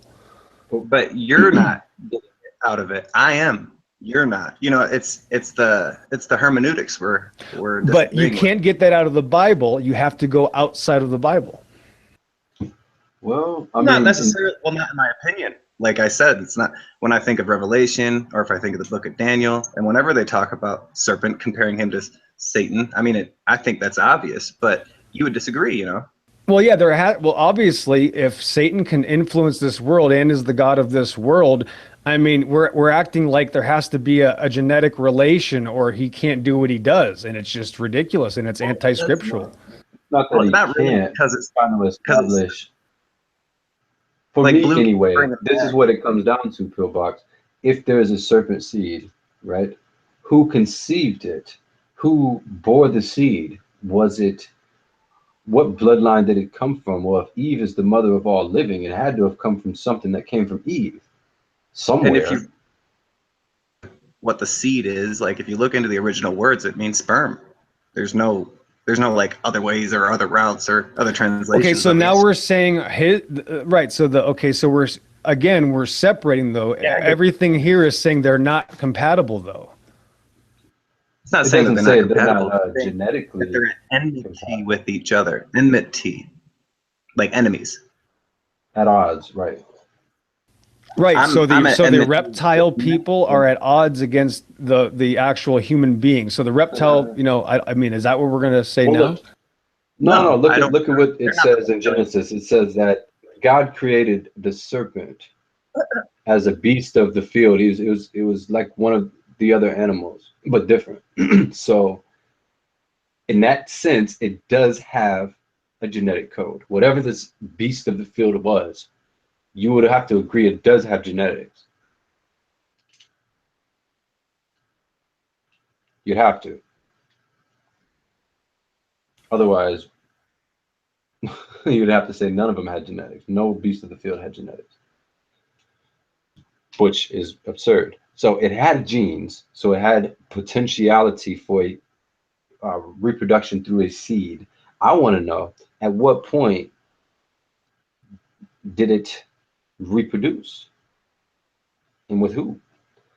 I'm not necessarily sold on the fact that Cain was necessarily his or whatever, but Well, here's another problem too: is that supposedly a serpent seed can be impregnated in a woman, and this man Cain is still going to have to abide by things and make sacrifices, and it goes about as a normal human being. So, again, now we're seeing that a serpent seed means there's no difference, and a serpent seed doesn't cause Eve to sin in the first place, and it had nothing to do with the fall of these. I mean, I just can't find anything that fits at all to even suggest any of this. It just doesn't make any sense at all. Plus, we're stretching this enmity thing to say that there was a compatibility and now there's not, and that's why they're enemies.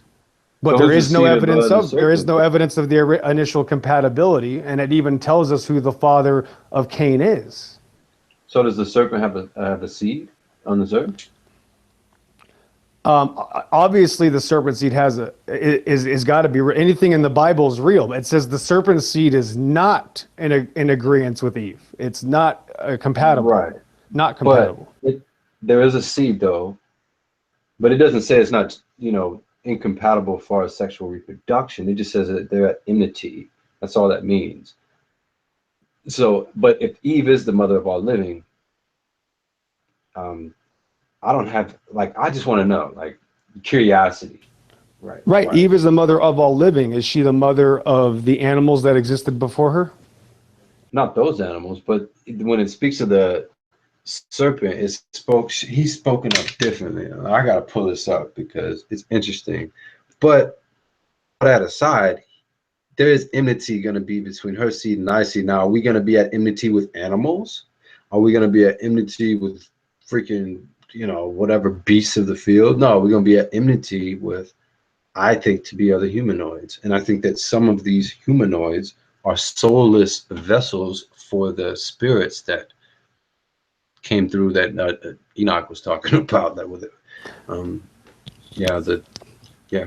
the demons. Right. So but we don't even have serious demonic possession of this world until these Nephilim come down and to now start a new race of beings, though. So I mean, it's like what was the point of this so-called serpent seed? It didn't even do anything. So the entire premise just doesn't make any sense to me. I don't know. Perhaps the serpent seed is who the angels were mating with. Maybe there was some sort of, because there was a lot of genetic stuff going on back then, man. I don't know. I'm just throwing stuff Right, out. but all of it is non-scriptural, and now we have to say when it says the daughters of men, now we're saying these daughters of men were actually daughters of a serpent. So now the Bible makes a mistake. Anytime you go in this direction, I've seen this, is that we have to start now ignoring biblical scripture. There's no way around it. If you're going to believe in this, that's fine, but it's just asking the question. But now we have to ignore other script. We have to ignore that these are now the daughters of men. No, I would say No, hybrids. no, we're not ignoring that they're daughters of men because they're still daughters of men. Right. Oh, well, they are daughters of men. That's what it says. And there is no information about any sort of lineage in the human genome or genetics in human other than human beings. I'm just trying to figure out. I don't know. But the serpent does have a seed, though, and it's not being kept to itself. It's at enmity with the seed of Eve. So, with that said, though, like we're not at enmity with like a beast of the field. Right, but I think the complexity of that with evil bastards right here who brought down the towers. And I think the complexity of that statement, just like there are some things that are there's an iffy thing about some things that are very hard to understand. Some people are pre-trib and post-trib, and I don't know what that argument's about. So we often have the exact same piece of evidence, and we have two polar opposite opinions, and that's nothing new. All I'm saying is that seed. Right, that's what I'm.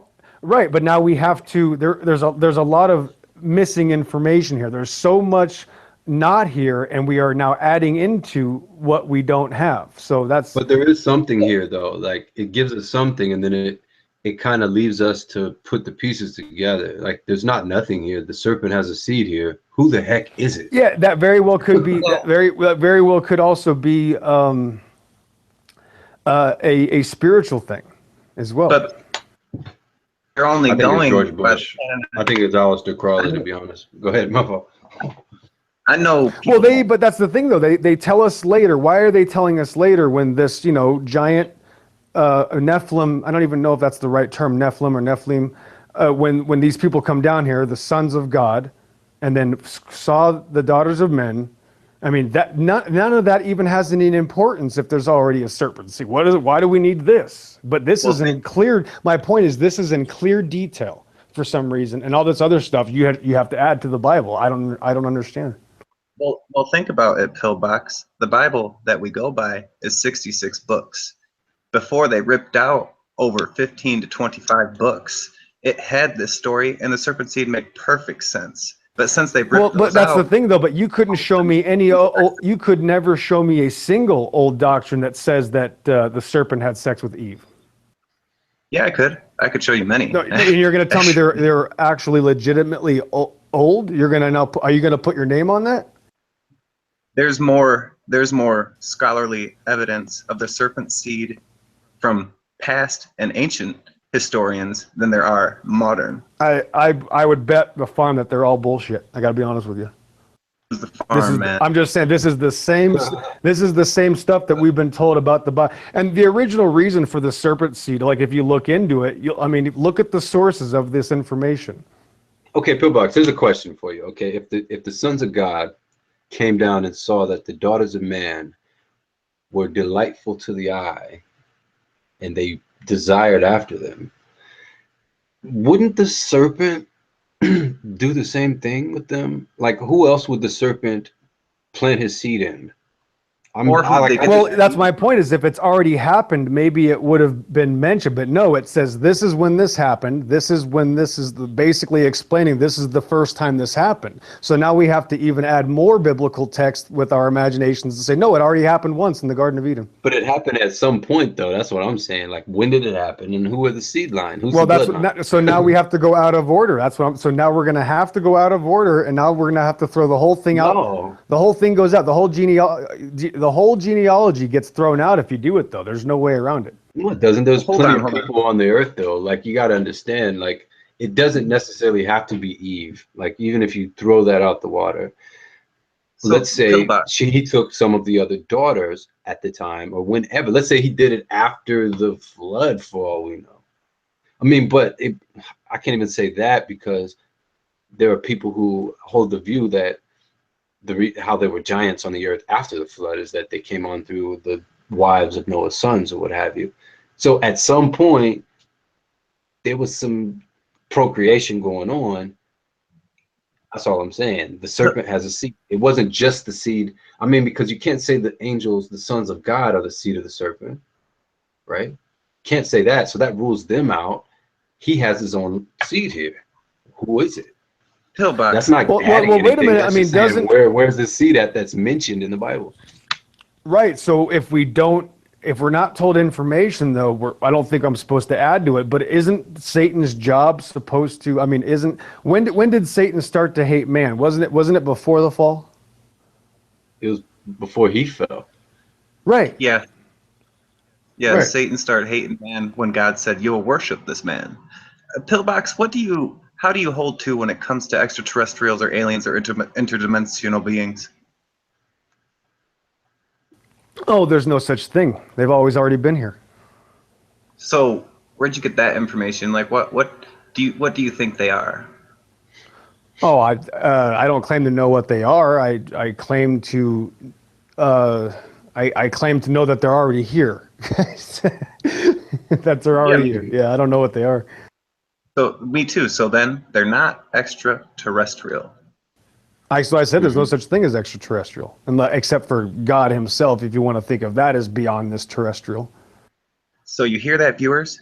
I agree wholeheartedly with him. Like, if someone were to ask me about the aliens or whatever, I would tell them my spiel. But when it come down to it, I'd be like, honestly, they've always been here, and they're a lot smarter than us. Some of them are millennia old, in my opinion. Yeah, man. Dad used to always tell me he knew that it was our technology, and he was right, because it was not from other planets. And it was, even though my dad didn't fully understand what he was saying, he turned out to be right. I had a friend in Florida who was from Russia, and whenever I would mention UFOs, he'd be like, "No, that's us." I'm like, "What are you talking about?" He's like, "It's us in there. We crafted that." And he was on the opinion that like 90% of all the UFOs that anybody sees is human made, human constructed. There's only about 10% that's mysterious. Yeah. Well, I started looking at the pyramids and the ancient megaliths and stuff like that, and it didn't make sense to me anything other than aliens until I came to the Bible and realized that people before the flood were way smarter than we could ever dream of being in our little measly 80-year existences. These people were living so long and passing on so much information. It's incredible. And they were probably bigger, of course, too. So explaining how they could move giant stones, I mean, it's no problem for them. But back then, I was sucked into the ancient alien little worldview. I really thought that was the most plausible explanation for it, because I couldn't picture cavemen, people not far removed from cavemen, building these megaliths and lining them up with one another across continents. So, yeah, man has basically lost the knowledge that our ancient fathers had. But just like the Bible says, nothing new under the sun, the knowledge will increase. So the reason I know now is because, God said I would know. He let us know some of this. And some of this we're not going to know. Like, if I die and I never know, like, who this serpent seed is and who he knocked up, I'm not going to lose sleep over it. I'm not going to fret. But when I get up there, I might ask God, like, "Hey, so what did you mean? And who was it? Did I know him? Did I have, third period with him at some point? Like one of these serpent seed people?" Like, I would ask those kind of silly questions because I'm just curious. But it doesn't matter in the long run. I just have a more deeper respect for my history now when I clarify some of these things. I wonder what Brian thinks. Well, you see the guy in the chat, JH, I forget his name, and the chat doesn't even. Whoa! That was my dear Lord, Brian. That sounded like a nuclear bomb when I hear myself. But the guy in the chat doesn't even believe me when I'm saying that the beings came down and of course made new special earthborn beings, and that even has the translations Gigantus and all, and he disagrees with me. He says no, that's not true. There's no such thing as angels having sex with women. I can't even get that. I'm working on this right here, shirtless guy. I can't get him to agree with me. Who said this? Well, the guy in the chat right now is like, no, it doesn't say that, and I disagree. But I'm not going to argue about it. Like, it literally says that the sons of man, or sons of God, daughters of man, got together, and now we have these special beings. And he's telling me no, that's not what it says. Yeah, this is like the discussion I got with a whole bunch of globular believers. They went on about this and that and curvature. I'm like, well, according to the theorem, 8 inches per mile, you know, and I got into the science of it. They're like, well, that's not the real theorem. I'm like, whoa, whoa, whoa. Yes, it is. Like, this isn't, this is your guys' belief. Why am I even explaining So it? what am I reading wrong here? I want Jades to kind of tell me what am I missing here? If it says the sons of God, daughters of man, what's the point? If this isn't something very special, why are we being told about this crazy event where now we are going to have new beings? What am I missing? I think what's missing is it doesn't go on to describe the beings because they took the book of Enoch out, possibly. I think if people would have in the West or what have you would have been able to have at least that contextual understanding, maybe he would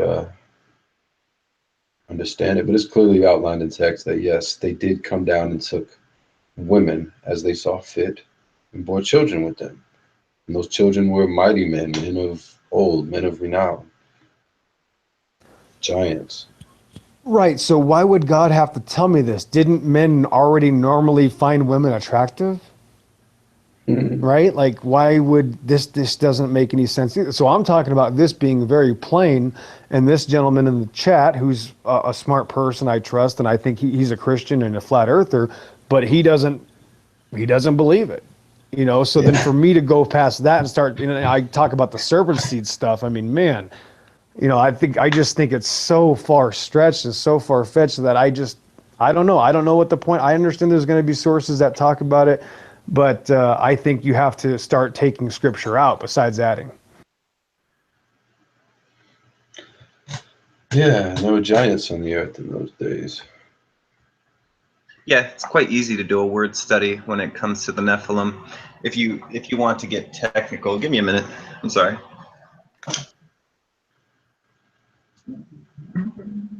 If you want to get technical, I mean, all you have to look up is why and who. I mean, who God said, kill every man, woman, child, burn the crops, kill the animals. Like, whoa. Genocide all of a sudden. No, not if they're the Zanzumims, not if they're the Anakim, not if they're the Nephilim or Rephaim. Look up what these words mean. Look up the tribes in history. Look up secular history describing these tribes. These things were monsters. Some of them, the Amalekites, were fanged people who would surround a town and run in full force, start sucking the blood of people to cause fear, and then massacre. Rape, pillage. Oh yeah, why don't you just look him up? Oh wait, no, I'm sorry. What'd you say? Who is it in the chat? Well, he's one of the nice Christian dudes. JH. Let me see. Talking about Hennings? Yes. Yeah, I love Henning. But that is a good point, though. Lucifer is mentioned one time, and I actually wanted to get into that. And it really is concerning the king of Babylon. When we use Lucifer to describe Satan, it's off skew. Yeah, cladistic problems. Yep. But that's what everybody stylizes him as what? Thousands of years? I mean, almost 2,000 years.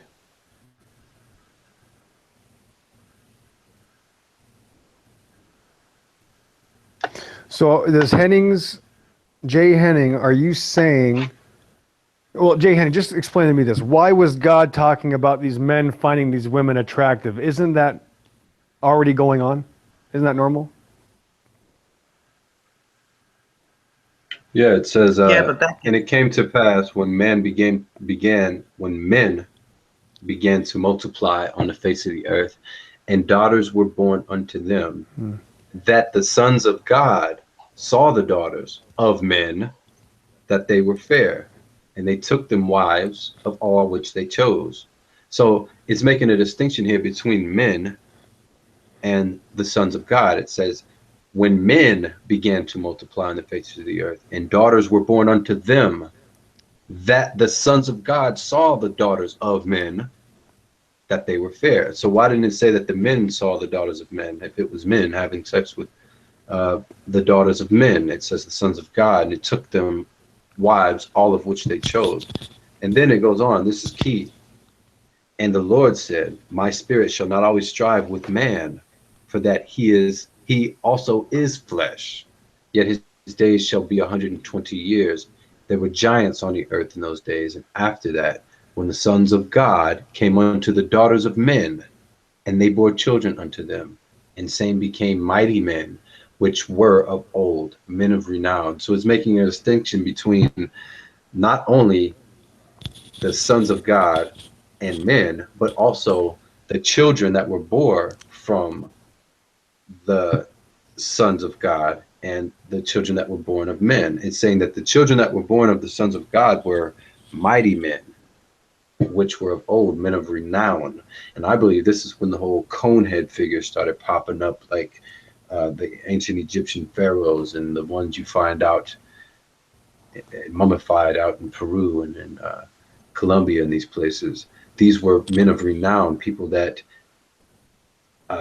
or beings that people wanted to emulate. This is why the head binding became popular, because people wanted to emulate these gigantic conehead mighty men, which were men of renown.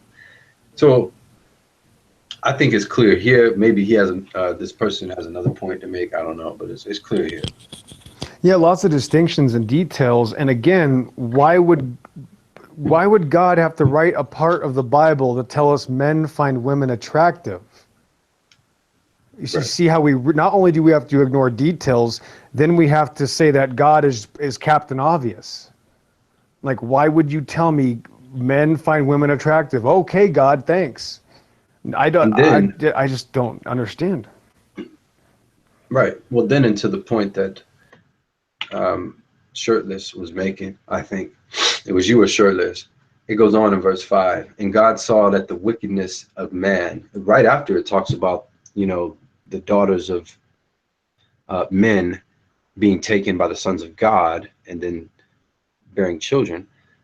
Right after that, the very next verse, it says, and God saw that the wickedness of man was great in the earth, and that every imagination of the thoughts of his heart was only evil continuously. So to me, the case could be made that yes, the wickedness of man is directly, I think, influenced, at least in part, by these sons of God. And maybe the book of Enoch went on to more detail describing what these beings were, right? What do you think, Shirtless?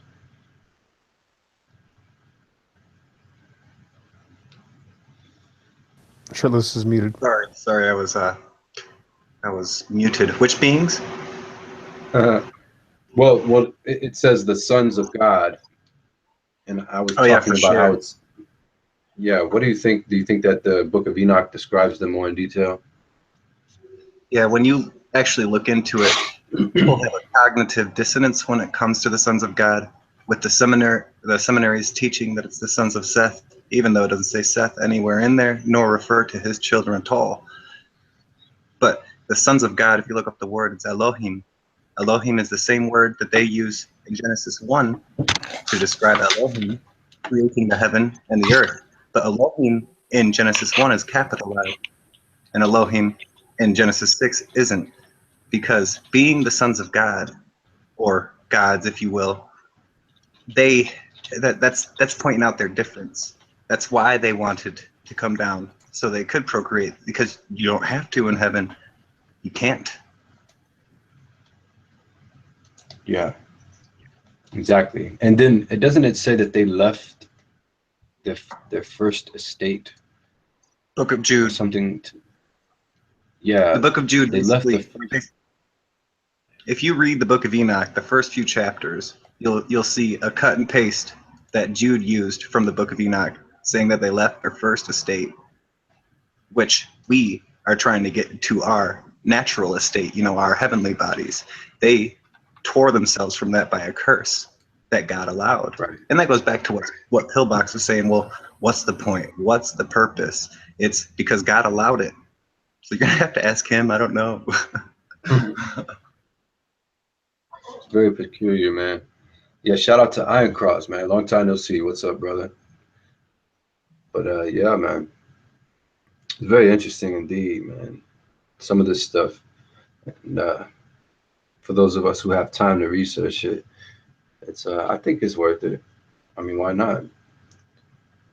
I think I agree with Jay Henning. I don't believe in DNA. DNA is a modern term. They never used to use stuff like that. They would say blood or genealogy, you know, or the father or the grandfather, because that's how we know what this is how we're heredity. You know, our bloodline is our heredity. yeah. So you don't believe in the double helix structure of DNA that they give us in the schools? Not at all. I mean, maybe it's like that, but I've never seen it. All I've seen is cutesy pictures like NASA. Right. I've always wondered about that too, because a lot of that makes sense as far as functionality, right? As far as explaining how, like, you know, mommy and daddy make one of me. 23 chromosomes from mommy, 23 from daddy. I have 48 or 46. And if rather. you look up, Chimps have 48. It's no and problem. if you look up symbols match, sorry, when you look up symbols matching the XY chromosome, you get right into 666. Yeah. What's up? Oh, shit. What's up, Hank? What's up, Red? Yeah. So yeah, man, I'm open to that too. You know, I've never seen DNA, but I must admit that the descriptions that the geneticists give us, it seems to make sense. Sort of like in the same way the descriptions of the heavenly luminaries seem to make sense if you abandon your senses and adopt pseudoscience. So, Right. It actually correlates with reality rather than their pseudoscience. Right. Well, at least with DNA, I can understand it. Or at least with genes, I must say. Genes, I can understand that. Right. But could it be something completely different?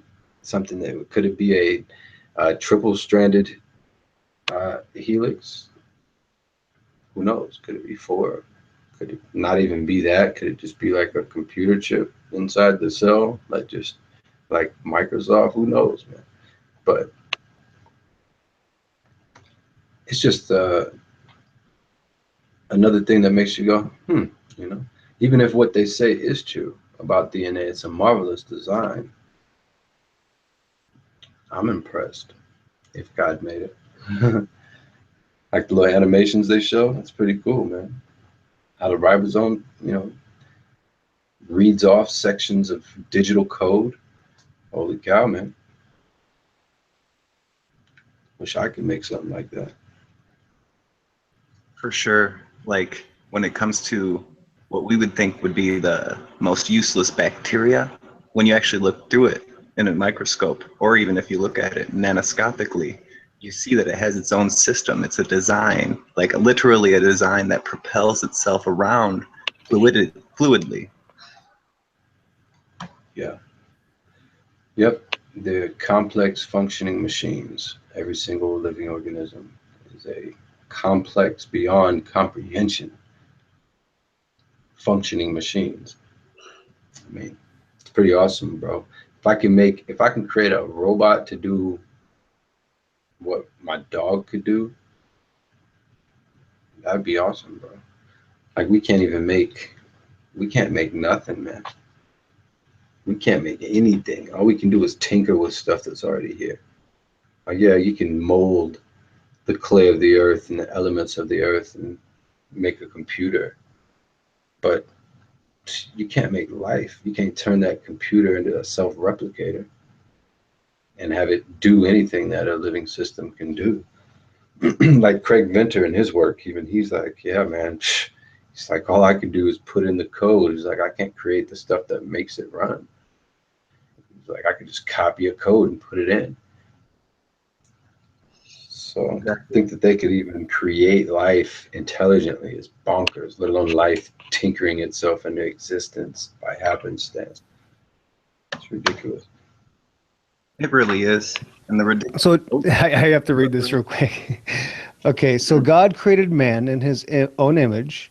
In the image of God, created he him, male and female, created he them.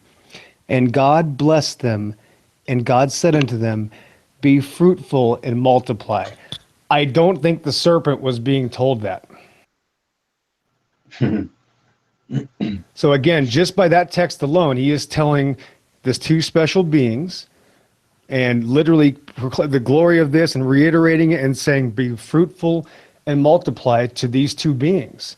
So again, it is an absolute stretch to say there's anything else going on here, in my opinion.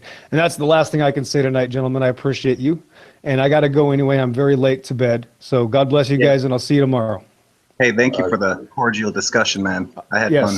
It will happen again. Thank you, Shirtless Guy. Arcane Logos, take it away. Amen, bro. Have a good night, Bill. Red October, ladies and gents. It's my brother.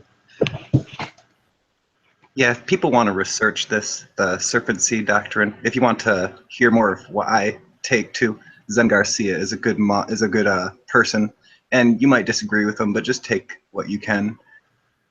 And the other guy, if you go to Rob Skiba's YouTube channel, his name is Dante Forston, and he has really good points. Like, I held to his views, not his views, but his views on the hermeneutics of the Bible for literally until about 3 years ago. Yeah. Yeah, I like Zen, man. He's a cool dude. Cool guy, man. Is he a flat earther yet? Yeah, Zen has written about 3 or 4 books on the subject, and they are profound. He's Really? like a modern day scribe, bro.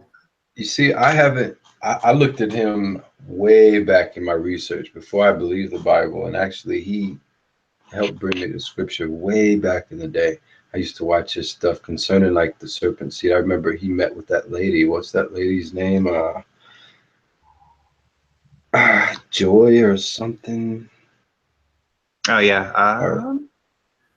Yeah, she's still doing. What was her name? The gray-haired lady. She wrote a book with like an apple on it. Gosh, I forget her name though. It's right on the tip of my head, tip of my tongue. I can't remember. Dang. But anyway, yeah, this is years ago, bro. Like, if you know what I'm talking about. So yeah, I see his stuff in passing, but I haven't clicked on that. What you really have to watch of his, he put out about 1.5 years ago or so. It's called the Thracian Chronicles.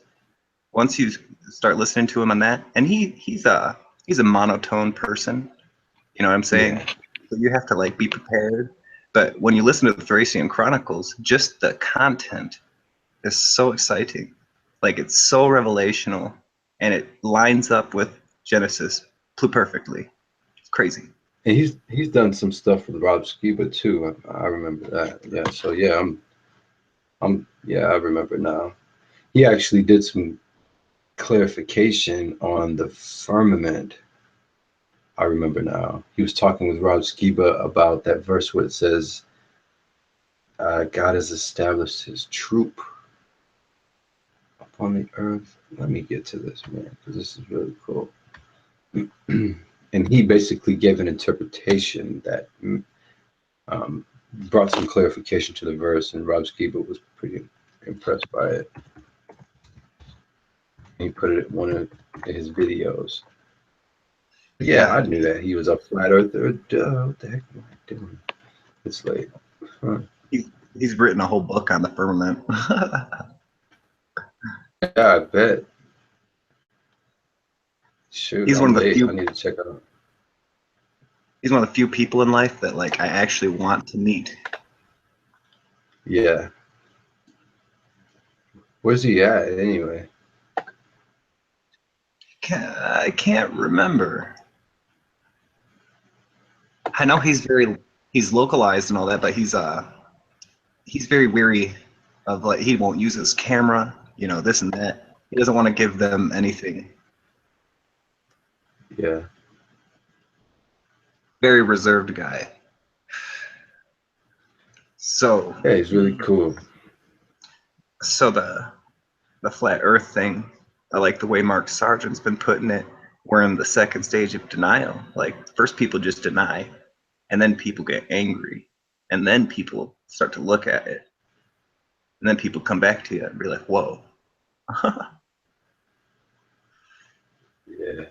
We're seeing a subversion of truth into a whole 500 years of falsehoods. Like, this is history. We're seeing it happen. We're taking part of it. What if someone some days is like, oh, I remember shirtless flat earther. Huh. Yeah. Exactly. Then we man. won't have to put flat earth in every video because it'll be common knowledge. Yeah. I've always often brought up, the thought of what exactly is going to unfold from here. Like, where are we going to see this flat earth thing flourish into? Like, is it kind of just going to go stale and just the same communities of flat earthers that, flock together now are going to be the only ones still discussing it? Or do you see like the continuing surgence of converters, conversion stories that people are becoming more and more interested in the topic? I think it's going to become stale, and people are going to try to push it to the shadows as much as possible. It's already happened. Unwillingly, people have become, what would you call pushing movements that the Bible's this, the Bible's that. I don't believe the Bible because of this. But you'll notice that all their points have answers, and they just don't like the answers. It's like trying to argue with a globe head.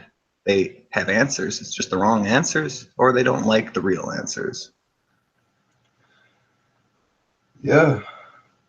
And I don't understand completely how people can be satisfied with fakeness, with fake news, bro. Like, I can't be satisfied with it anymore. It got to a point with me where I'm like, come on, man. It's like watching WWE. Like, I want something real. Right? Like the common man is, I think, under a hypnosis. I think they're under a spell. I think they're under sorcery, and it's sad. The world will be given to their sorceries. Oh, what's the word sorceries mean? Pharmakia. Oh, what does pharmakia mean? A concoction of alchemic solutions to make people follow a desired purpose? The whole world on drugs. Sounds familiar. I want to refer to what Brian Walsh is saying in the chat concerning the no trees or giant trees or whatever. If anybody reads any text that's actually from before the flood, meaning before 3000 BC, they talk of trees people lived in. They talk of trees miles and miles and miles tall. Yeah. Wasn't there a tree that grew so high that people could see it from miles away? Yep. Indeed. And you'll see this thrown into cartoons, Japanese anime, Disney, Jack and the Beanstalk, stuff like that. That in the end, what they're really getting into is dimensional portals. What did the magic bean do for the people? It made a dimensional portal.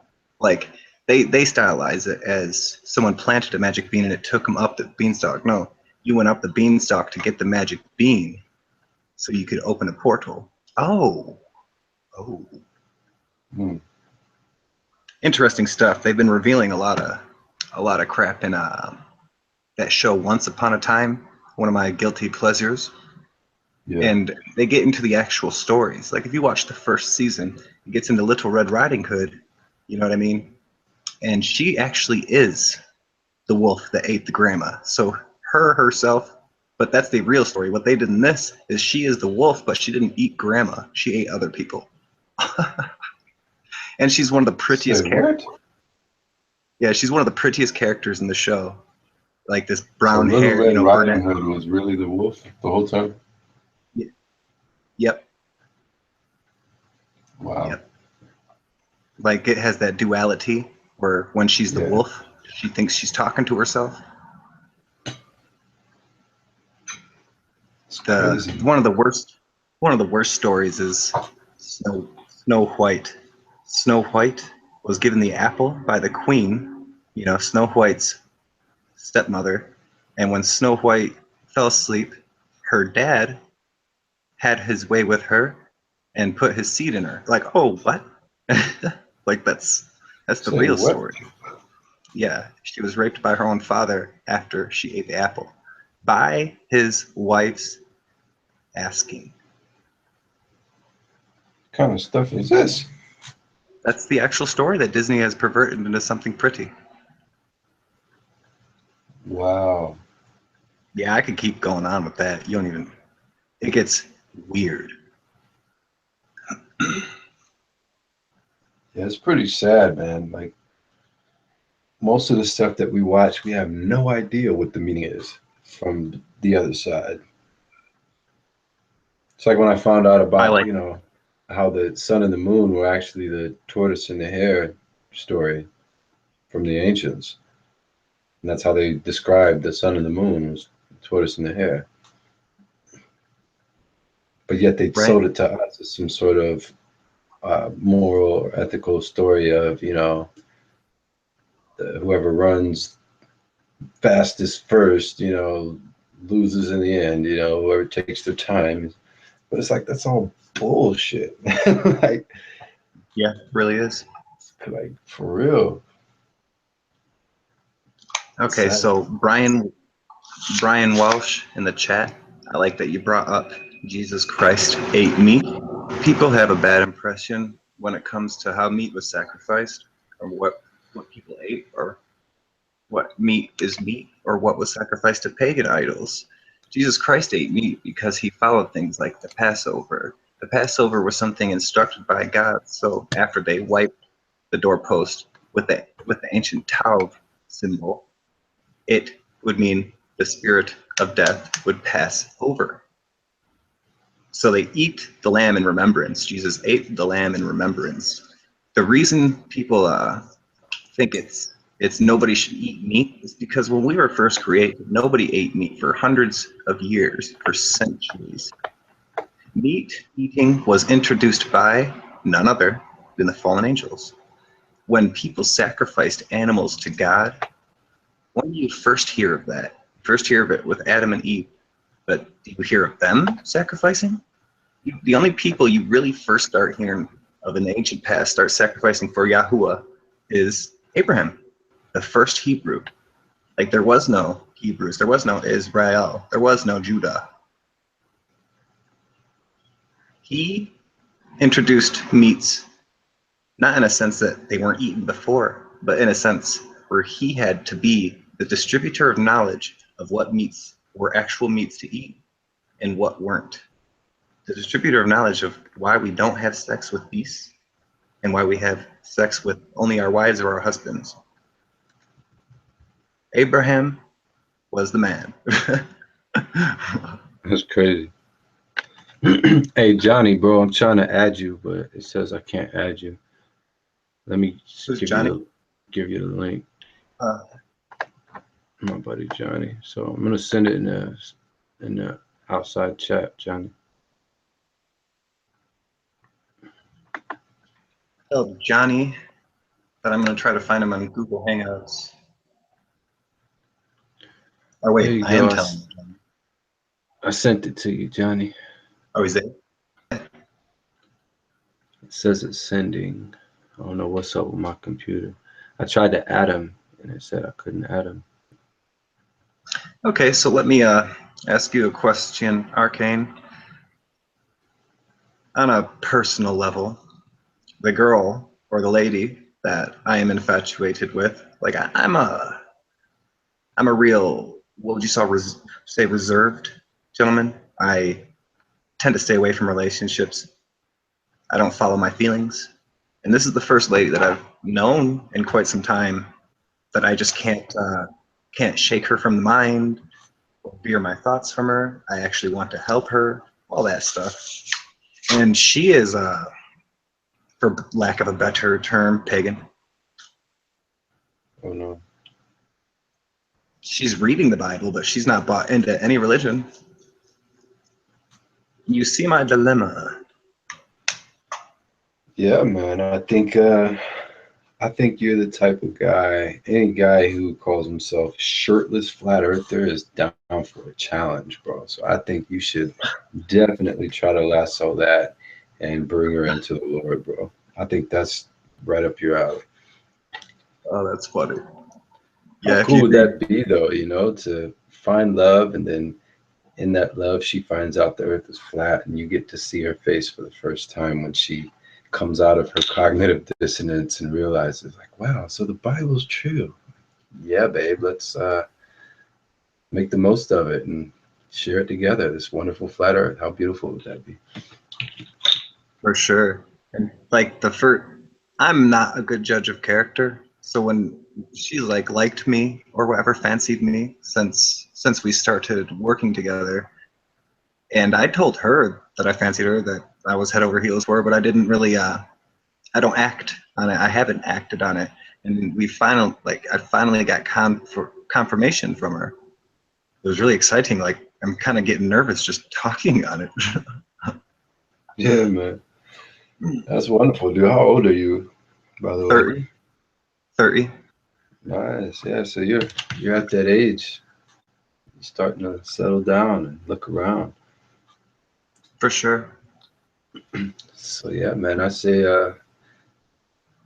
I've been out of the dating pool for quite some time now, I must say. So, but you know, I think if you pray on it, God will let you know when to make the move, or she might just make the move. I'm one of those guys too where I hate to be overly aggressive and then come off like in the wrong way. I kind of prefer my way anyway is to let the girl kind of come to me first, so that way I don't seem like, because girls get hit on so much, you know what I'm saying? And it's like, I don't want to be another guy that just is in her ear trying to say everything that every other guy has said. So I'll either try to be extra creative without being overly aggressive. Like, just be creative, but be yourself. Stand out from the rest of the jerks that they get whistled at by every day. You know what I'm saying? Try to be special. But Right. there's a fine line in my head. Sometimes I don't want to feel corny or whatever, but you know, you put yourself out there, and sometimes girls appreciate that more than anything. Just being yourself and being willing to look, you know, vulnerable. Depends on the girl too. Kind of read her. Exactly. She's a pig. And I don't know, man. She might be into some weird stuff. You never know. no, that's she's like agnostic, apathetic right now. She has 4 kids. Beautiful lady too. She's like 27 years old. And the father's, you know, all messed up, or was messed up. I don't know how the father is doing now, but he's not really a part of the children's life. So it's like, it's just her. She's a strong woman, the whole bit, but she's had a traumatic past, if I can leave it there. And when I really start talking to her, I'm surprised, because she tells me things that, you know when people tell you things and you don't think that they tell them anything else? Well, wow, you're sorry to hear for it. If I didn't have that bad of a life, I've been through a lot. I've been homeless, but I've never been used. You know what I'm saying? And when people give you traumatic stories that they couldn't control, for some reason I had a hedge of protection around me, I believe, from my father's and my stepmother's prayers and my mother's prayers. Yeah. Nobody was praying for her. Or were they? You know, I don't know. Never know, man. I mean, our generations are screwed up, bro. Like, you know, my mom was screwed up. Her mom was screwed up. No one gave them direction or told them anything, you know. Like, I don't know about your parents, but, you know, my mom grew up in the 70s, and everyone was free, love the world, have sex, and get high, you know. right? I have a dichotomy Nowadays. when it comes. Oh, good. Go ahead. I have a dichotomy Go ahead. when it comes to my parents splitting up. My mother's side of the family was more like the party, blah, blah, blah. We believe in God, but you know, that's still worldly people. My dad's side was more reserved, go to church, tradition. So I kind of like bounced back and forth between those and tried to mix them and this and that. And finally, I've just come out of it. I follow the Bible. I think Yeshua is Yahuwah's son and that he is the author of creation. And all these churches have only helped to hurt my belief in that. Yeah. Hold on. I'm trying to add Johnny to the hangout, man. It says he's I not was wondering. authorized. And let me try to do it this way. Hold on, Johnny. Stupid, I'm coming for you, buddy. stupid factoids. Yeah, You know Johnny KZJ? I'm gonna try to see if I can. When you're really young, you get influenced by stuff. Like young, instead of getting some weird type of like harsh spiritual demonic attack, was presented pornography, and I didn't commit to it. Like I didn't really care for it or anything. But the first time I saw it, it was like I was enveloped by a certain want, a yearning I didn't understand, and that didn't have to happen. I could have went on my happy business without knowing that women look so good without their clothes on for years. Yeah. Like my seventh grade teacher who introduced the stuff like weed and heroin, you know, told us about drugs. He was a history teacher, and he said he put marijuana, tobacco, and alcohol, and he said, which one's the worst one? And I think someone guessed alcohol, and he's like, yep, which one doesn't harm you? And we were kind of perplexed, like, what? And he's like, marijuana. That was my 7th grade experience. Regardless, because he said that, I was influenced by it. I have smoked so much weed, it's ridiculous.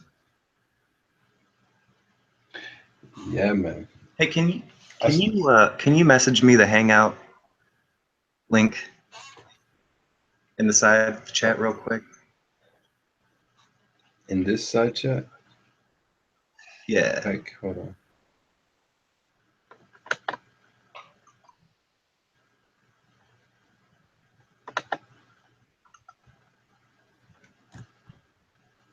Like clockwork. Yeah, man. So what do you think? Pornography is crazy, man. It's I think it's the most addictive thing right now. Like ever. Like, you know, more people are addicted to porn, more people watch porn than they watch anything else, I think.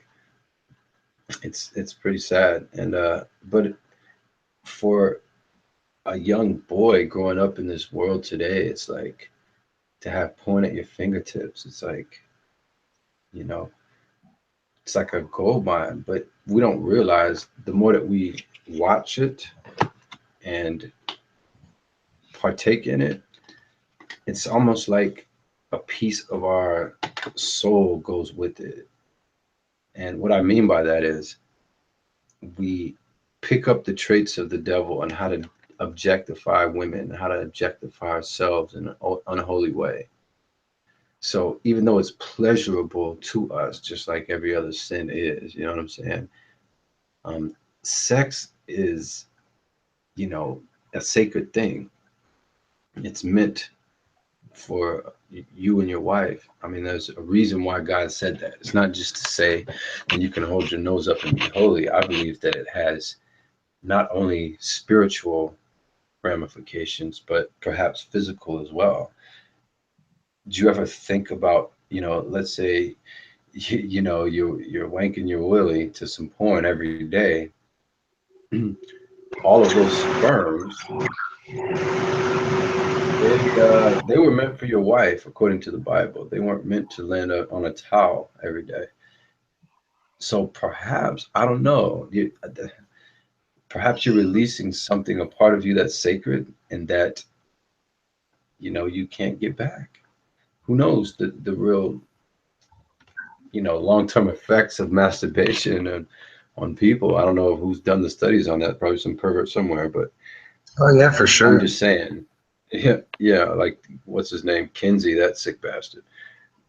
But you know, there's addiction everywhere. Some people are addicted to porn, some people are addicted to gambling, some people are addicted to football, you know. But you know, porn is definitely an issue that needs to be addressed and talked about. I mean, we shouldn't be ashamed to talk about it. Let me go back to the sex thing. Fornication, which is unwedded sex or sex before wedlock. If whenever I dispute people with this, pagans and Christians alike, the first thing I say to them is, who that you have had sex with are you still with? That you've done good works with? That you followed God with? You know what? They're not with any of them. And it wasn't a happy ending. And they think it's okay to just go do whomever. Causality, people, cause and effect. The reason God says not to live in fornication is because people who do won't be able to attain the kingdom of heaven. And this is hitting me because what if I'm given this opportunity? I'm a man, you know, I'm 30 years old, single.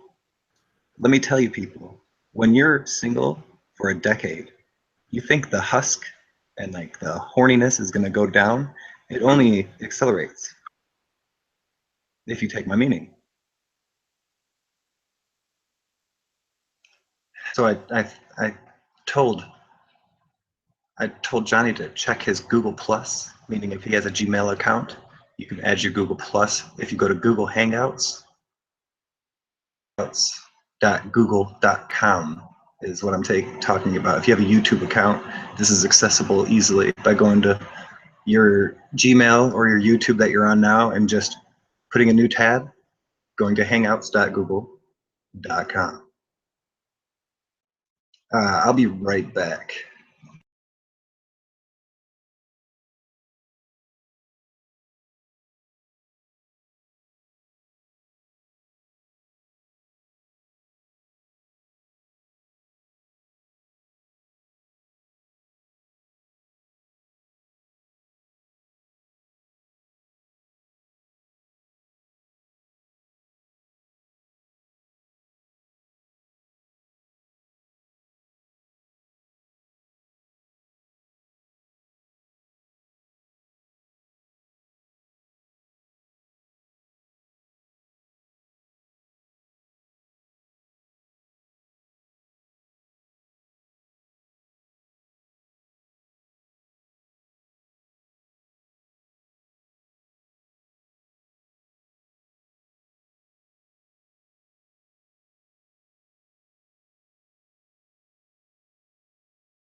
Apologies. I guess he has dropped. Let's see. Maybe he's trying to get Johnny on still. Does God approve of smoking weed, considering he put it here? All right, people. I'm going to respond to that, and I'm going to respond to that honestly. Let me make it real for you. Cameras on. So, it's 4:26 a.m. Eastern time here. Yo, what does my name say? I got some chocolate milk. What account am I in? And can you hear me, Arcane? Yeah, man. Can you hear me? What's my name say? I'm sorry? Is my name Arcane Logos on this account? Yeah. Okay, so I'm gonna try to add Johnny through this one. Dude, I was sitting here talking to you like this whole time, and I did not know I dropped out of the call. Like I was sitting here talking about porn and sex and relationships, and then I'm talking to myself. Like this is the weirdest thing that I could possibly do right now. Okay, so I'm back. Yeah. So yeah, I'm trying, Johnny, bro. I'm working here, man. Bear with me, bro. Arcane, you're coming in fuzzy. Hello. Still fuzzy? Yep. Dang. Okay. Try to refresh or something. I don't know. So I wanted to talk on, I believe it was Brian Walsh's comment in the chat about God and weed. Like I don't like using the words weed or marijuana. I like using the word cannabis, trying to get it back to its original tense. Should we smoke cannabis? Should we? I do. But to be honest, it gives me some health benefits or whatever, but I probably would do better without it. I've been on and off with different drugs or drinking until I was about 24, 25, 26 is when I started getting off of everything, and went quite a while without even smoking cigarettes or smoking cannabis. And it's sad because I started smoking when I was 13 years old, and I wish I would have waited. It put some sort of mental block in, and now when I do things without smoking cannabis, I'm too alert. My mind goes in every which direction, and it's hard to focus. I've associated my focus with this from smoking it, and like just the cannabis itself, the THC, tetrahydrocannabinol, isn't bad for you, but carbon monoxide is.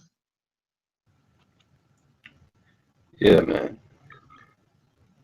Yeah, I've smoked marijuana, herb, whatever you want to call it, since I started when I was like 11, but back then I was definitely abusing it for sure. I didn't know how to use it. I was just smoking it with buddies.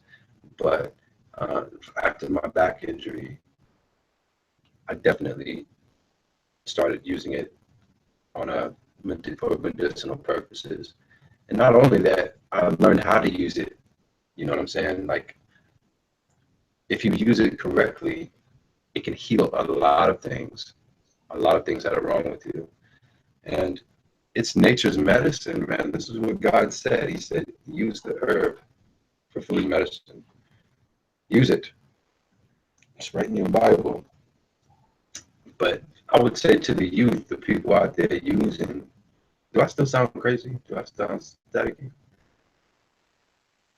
And it affects people differently. Everything affects people differently.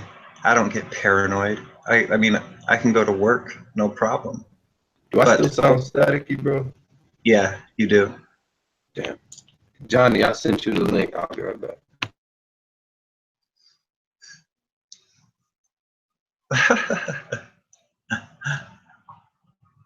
That is no fun.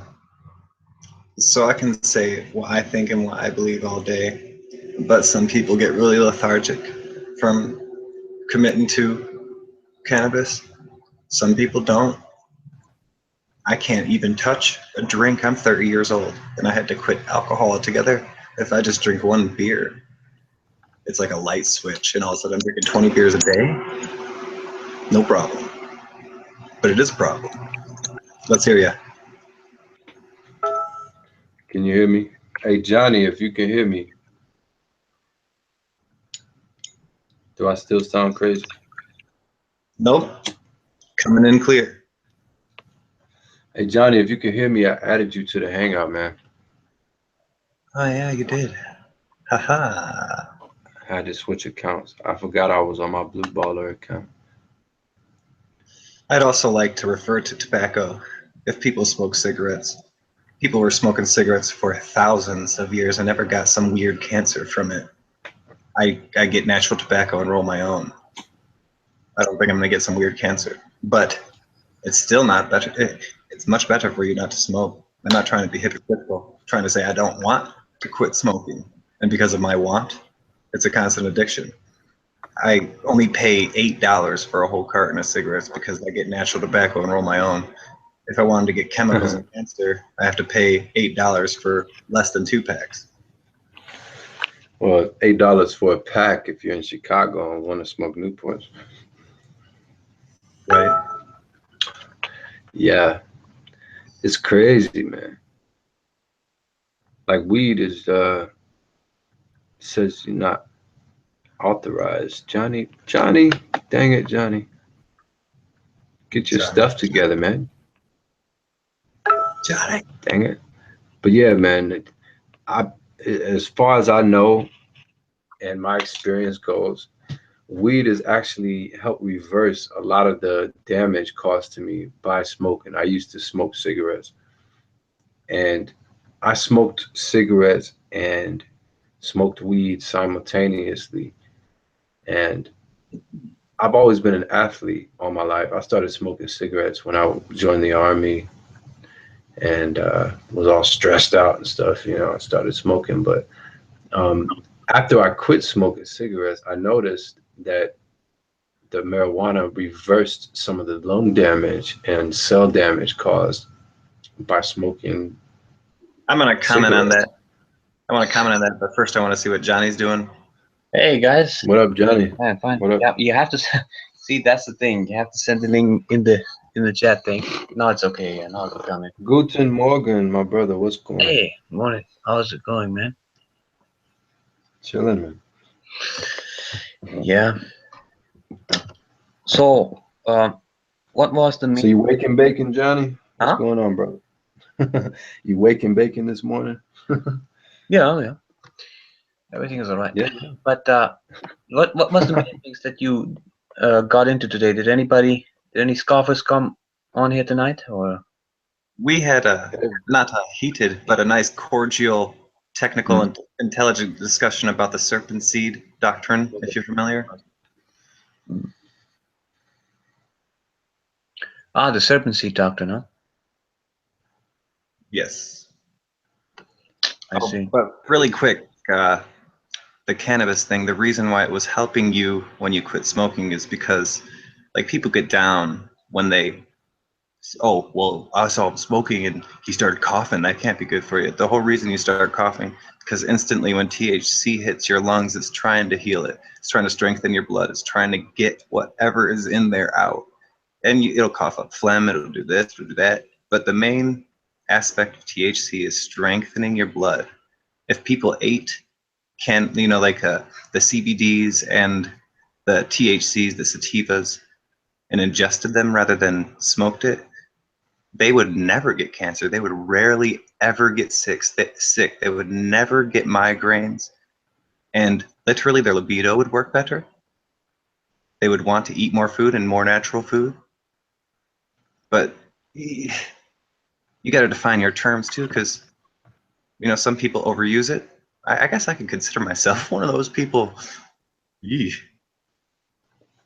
I mean, that's relative, I think. Because, if I had the choice, if I had the option, I would use it all day, frankly, like if that was possible. But, you know, with my routine, I've kind of got a routine about myself now. I only smoke in certain times, you know, basically when I have time to be by myself and self-heal and meditate. Because there's no use in using it when you're just going to waste it, you know. Like these people, like my buddies, they'll sit around and smoke 10 blunts back to back to back. And it's like, dude, like, you're wasting it. They do it more so for the ritual, you know, the pass, puff, hand to mouth ritual of it. But I've learned, you know, with maturity, use it medicinally and use it for your meditation. And its healing qualities are amazing. It's amazing. Yeah, that's a really good point.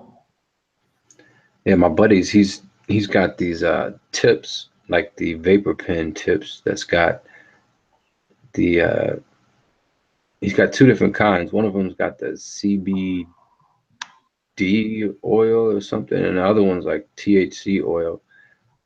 And he's trying to convince me to get away from burning the leaves and start burning the oils, which I don't know, man. Like I don't know. It's just something about the plant to me. Like I can see it's a plant. Like I don't have to guess what it is. Like, you know what I'm saying? Like, If people want, take the plant and if people want to get into CBDs and THC oils, make it yourself. If not, you have no idea what you're buying. If you make it yourself, it's really, really good for you. Really good for you. And you have to know what you're doing. Unless you trust somebody that, like my buddy, he goes to a dispensary and gets some of his stuff. So if I were to get some, I get it from him. But even then, I don't know what the heck, you know what I'm saying? Even though they might be regulated and try to be legit, you still never know. You know, a plant, I can look at the plant and set it on fire. Like Cat Williams said, you know, it's just a plant. It just so happened to grow like that. But if you just so happen to set it on fire, there are some effects. That's it. It's from the earth. It just grow like that. I mean, you have to take care of it. You know, you can't just smoke a wild leaf, but you don't have to add anything to it. You don't have to, you know what I'm saying? There ain't no recipe to how to make it. All these other drugs, like you were talking about earlier, the pharmakia, this form of sorcery, it extends farther than just drugs in your drugstore. I mean, the food that we eat, like you said, when you're smoking or ingesting THC, you don't have a desire for the junk. You have a desire for what's good. Like a lot of times when I smoke, I have an urge to fast. I don't want to eat nothing. Honestly, sometimes I'll go 2-3 days and I won't eat anything but a banana, and I feel better than I've ever felt in my life. And then I'll eventually take a weekend and binge out whatever I want. But still, I think intermittent fasting goes a long way in healing. And that mixed with meditation and, you know, the moderate use of marijuana, you could do a lot of regenerative work on your cells and your body. It's an obvious reason why the big pharma don't want you to, you know, use it like that. They want you to take their stuff and pay for it, pay to kill yourself, pay to take their poison. It's madness. Yeah, it's a really bad perception people have, especially when it comes to fasting. Like, why do you think it says in the Bible that demon could not be exorcised, you know, could not come out unless by prayer and fasting? Fasting, I'm 6 foot tall, 150 to 160 pounds. That's where I jostle from. Even if I fast, and I fast almost once a month, sometimes unintentionally and sometimes intentionally. If you're doing it intentionally, don't tell people, pray. Your mind is so open, it'll befuddle you. If you go longer than 3 days without eating food and just drinking liquids, you can hear every insect. You can see things you wouldn't think. You know they're there. like even when you're not fasting, you know they're there, but you can't understand it. Then you start to understand it. You have this spurt of energy that you could fast for 20 days and still be running around. It cleanses you. Let's say me, because I'm really skinny and tall, I only fast 2 days in a row if I do a fast. Because if I fast long, I start eating my muscle. But if you have weight, the best way, especially for women, if they fast, let's say for 3 days a month, and they're like kind of bigger, it will only take about 3-4 months before they're fit, and they'll get weight where they want it and get fit, and like a flat stomach, stuff like that. And they'll love themselves. They'll have energy. All from fasting. Don't eat pork. Don't eat junk food. Don't drink corn syrup. Don't eat corn syrup. Buy stuff that doesn't have it in it. Wow. Exactly.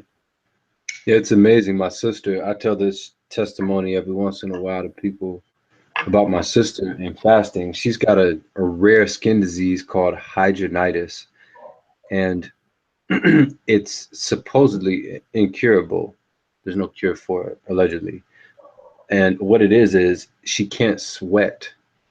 So where she would normally sweat, like under her arms and, think of all the places where you would sweat at. She doesn't sweat, but instead the sweat collects underneath her skin and it causes like boils or whatever. Like picture the sweat collecting under your armpit and not draining out, but just collecting in pools under your skin.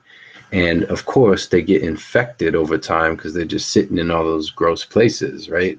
So it is one of the most painful and disgusting skin conditions you could ever imagine. And just try to envision that. I mean, okay, it's quite a sickness. But anyway, they were prescribing her aspartame, and she didn't take it, but they prescribed it to her. And something told her not to take it. Well, eventually there was one of those commercials that came on and said, well, if you've been prescribed aspartame, call us. You might be entitled to financial compensation. You know what I'm saying? One of those commercials came on and she's like, wow, I almost took that for the skin condition. So she was really scared to do anything or take anything after that from the doctors. And just so happens that I was learning more about fasting and things like that and alternative medicine. And I told her, well, you know what? Try fasting. And she finally got up the courage to do it. And she did it for 3 days. She said she stopped eating completely, just drank water and some orange juice. Just stopped eating. And she said that all of her symptoms of her hidradenitis went away for the first time since she was a teenager. She said for the first time, all of that went away. And she could even start sweating a little bit. And she said eventually, of course, she went back to her diet. It took her a while to transition from the diet she was on, which is basically the collard greens, the fried chickens, the macaroni and cheese, all the BS, the good stuff. And she started transitioning to more of a healthy lifestyle, vegetables and herbs and greens. And her condition now is manageable. It's not nearly as bad as it was before. A so-called incurable condition, she says, only comes up now once she starts eating a bunch of processed foods and things like that. And you have to take care of yourself, man. You got to exercise. You got to sweat those toxins out. You got to, watch what you put in your body, man. Like somebody told me when I was a kid, and it's always stuck with me. I remember one time I was at basketball camp and I went to get a soda out the vending machine. And this older boy at the camp, he was maybe like 3 years older than me. And he was like, bro, you don't want to drink that. He was like, would you give soda to a plant? He was like, could you picture a plant trying to grow if you gave it soda? And I was thinking like, no, we give plants water. He was like, dude, you way more complex of a machine than a plant. You want to drink water too. He was like, I never drink soda. And that stuck with me, even though I drank soda, of course, after that. But now I realize what he was trying to say. Is that our body is a machine, and that we should put things in our body that comport with what we're made of. We're carbon-based life forms. And if we're not eating things that come from the earth, the minerals that the earth provides, our body's not going to do nothing with it, so, that can sustain us. It's not going to, our body's not going to absorb things that aren't natural, that don't have the mineral content, the carbon content, the certain elements of the earth that are necessary for us.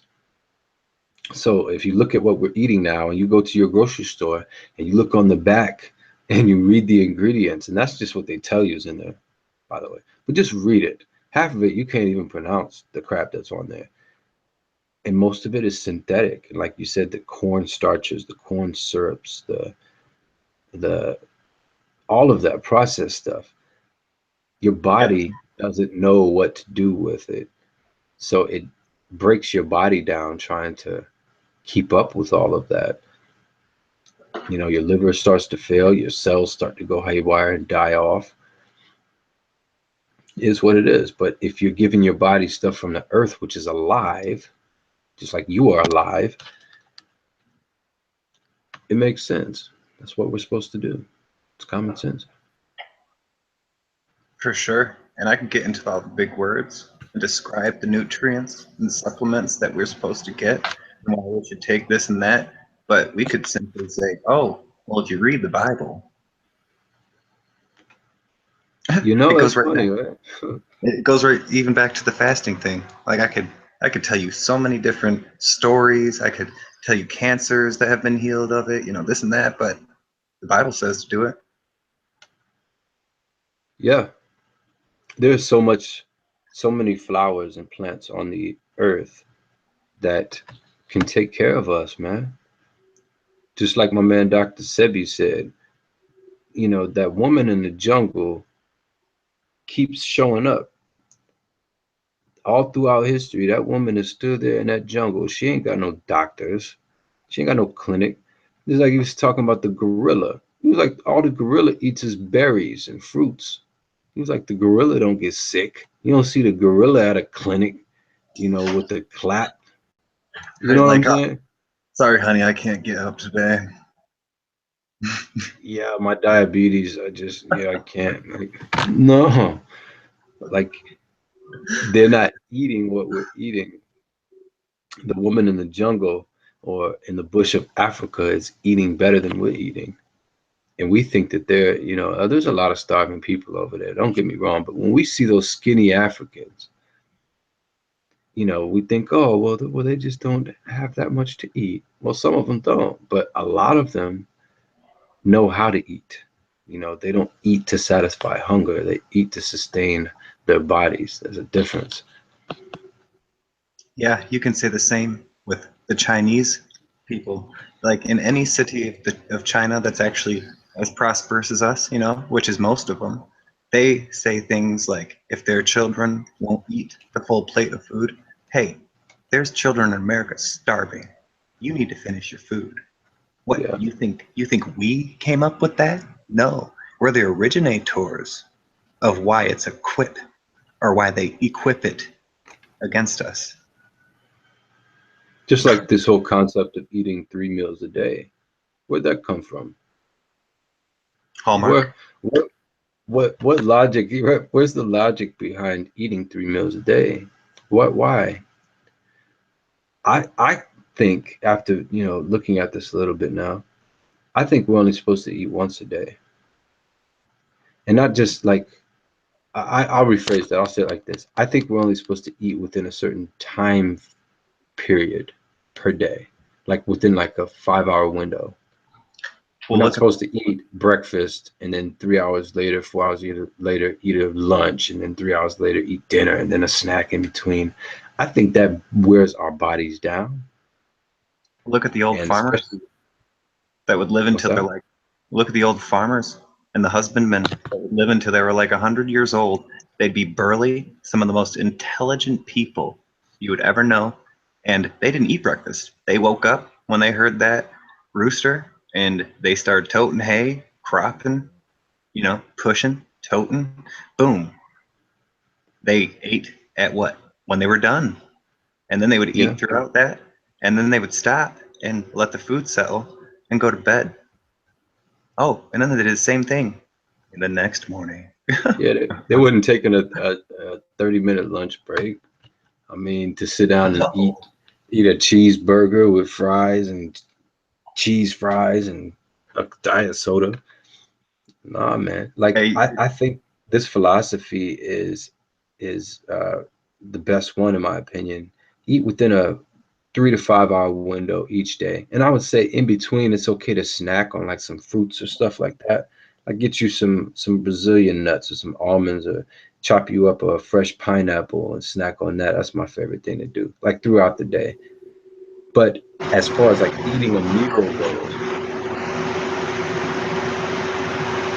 no point in eating no more than once a day.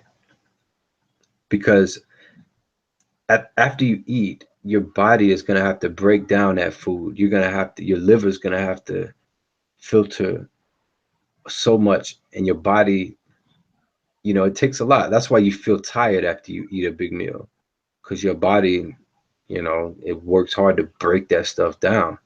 So let's say you're doing that 3 times, 4 times a day, your body has to go through that work.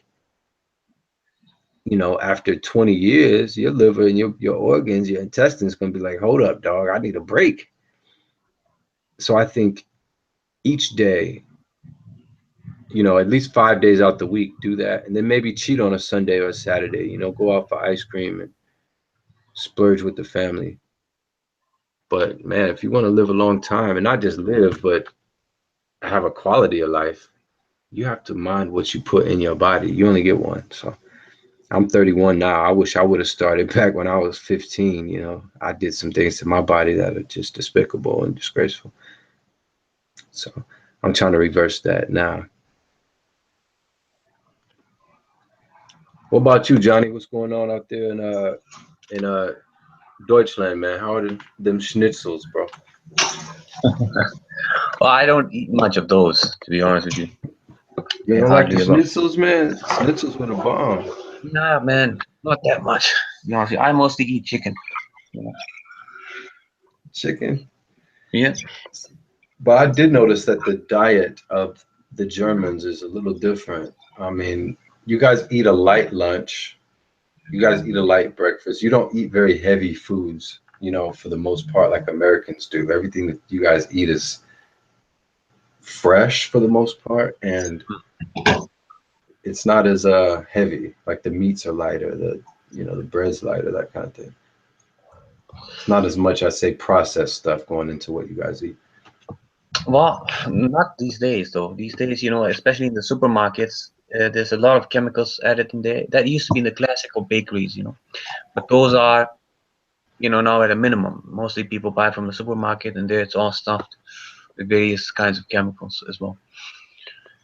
Unfortunately. For sure. What part of Germany are you in, Johnny? The northern part.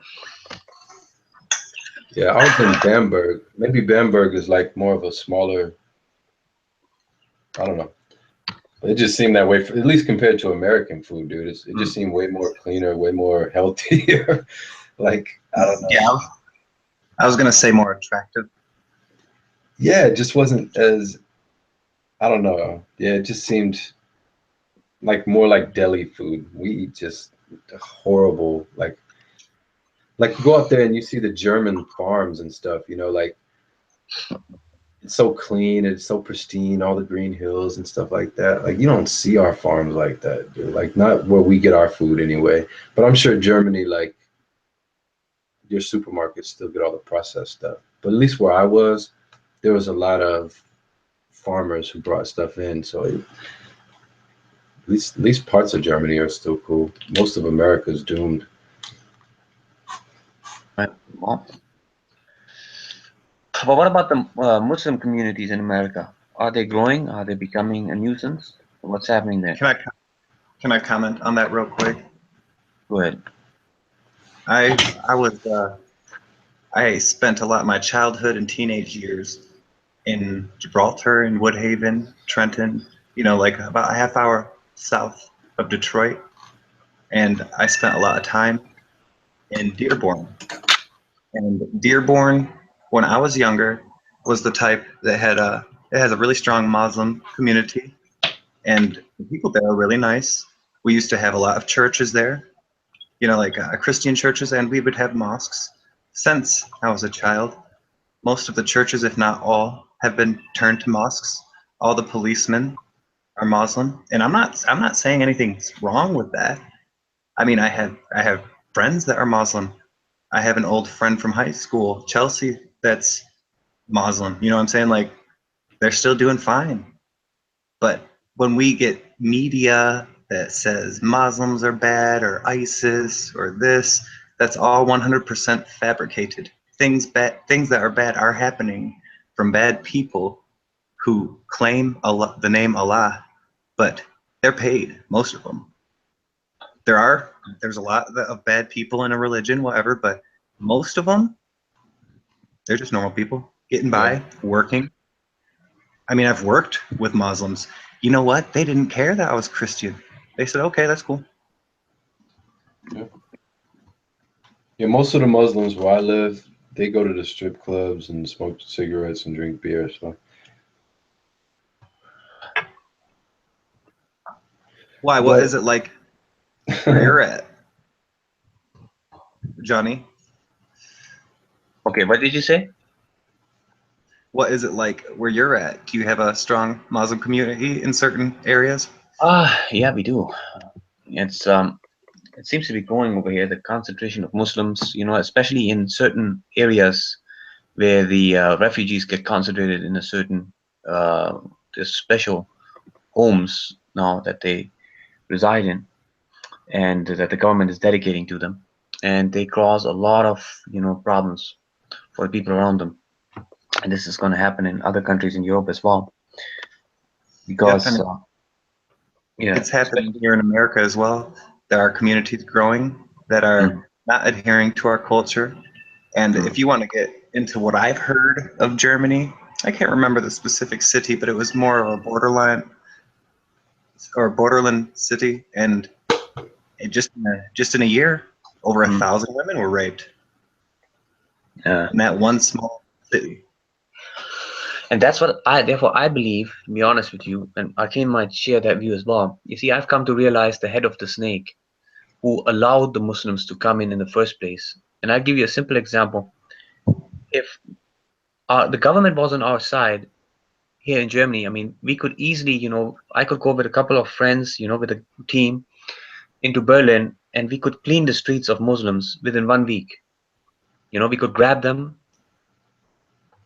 and we could throw them on a ship, and we could send them back from where they came from. However, if we do that, if we now attempted that, if I, my neighbor, and some others, if we did that, the police will come, they will ram us to the floor, they will take the Muslims and say, apologize to these Muslims for what you have done. They will shame us, they will humiliate us, and the Muslims will go free and have a big laugh at the end of the day.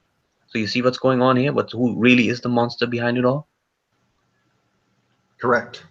If people don't believe what Johnny, I just want to defend you a little bit. If people don't believe what Johnny is saying, why don't you take just a month out of your life and research all the local news that happens in all the little cities, all the big towns, all the big cities in Germany, and then look at them from 10 years ago, from 15 years ago, from 20 years ago, and look at them from 5 years ago, and tell me the difference between what happened since Islam has come to Germany.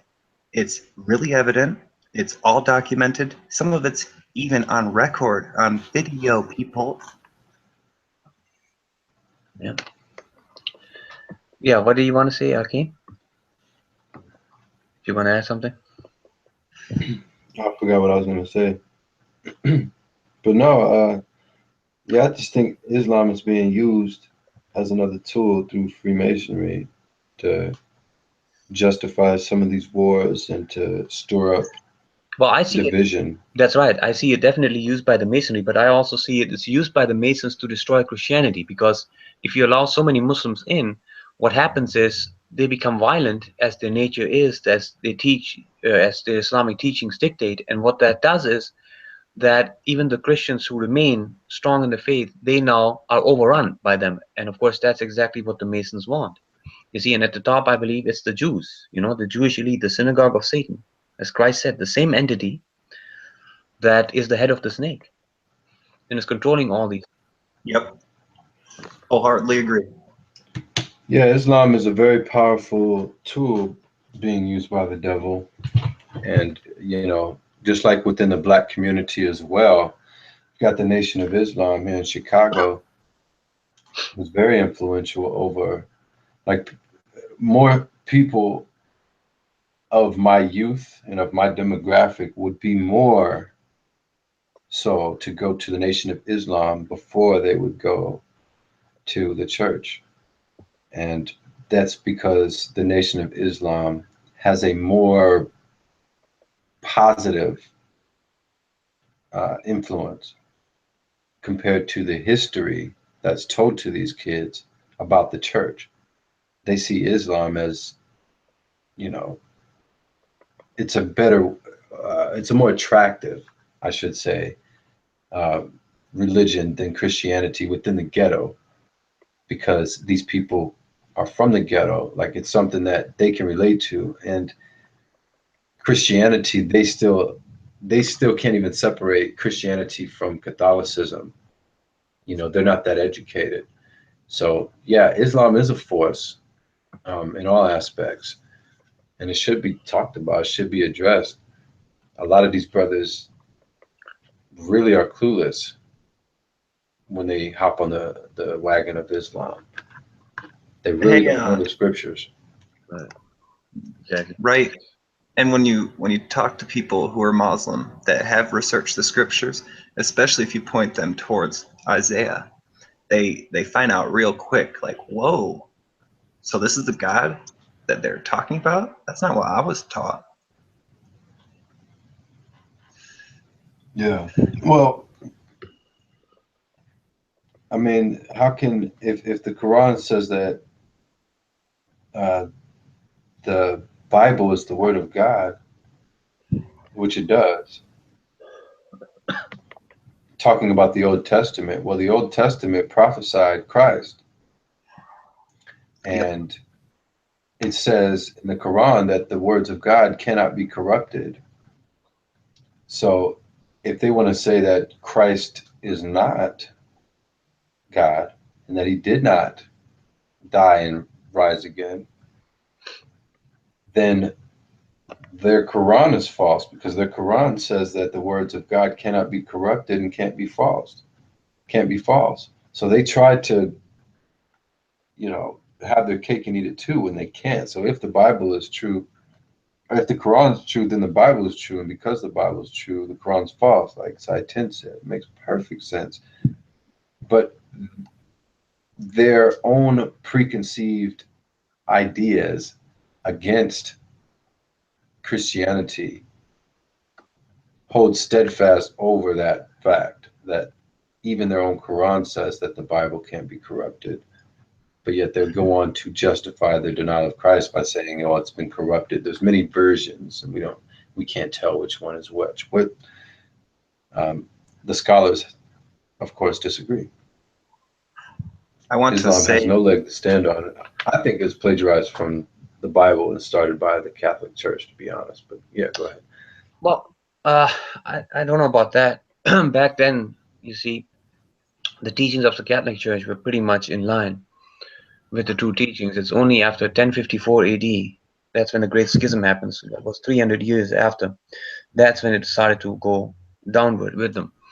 So back in those days, Islam really was completely opposed to the true teachings of Christianity. I mean, the central message of the gospel, the death, burial, and resurrection of Christ Jesus, that they maintain even to this day, despite their many other false teachings, is what Muhammad worked against consistently. Yeah, to validate what Johnny is saying, the Quran, when there was Muhammad, is different than the Quran when there was the Templars. And the Templars are right after 1000 AD, doing exactly what Johnny was saying, correlating and controlling religions derived and contrived for their own purposes. Well, then Muhammad came, 500 years later, right? No, before AD. Oh, so you mean, what was that? Didn't he come from around 500 AD? Or am I thinking of someone else? Right, but the Quran coming from Muhammad was 1,500 years later. The Quran After that the we know church. today was. The Quran that we know today was, yes. There's another I weren't Quran. there. It has the same Quran in it, but it has a lot of extra added stuff. Before Muhammad, you mean? Added stuff after Muhammad. Oh, okay. So what they're claiming is, well, bottom line is the Catholic Church was there first. No disagreement. The Catholic Church was there before Muhammad. Yeah, when Muhammad I think a started pretty strong case can be made that the same infiltrators of the Catholic Church, which made that into a satanic temple and organization, also created Islam. Yeah, for sure. And the reason, I don't see how that's a stretch, though. what it is the Catholic or the Roman Catholic, or what they were back then, they used Muhammad and controlled him just like they control any other world leader to Right. follow war, make war so they can make money and depopulate some people. If I wanted to get into what Johnny's saying to argue also against John Smith, when you say the highest calling is to celibacy, you're right, because those who don't need a helpmeet, they can fully concentrate on God, not have to worry about their sexual proclivities. If, like someone like me, I've been trying to be celibate, and I have been for a long time, but I want a wife, and I'm going to keep trying to find one. Right, okay, I'm back.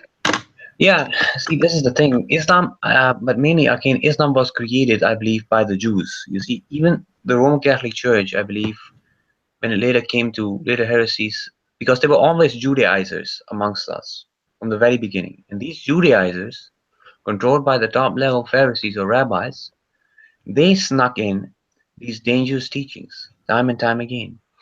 Okay, because they wanted to bring the church back to Judaism, to control it completely, to the foreshadows which the rabbis were controlling, who were led by the devil. That's why Christ called them the synagogue of Satan. I believe it's the head of the snake, always. Not the Roman Catholic Church. I don't believe the Roman Catholic Church is the head of the snake. I don't believe, of course, Islam is the head of the snake either. I believe it is the one and only synagogue of Satan. And this is why, I mean, if you ever get a chance to come to Pal Talk, I do expose the Jews a lot now. And I've got another brother who does the same. Very They had passionate. already infiltrated the Catholic Church. It was already under their satanic control.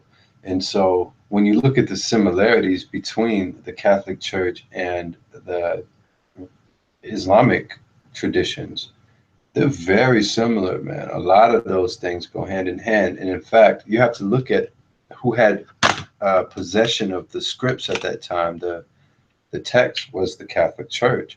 So when Muhammad comes out with this holy Quran, right, with all of these so-called, all of this knowledge in it, which seemed to comport with all of the other ancient texts, and of course had some, heresy in it. It's no stretch to think that that information was given to him by the holders of those sacred texts, which was the church at the time. So all of these similarities, I know I watched a documentary by Walter Veith. You know that guy? You see, Walter V, after all, you have to remember, is a Seventh-day Adventist. That group has got that ain't got nothing to do with the presentation he gave on the connection between what I'm saying is, you have to understand. Nothing. Well, you have to understand, Arcane, he's got a lot of confirmation bias. So he selectively, let's look at the overall pattern, okay? I'm going to go through some points with you. And you see, if the overall pattern, it makes sense to say that Islam is very similar to Catholicism as compared to many other denominations of Christianity, or let alone even Time Judaism. is, yeah.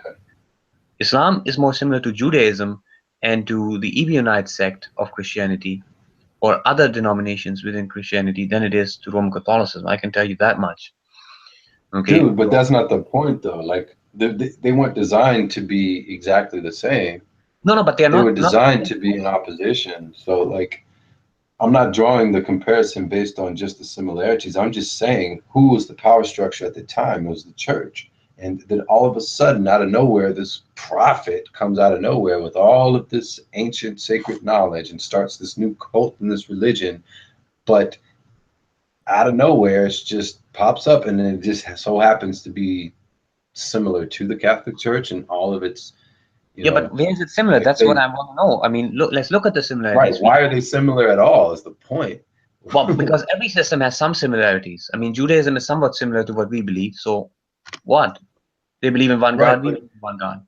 But So, the Catholic Church in particular, they have very specific like little traditions and rituals and customs that you find in Islam. And I mean, look at their buildings. They have the same motifs and stuff like that they passed on traditionally. There's a lot of similarities. So I'm just saying, yeah, but that's the if motif. there was a culprit, you could say that the Jews used the Catholic Church, to influence this Islamic rise to power. The problem that I don't see any other way around it, to be frank, because where were the Jews at this time? you see the motifs. When you talk about motifs, there were various sects, remember, that broke off from the Roman Catholic Church, and Arius and other Unitarians, Nestorians, and they went to different parts of the world, including Arabia, and they were angry actually at the Catholic Church for believing in the Trinity, because the Catholic Church was fully defending the Trinity at the time.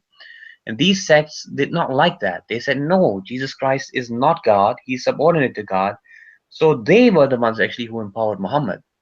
That's how I see it. That's what it makes much more sense, because they wanted to get back at the Trinitarian Christians. It could be. I'm just saying, like, I'm looking at the power structure and like how things just pop up out of nowhere. And I look at things like ISIS and these kind of guys, they pop up out of nowhere. They got all these backing, all of these vehicles, all these weapons, all of these troops.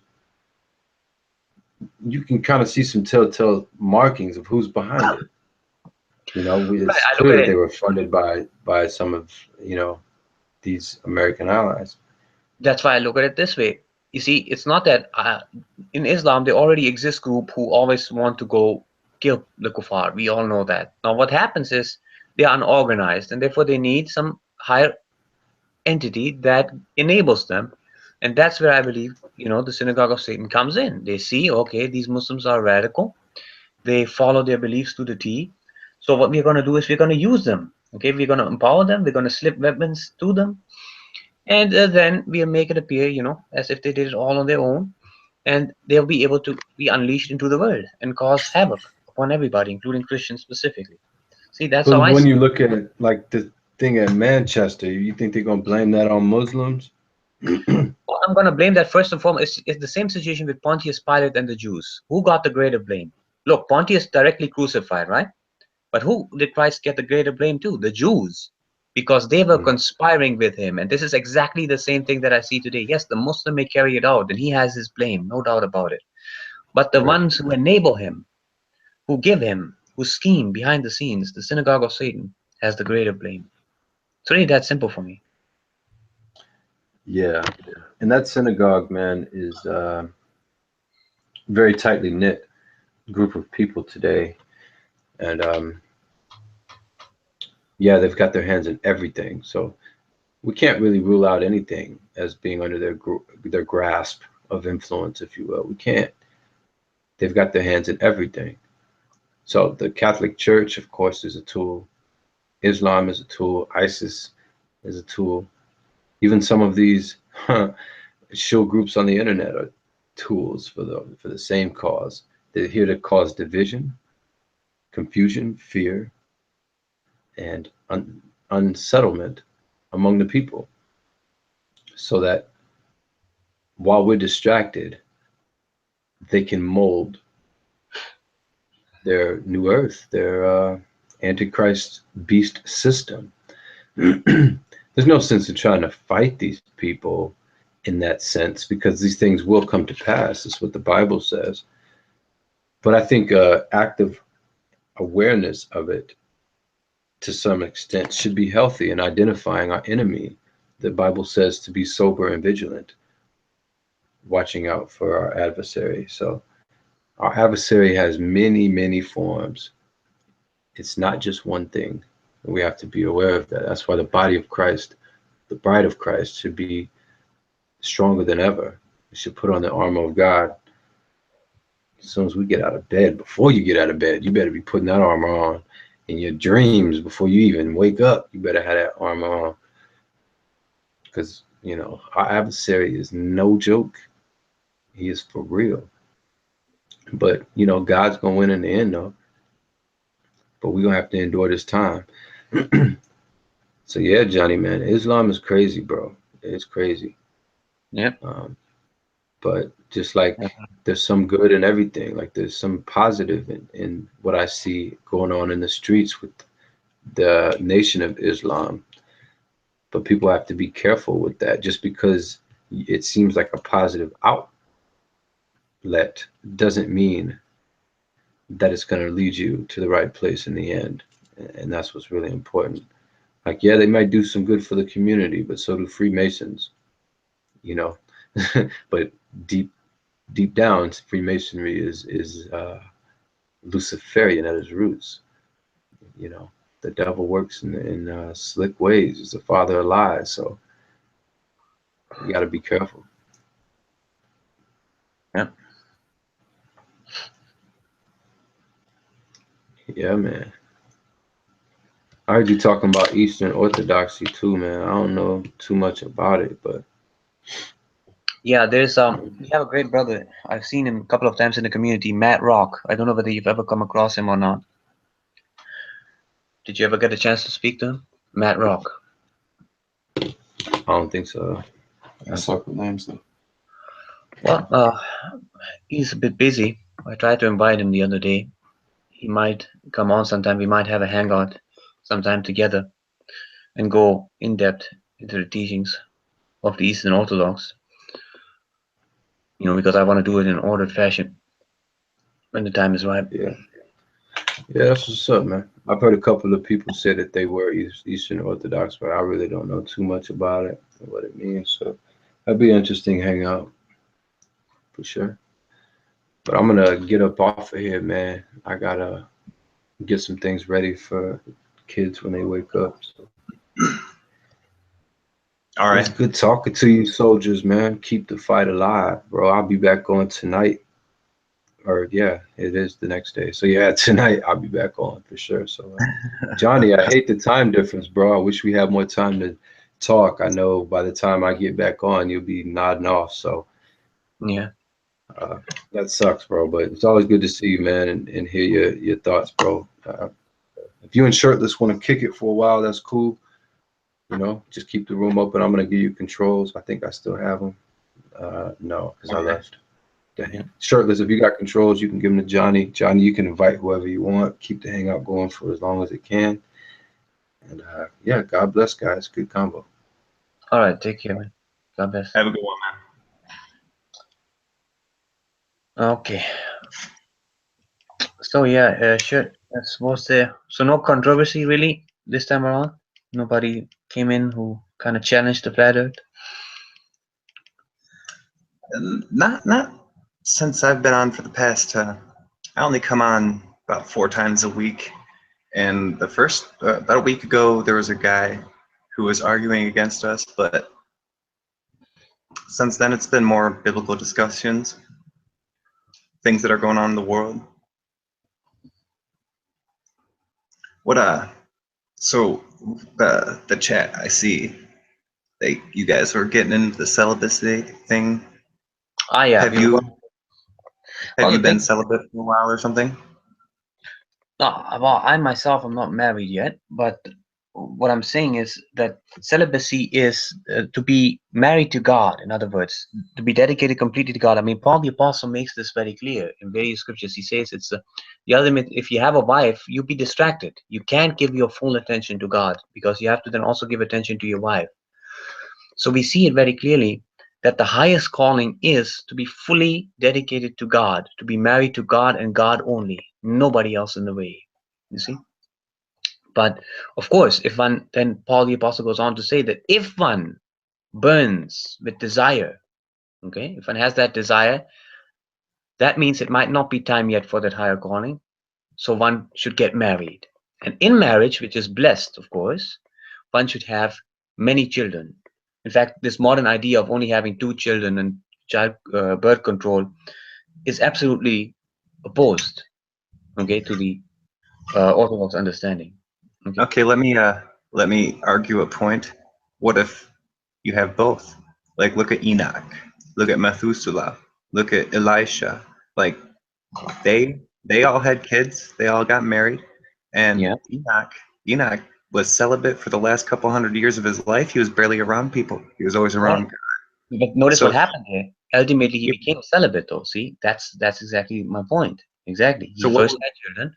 First, that was, you know, because he was still young and he still had desires, so he couldn't do it at that time. So he decided to get married. He was blessed and he had children. And then later on, he decided to dedicate completely to God and live the celibate life from there on. Yeah. And absolutely. so what would Johnny Smith say to that? Enoch is one of my favorite characters. Abraham is probably my favorite, but Enoch is significant because of the whole, he was the first scribe. And it's funny because the very first scribe that was noted in history is of a different lineage, but is still named Enoch. And some, in like the Egyptian, they would call him Toth, or Thoth is what they call it, but it's pronounced Toth. I think Anubis is one of the translations or language translations.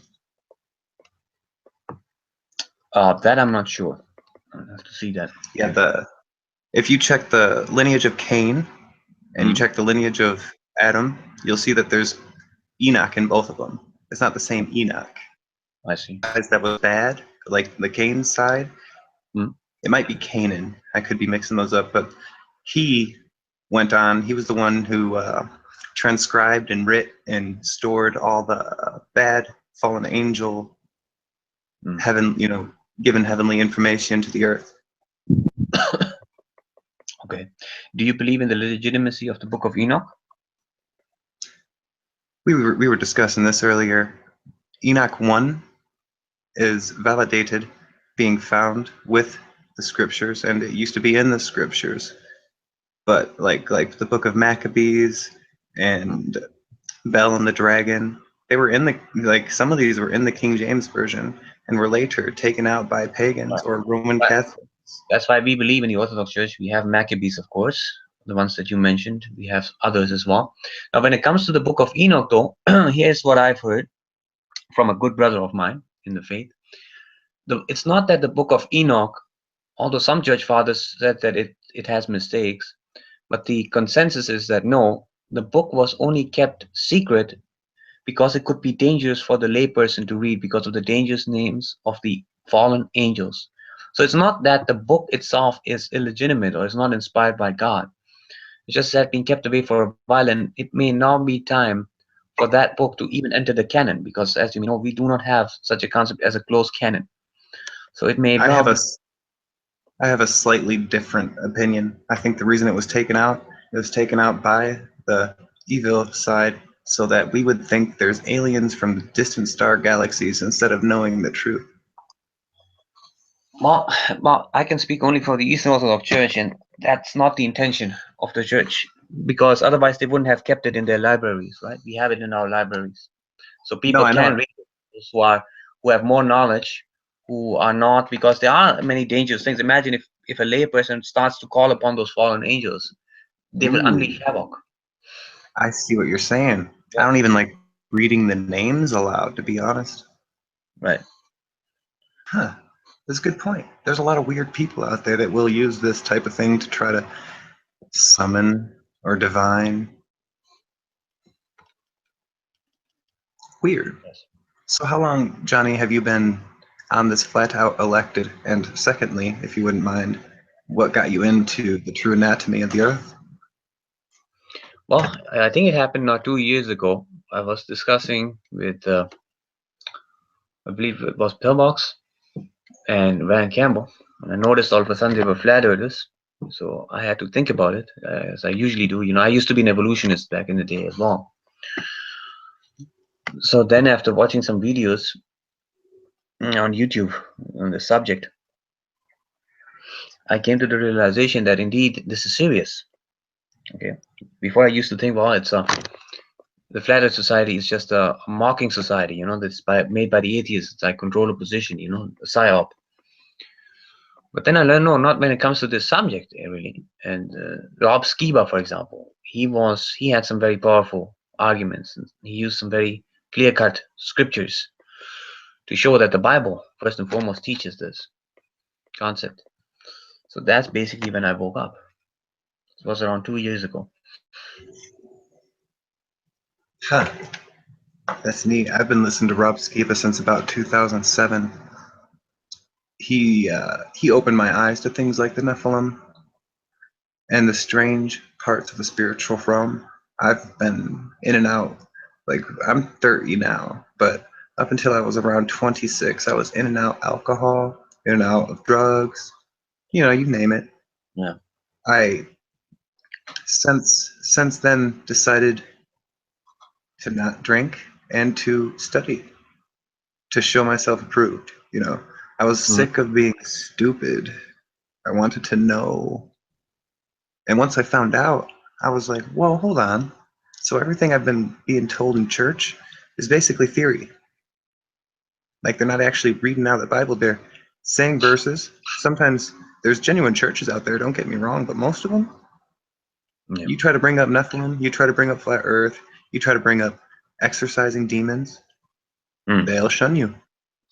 Exactly. Exercising That's the demons. thing. In today's world, there's two extremes, by the way, in today's world. One of them is the spiritualists, that they get in contact with the occult. So they contact false spirits, so they are misled that way. But then on the other hand, you have the hardcore materialists who say, no, the spiritual, like James Randi, Darren Brown, and the likes, they say that no, everything is an illusion. It's not real. There are no demonic entities. So that's the other extreme, you see. So we have these two extremes. And then, like you said, the alien thing, that.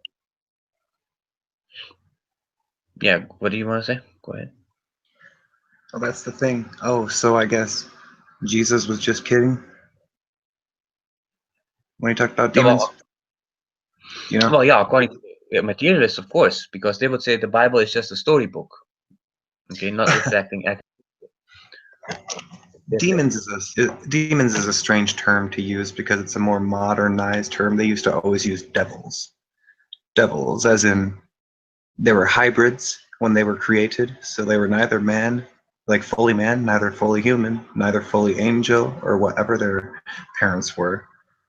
So when they died, their bodies became the ghosts and poltergeists and familiars and things you believe in that? Opinions here. Some church fathers early on said that yes, indeed, the demons were the dead spirit of the Nephilim. They were a separate category from the fallen angels. And others say that they are just another name for the fallen angels. So it's not 100%.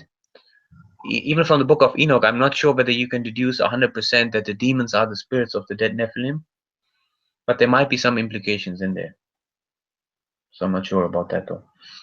I personally hold to that the demons are, a distinct group. They are the children of the fallen angels. For sure. And when I wonder what you think on this, when I think of the fallen ones and the first kids that they procreated, I believe that they were around 300 feet tall. The Kronos or the Gaia that you hear of in mythology. What do you think of their first children or their first spread? You mean in regards to their powers and abilities or their size? their size. I think that, yeah, well, they were pretty tall. I've not heard. I thought 90 feet or something. 300 feet. Well, I'm not sure about that. I mean, is there any indication, either in writing or archaeological, that suggests that? For sure. Well, I guess maybe that's just my interpretation. When the Book of Enoch says there were 3,000 L's. What's an L? What is that? I can't remember, but that's why I'm saying 300 feet, because I believe it comes out to around 300 feet, a little over. Okay. Well, yeah, I'll have to research that again. I forgot. Yeah.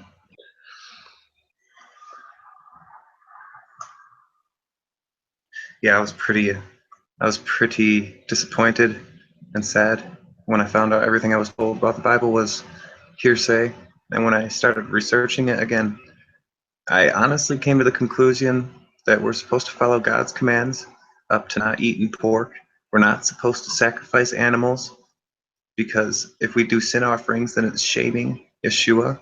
But we're supposed to follow the 10 Commandments to the T, like do the Sabbath on the appropriate Sabbath days, follow the feasts. We're not supposed to follow pagan feasts, even if they slap Jesus on it. You're not supposed to follow it. What do you think? I agree in part with what you said there. The second thing that you said, the animal sacrifices, yes, they have been done away with. You see, there are certain things with Old Testament festivals that have been done away with because they have been replaced with the new, or certain have been taken and have been renewed. This is what you have to understand. Now, we believe eating thing has been done away with as well, because that was a wall of separation between the Jews and the Gentiles when it comes to the eatings of various meats. So that's why we believe that has been done away with, because the barrier has been lifted. And the Sabbath, we believe, is Christ himself. Because, of course, see, Sabbath, even by the Jews, Sabbath wasn't just Saturday. Many people think that Sabbath just meant Saturday. No. Actually, the Jews had other festivals that were also called days of rest. They were called Sabbaths, you see.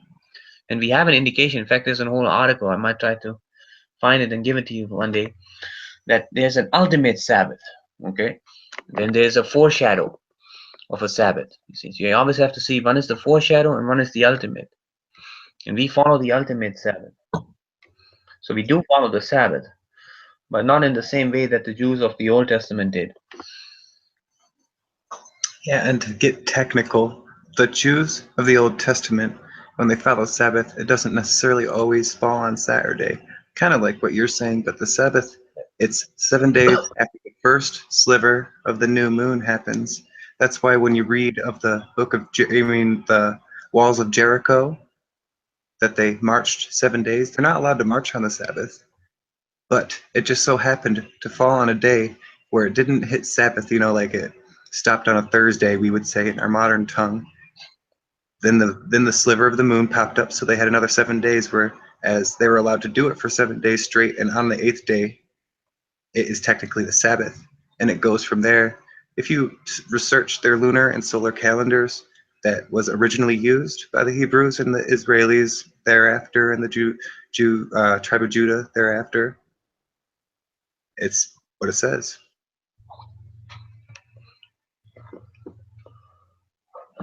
Factoid.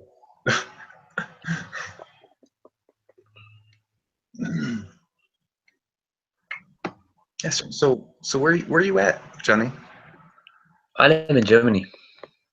Oh yeah, that's right. That's right. You said that. That's why we were discussing the whole Germany thing. Huh. That's half of my heritage is German. Like it kind of dates back to the Nazis, and the other, yeah, that was fun to find out. The other half of my heritage is Scottish. Dates really far back, like to the Mackenzie clan. Mm-hmm. Just give me a moment. It's fine. I wonder what people think, because Johnny's icon is a cross. I personally don't hold any emblems, charms, crosses, won't wear them, won't get tattoos, won't get earrings, won't get piercings, because the reason Jesus was put on a cross, not to the Hebrews, but to the Romans, they put people on the cross as a sacrifice to Tammuz. Tammuz, being Nimrod's son. They're also stylized as Osiris and Horus, or Vishnu and what was Shiva and Vishnu's child's name?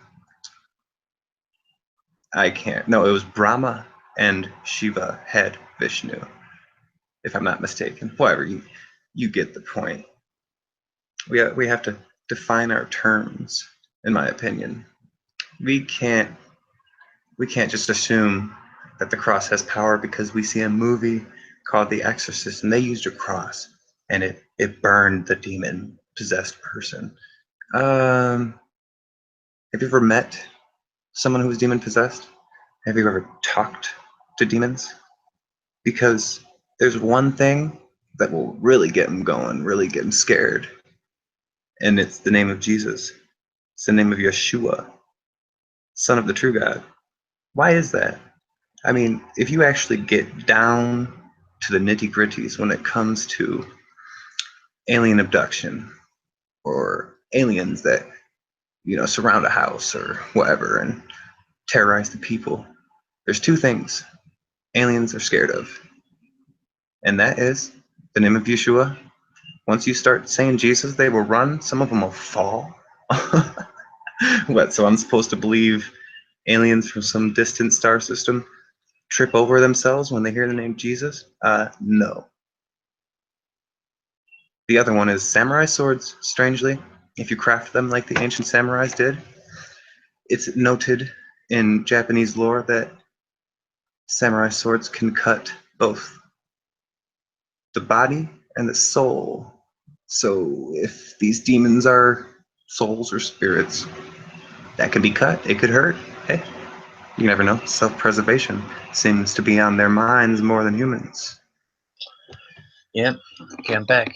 Well, I wanted to say this though, when you mentioned the Nazis, I believe even, the synagogue was behind first setting up the Nazis or empowering them. Again, the same scheme, Hitler as well, and then come back as the rescuers, as those who, kind of like a fireman who first, sets everything on fire, and then he comes and says, "Oh, look, I rescued you all."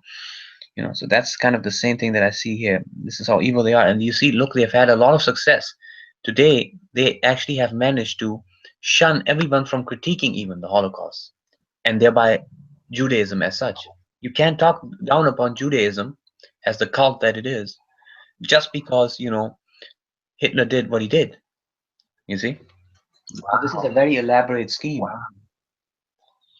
I know, right?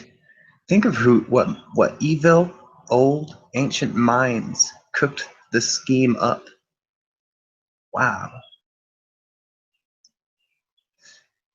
That always gets me thinking, because the more I research, it was like, I have relatives that were Nazis or Nazi collaborative, and I have relatives that had nothing to do with them.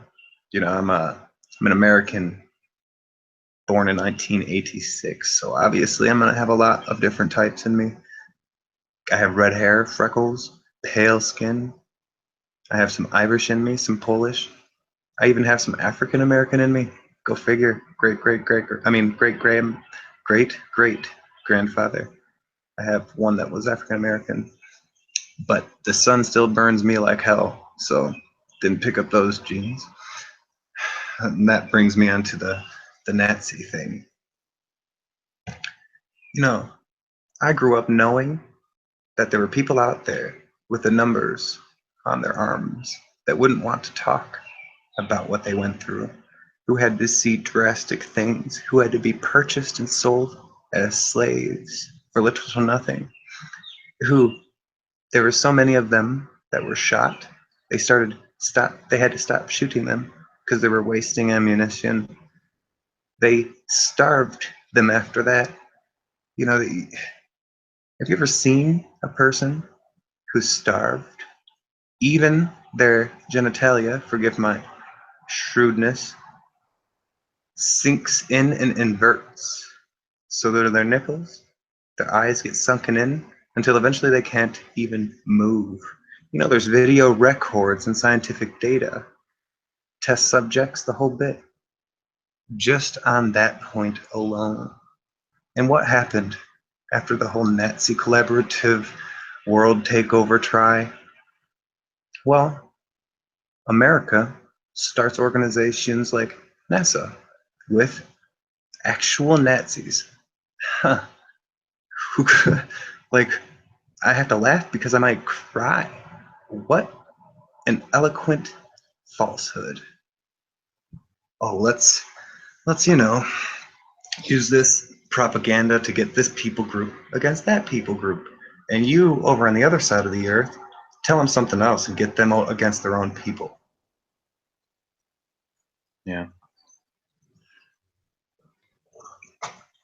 Gosh, have you ever heard a testimonial from an American war veteran? From like, there's Vietnam veterans who went over, had to fight a losing battle that stalemated, and come back, and the survivors come back and get spat on from propaganda. No, I haven't personally heard of that, but that's sounds very ugly. Gosh, I could go on and on when it comes to corruption, the evidence of it, the money trails.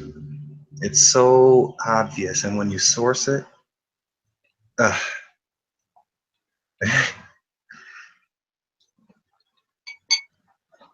Yeah. See, and people get angry as well.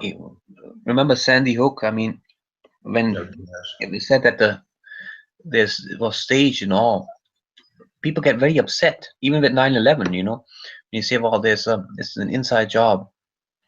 People get, especially, I mean, those. I mean, I was very biased also on top of it because, of course, I came from a Islamic background and I had just left Islam, and I was more upset with Islam than any outsider could have been. You know, imagine you just came out of a filthy count like Islam, and then you have to believe that 9/11 was not, the Muslims were not the masterminds of 9/11.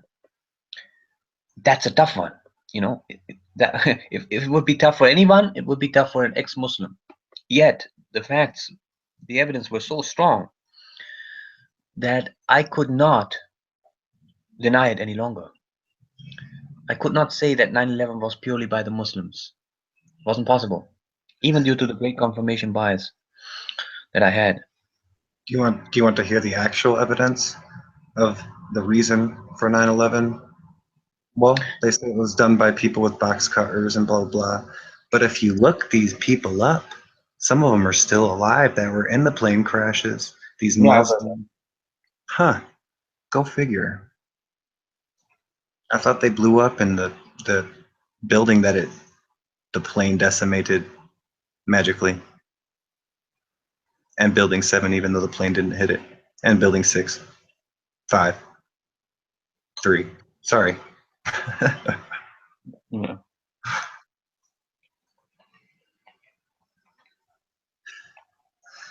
Gosh, so let me ask you a silly question. Are the Germanic women very beautiful? Well, there's all kinds of varieties, you know. Some are and some are not. You know, like I would say in every society. You know, and then it depends, of course, on the individual preference of the person. Is there a dominant blonde hair, blue-eyed gene? These days, I'm not so sure. Well, I suppose it used to be, but now I can't really say. Not really. Not, at least not in my experience. So you speak English really well. Are you native tongue? Is your native tongue Germanic? Yeah, my mother tongue is German. What, did you just learn as a child speak English? Yeah, in school, you know, in Pakistan, you know, because I grew up in Pakistan, and there we had English medium, you know, in the school. So despite learning the local language of the nation, we also learned English alongside. So that's basically that. Huh. And this is why, of course, I have a more Pakistani accent than I do a German one. Yeah, that's weird. Talking and you're talking German. I immediately associated you with Germanic, but I was like, hey, what? I don't understand. You didn't have a British accent. You know what I mean? A UK accent. You didn't have an Australian accent or anything like that, or a Chinese. I'm like, where is this guy from? Really? Yeah. Makes sense. Hmm. Is Pakistan nice? I've only met a few Pakistanis in my day. Well, Pakistan, of course, there are isolated areas that are nice. Okay, that's true. But overall, no. Because of course, the influence of Islam. And then, of course, it's a third world country as well. So there's poverty. So it's these various factors that make Pakistan. But the real catastrophe is because of the Sharia law, because that's where Muslims really want to go back to the teachings of Muhammad, and not much in, this is the strange thing, when in Pakistan and Somalia, in these two countries, Muslims really want to go back to the original teachings of Muhammad, and then we see the outcome of that, of course. So it's not all that good, although I must say that half of it is British law. So Pakistan has a mix, it's half Sharia but mixed in with British law. And I would say, well, thanks God that it is, because otherwise people wouldn't be able to even survive that much. So at least now they have something. If it wasn't for that, it would be completely a mess. But British law, again, we know a lot of elements in British law, again, are also Masonic. So that is then the other extreme.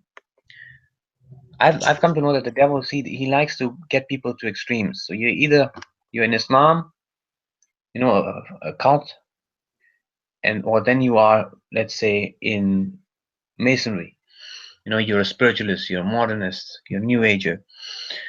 You don't consider the traditional values, the family values anymore. So these are both extremes. Yep. I agree. That's does Pakistan still have a beef, or do they still warmonger with India? Yeah, there's a lot of propaganda. They get each other. Active war, more over Kashmir in that region, yes, but not so much these days. It's just that there's a lot of propaganda. They don't like each other still. There's isolated incidences where they've been trying to reconcile. But within India, there's a raging debate right now, and it's called the triple talaq debate. Talaq meaning divorce. Because in Islam, there's a rule actually in the Quran, I don't know if you know this or not, that if a man has divorced his wife 3 times, okay, if he said divorce 3 times to his wife, then the woman cannot come back to that husband until she has married another man. And get this, the hadith actually of Muhammad says this: she has tasted the man's juice and the man has tasted her juice. Look at that description. Look at that sexual perversive description. He goes into those details, Muhammad. He says this has to be done. And then the man divorces you. That new man divorces the woman. Only then can she come back to her original husband. Imagine, just pronouncing divorce. And the Muslims make the excuse. They say, well, this is because so that divorce doesn't become a mockery. Well, what do you mean divorce doesn't become a mockery? Then punish the husband for even saying divorce. That's how you do it. Tell the husband to be silent. If he says divorce again, increase the punishment. That's how you stop making it a mockery. Not by punishing the woman and telling her to go off to another husband and sleep with him. And then only if she gets divorced, then come back to her former husband. I mean, what kind of a disaster, what a joke is that? Yeah, that's in direct opposition to Yahuwah and his model of a man and a wife and children. Like, when you taste of the juice or share that someone has already been with, let's say you are with someone that's been with 10 people aside from you, and you stay with them and everything, whomever you have been with, and you first off, if you're not married and you've been with someone, after you're done having sex and you have the release and everything, you commit a divorcement, you know, a severing of the soul, a severing of the flesh. When you're married, you don't do that. You're already one. It's okay in the sight of God. Still messy, but it's okay. But when you have a divorce with a wife, that's why it says you shouldn't commit adultery. You know, that's the type of things that happen. You become connected to these people that they've already had relations with. That's what a divorcement does. You're ripped apart, and some pieces of yourself goes to them, and some pieces of them go to you. You can only be sanctified and set apart again if both parties ask God's forgiveness and forgiveness of each other. You know, it goes back to Jesus on the cross, what he died for, us to be pure, you know, us to follow God.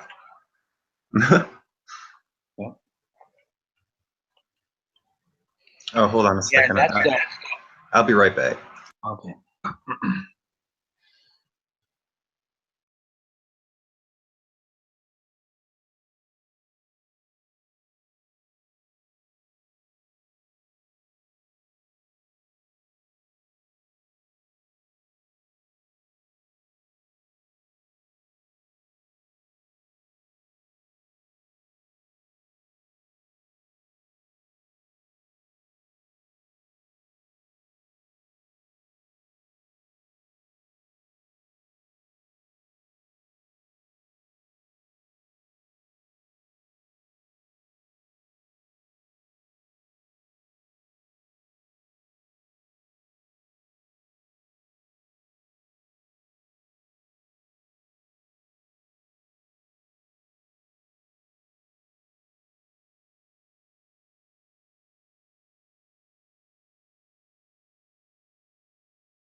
Oh no, it's been on silent. Sorry, people. I didn't know Johnny was gone. No, I'm back. I'm here. So shout outs to Dark Waves, Mark Bailey, Brian Walsh, if you're still here, and Derek Nelson. Don't you mean WTC7, Phil? The acronym isn't right. The acronym isn't ringing a bell. Oh, I wanted to add. Standard. Are you there, Johnny? Yeah, can you hear me still? Am I coming through? Okay, I know I was wrong. I had it on mute, not the thing, but the whole volume. Can you hear me now? Yep. Okay. Yeah, so I was saying that this issue with the tribal talaq is there's a very heated debate going on in India, not in Pakistan, in India, because there's a huge Muslim group there. And what they want to do is they want to take the matters to the Supreme Court because Muslim women have been, due to this tribal talaq issue. And what the issue really is here is 3 divorces in one setting.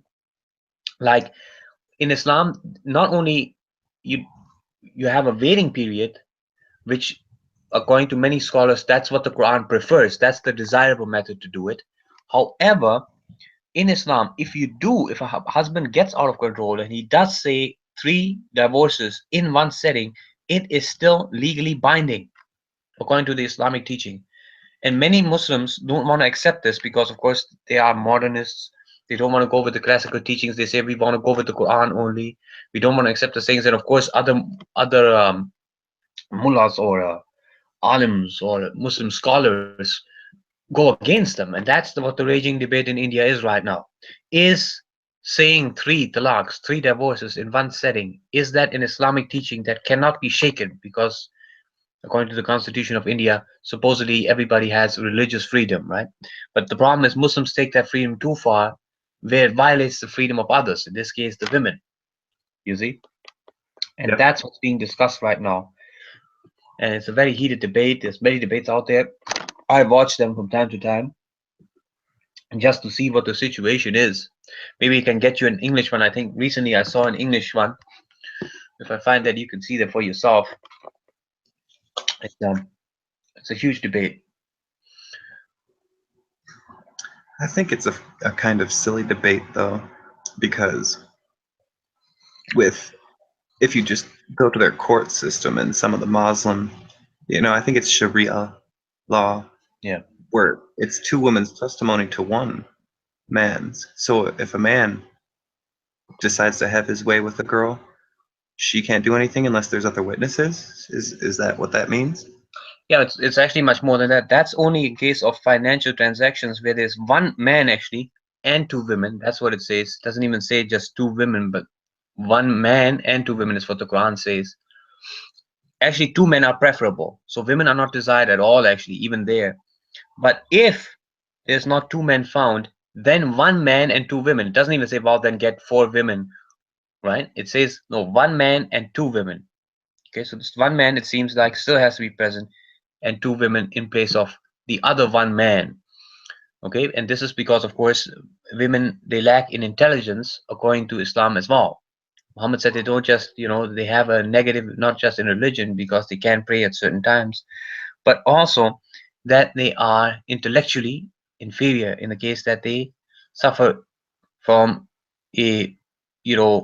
remembering things, as the Quran says. That's number one. So they are not as reliable witnesses. Number two, though, Islam doesn't prefer women witnesses at all. And in many instances like murder and the higher crimes, women cannot witness. It's only supposed to be men. Okay? So that also needs to be taken into consideration. They don't want women witnessing there at all. Women are considered a temptation in Islam completely. Women can be beaten according to the Quran. Oh, sorry. Did I say can be beaten? No, I meant they must be beaten. The Quran structures like a command. It says, if you fear, husbands, if you fear, not if you know or if you have evidence, but if you only fear that your wives are disobedient to you, then admonish them and separate yourselves from them in the bed and beat them. That's what the Quran says. Have you ever listened to Waleed Shoaibat? Oh, yeah. Yeah, he's brilliant. I disagree with him on some points, but most points, I'm right on board. He went through a lot. I think it was his grandfather that was a straight Islamic blah blah blah. Yeah.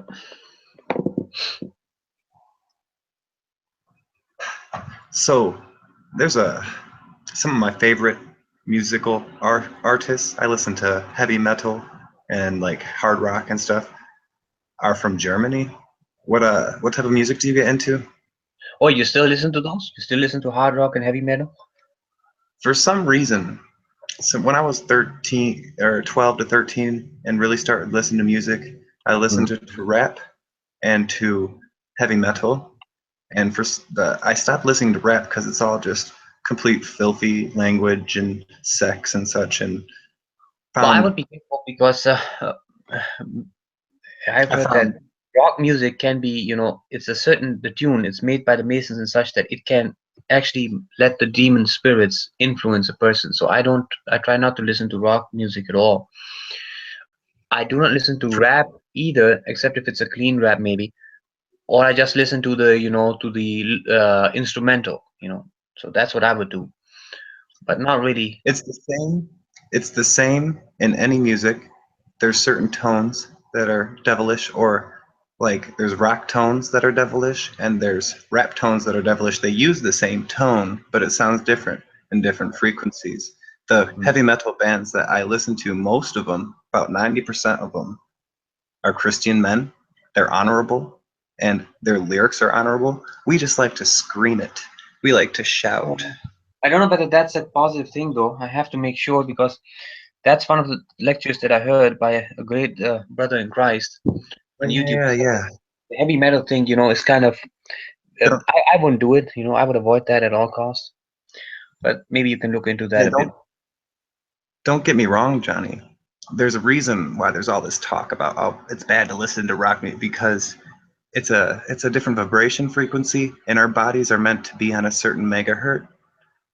Like if we listen to good music, such as ancient Israeli music or back, you know, or classical music, or even some of the contemporary music today, it puts you on a frequency that can help you throughout the day, help you wake up, help you stay up, help you sleep well. If you're constantly listening to metal, do you think that process is going to stay? I mean, I love heavy metal, and I probably shouldn't, but I don't listen to it all the time. It's just when I listen to music, that's the music I like. If I'm not listening to that, I'm listening to something that's praising God, or soft music that I used to listen to 10 years ago, you know? Okay. Huh.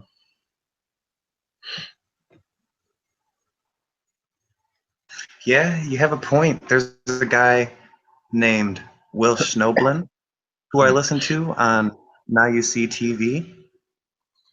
The scientific details of how bad it is if you really like kind of listen to the hard rock and heavy metal almost like worshipfully, listening to it all the time.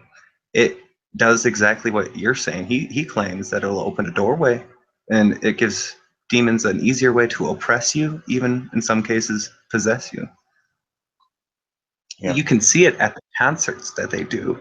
I've used to go to the concerts all the time, and now I'm not a fan of it, because what do people do at heavy metal concerts? Beat the hell out of the other person, and then they laugh about it.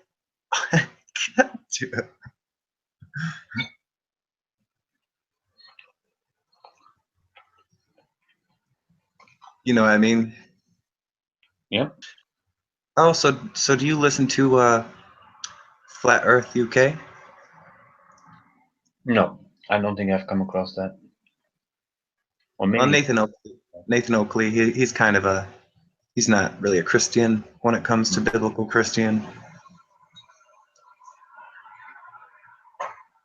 I've been, I mean, of course, I've seen Eric Dubé, I've seen, you know, Antonio Subirats. He's a pretty smart guy. Yeah, people get down on him because he doesn't like the Christianity aspect or Mm. biblical aspect, but Wow. him on a hangout or message him, he's very polite. If we have a disagreement, he's very cordial with the disagreement, and we move on. Mm. Fully. Does he, otherwise, what does he believe in though? Is he a pagan or something? He believes that we have a bad conception of the Creator, that the Creator doesn't necessarily have to be male or female, stuff like that. Ah, so he's into the New Age stuff. He's into what? New Age? Nah, not really. Oh. Not really. It's kind of complicated. Now that I think about it, does he have a straight answer? I might have to ask him. What who do you usually subscribe to and listen to? Well, for one, Flat Out Elected, of course. Also subscribe to, I think I'm still subscribed to G-Man, although recently I haven't really liked his attitude. And then of my old friends, you know, and what else? Let me see here. Leighton Flowers I've got, then of course I've got Nicodemus, an Orthodox, you know, Nicodemus Aguirre channel, and many other Orthodox channels. That's what I'm subscribed to as well, being an Orthodox, of course. Then I'm subscribed to Act 17 Apologetics, David Wood. I don't know whether you've heard about him. He exposes Islam. Huh. What's his name? His name is David Wood. He's got a channel, Act 17 Apologetics, on YouTube. No, I'll have to have to look him up. And you in the side chat outside. Take a look here. Yeah, you see that? Right On the outside.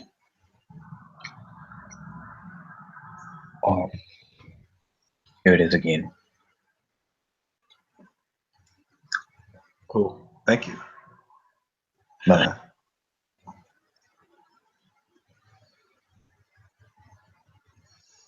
Man. So, have you ever like lost anyone to drugs or whatnot?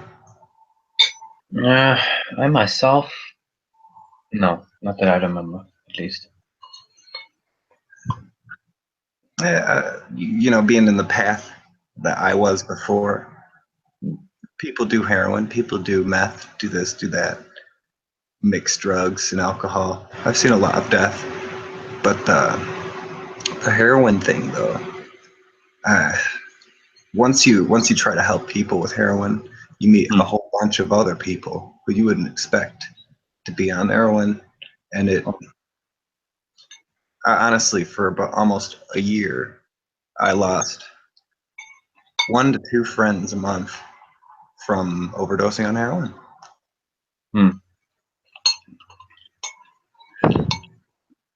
It's a strange world when you get down to what's really going on. What is your thought? Well, I can't really fathom, unless of course they have severe problems in their family background already, like their mom mistreated them, their dad mistreated them. They were never brought up well, and then they say, well, heroin is the only refuge that we can, seek.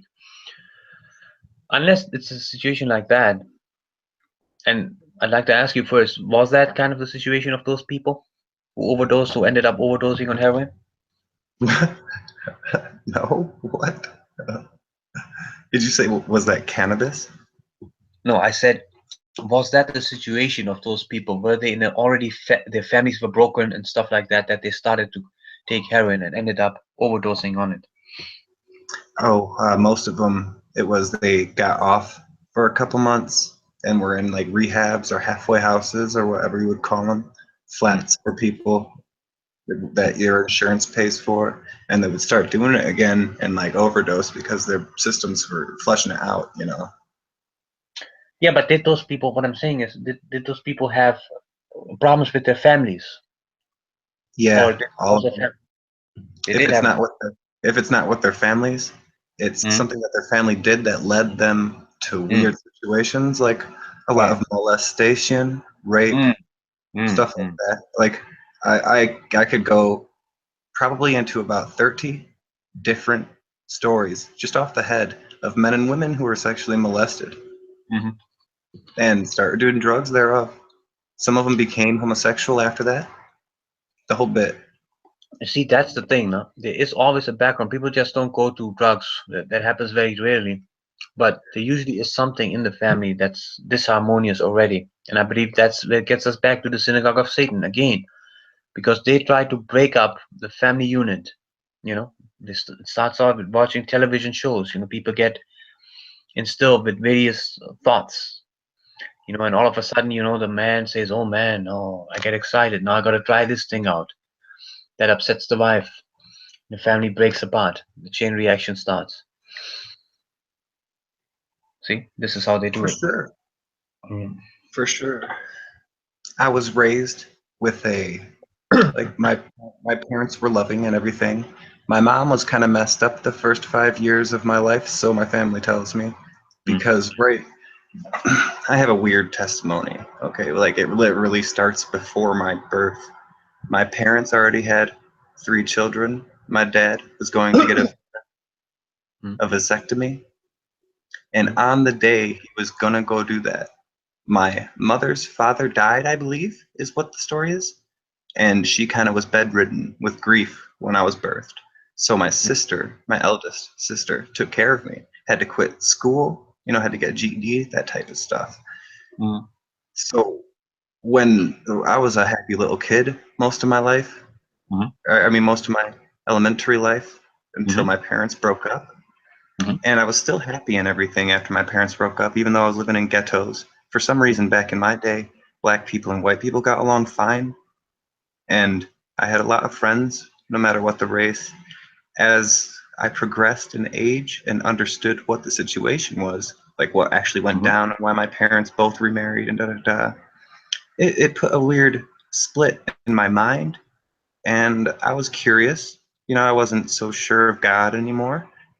I decided to start cigarettes and smoking weed. And then I kind of really went back into the scriptures and really studied them deep, got into it, you know.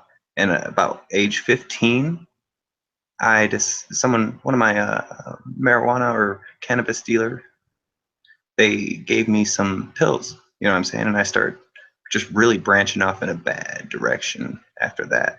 Yeah. Sort of lost my mind, as it were. Drugs are not the way to go. I really wish I would have waited to try cannabis and alcohol until my brain developed. Yeah. It's a lot more difficult for me to understand and comprehend things than others. Right. Yeah. It's sad. The flat earth thing, when I first looked into it, I was running a tobacco shop, like natural tobacco and all that, and I kind of pushed it out of my mind, thought on it, looked up all the pictures, got all the maps, nautical charts, and then I got a girlfriend who ended up relapsing on heroin, and we fell off after a month. She broke up with me and all that, and then went to a pimp, and it just went downhill from there. But still, then I started looking into the flat earth, like Rob Skiba, and watched his videos. I'm like, wait a second, I live in Florida. Why don't I go give it a look-see? And once I did, I found out you could see islands miles off that should be behind a curvature. You could see people running around there, having a good old time. Right. And it really opened my mind. I started noticing the moon. I could tell time, this and that, by the moon and the sun. Started to understand why they were where they were, what their pathways were. Because of the flat earth thing, it opened up everything.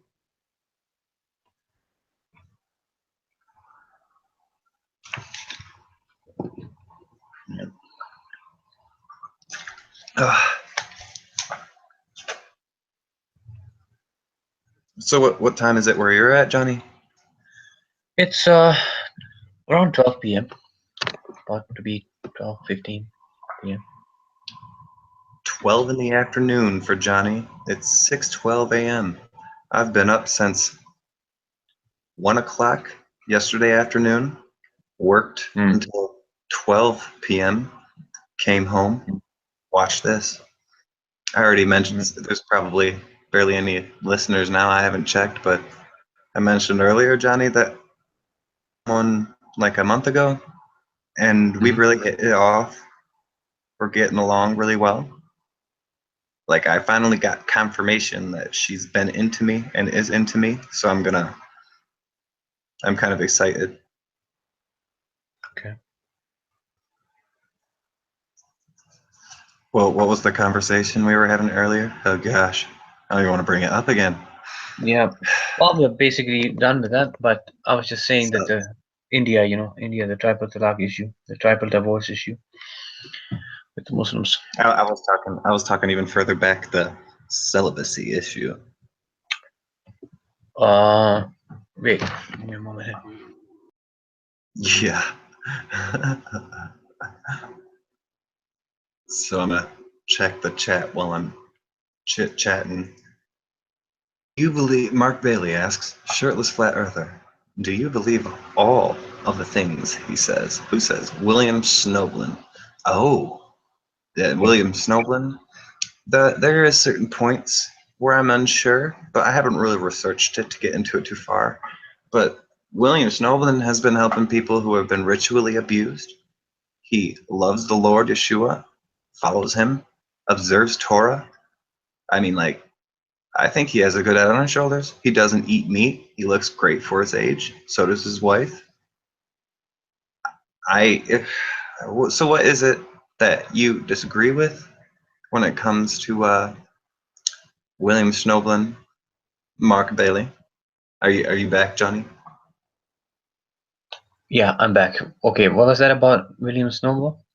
I mentioned William Snoblin earlier. He's the one who tells you the technicalities of why rock music affects your temperament. Okay. Like, for the worst, it exacerbates you. There's a lot of heavy metal vocalists who can't sing well and scream that have the most heartfelt or thought-felt or spirit-felt lyrics that you would ever read. They put rhymes together with words you never even thought of, especially the Germanic guys. Man, I don't know what it is with German literature or German words, but when you translate it into English, you guys like expound on things. You use every word we do and more.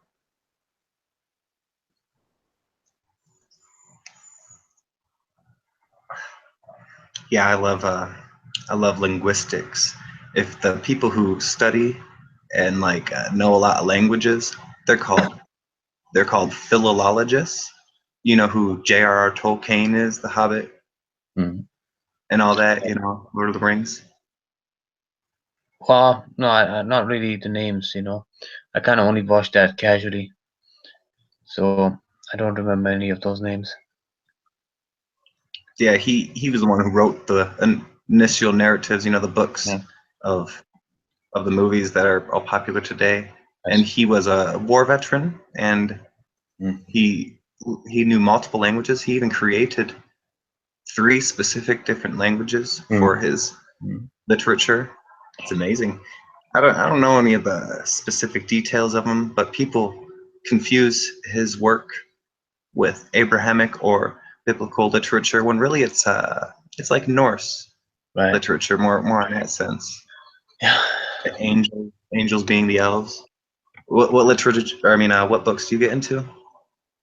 Not many. I usually avoid books. What I do is I read articles, on something that I'm interested in at the moment. I never really go into books. There's a few books that I've read, but in the past, but no more. What's your specialty when it comes to breeding? When it comes to what? Didn't you say you breed animals? No, I said that reading books.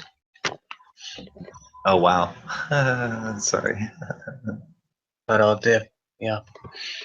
So, anyways, yeah. What was that again, Shirtless? Any final things? Because and then we leave it at that. No, I'm good to go. Okay, I thought you wanted to touch upon something, but basically, I'm happy to be here. Rand Campbell is a great friend, and so is Arcane. Pillbox, of course, we had our ups and downs, but I would say overall, it's pretty good. Hopefully, it will be that way, remain that way in the future. There are some, though, whom I don't want to mention, and I'm upset with. Did you say Paul Sandu? And, there are some that I'm upset with, but I don't want to go into that right now. We might want to talk about that in private. Right. Yeah. Don't want to bring the dirty laundry out. No, not really. So, anyways, yeah, Shirtless, was nice seeing you, man. For sure. Time around. Are you here very often on this channel? Yeah, usually whenever they do, if I'm not working. Okay. Yeah. Oh, that's great. All right, well, I'm gonna sign off then. Have a good night, mate. Yeah, man. Nice to have seen you, man. Take care. God bless.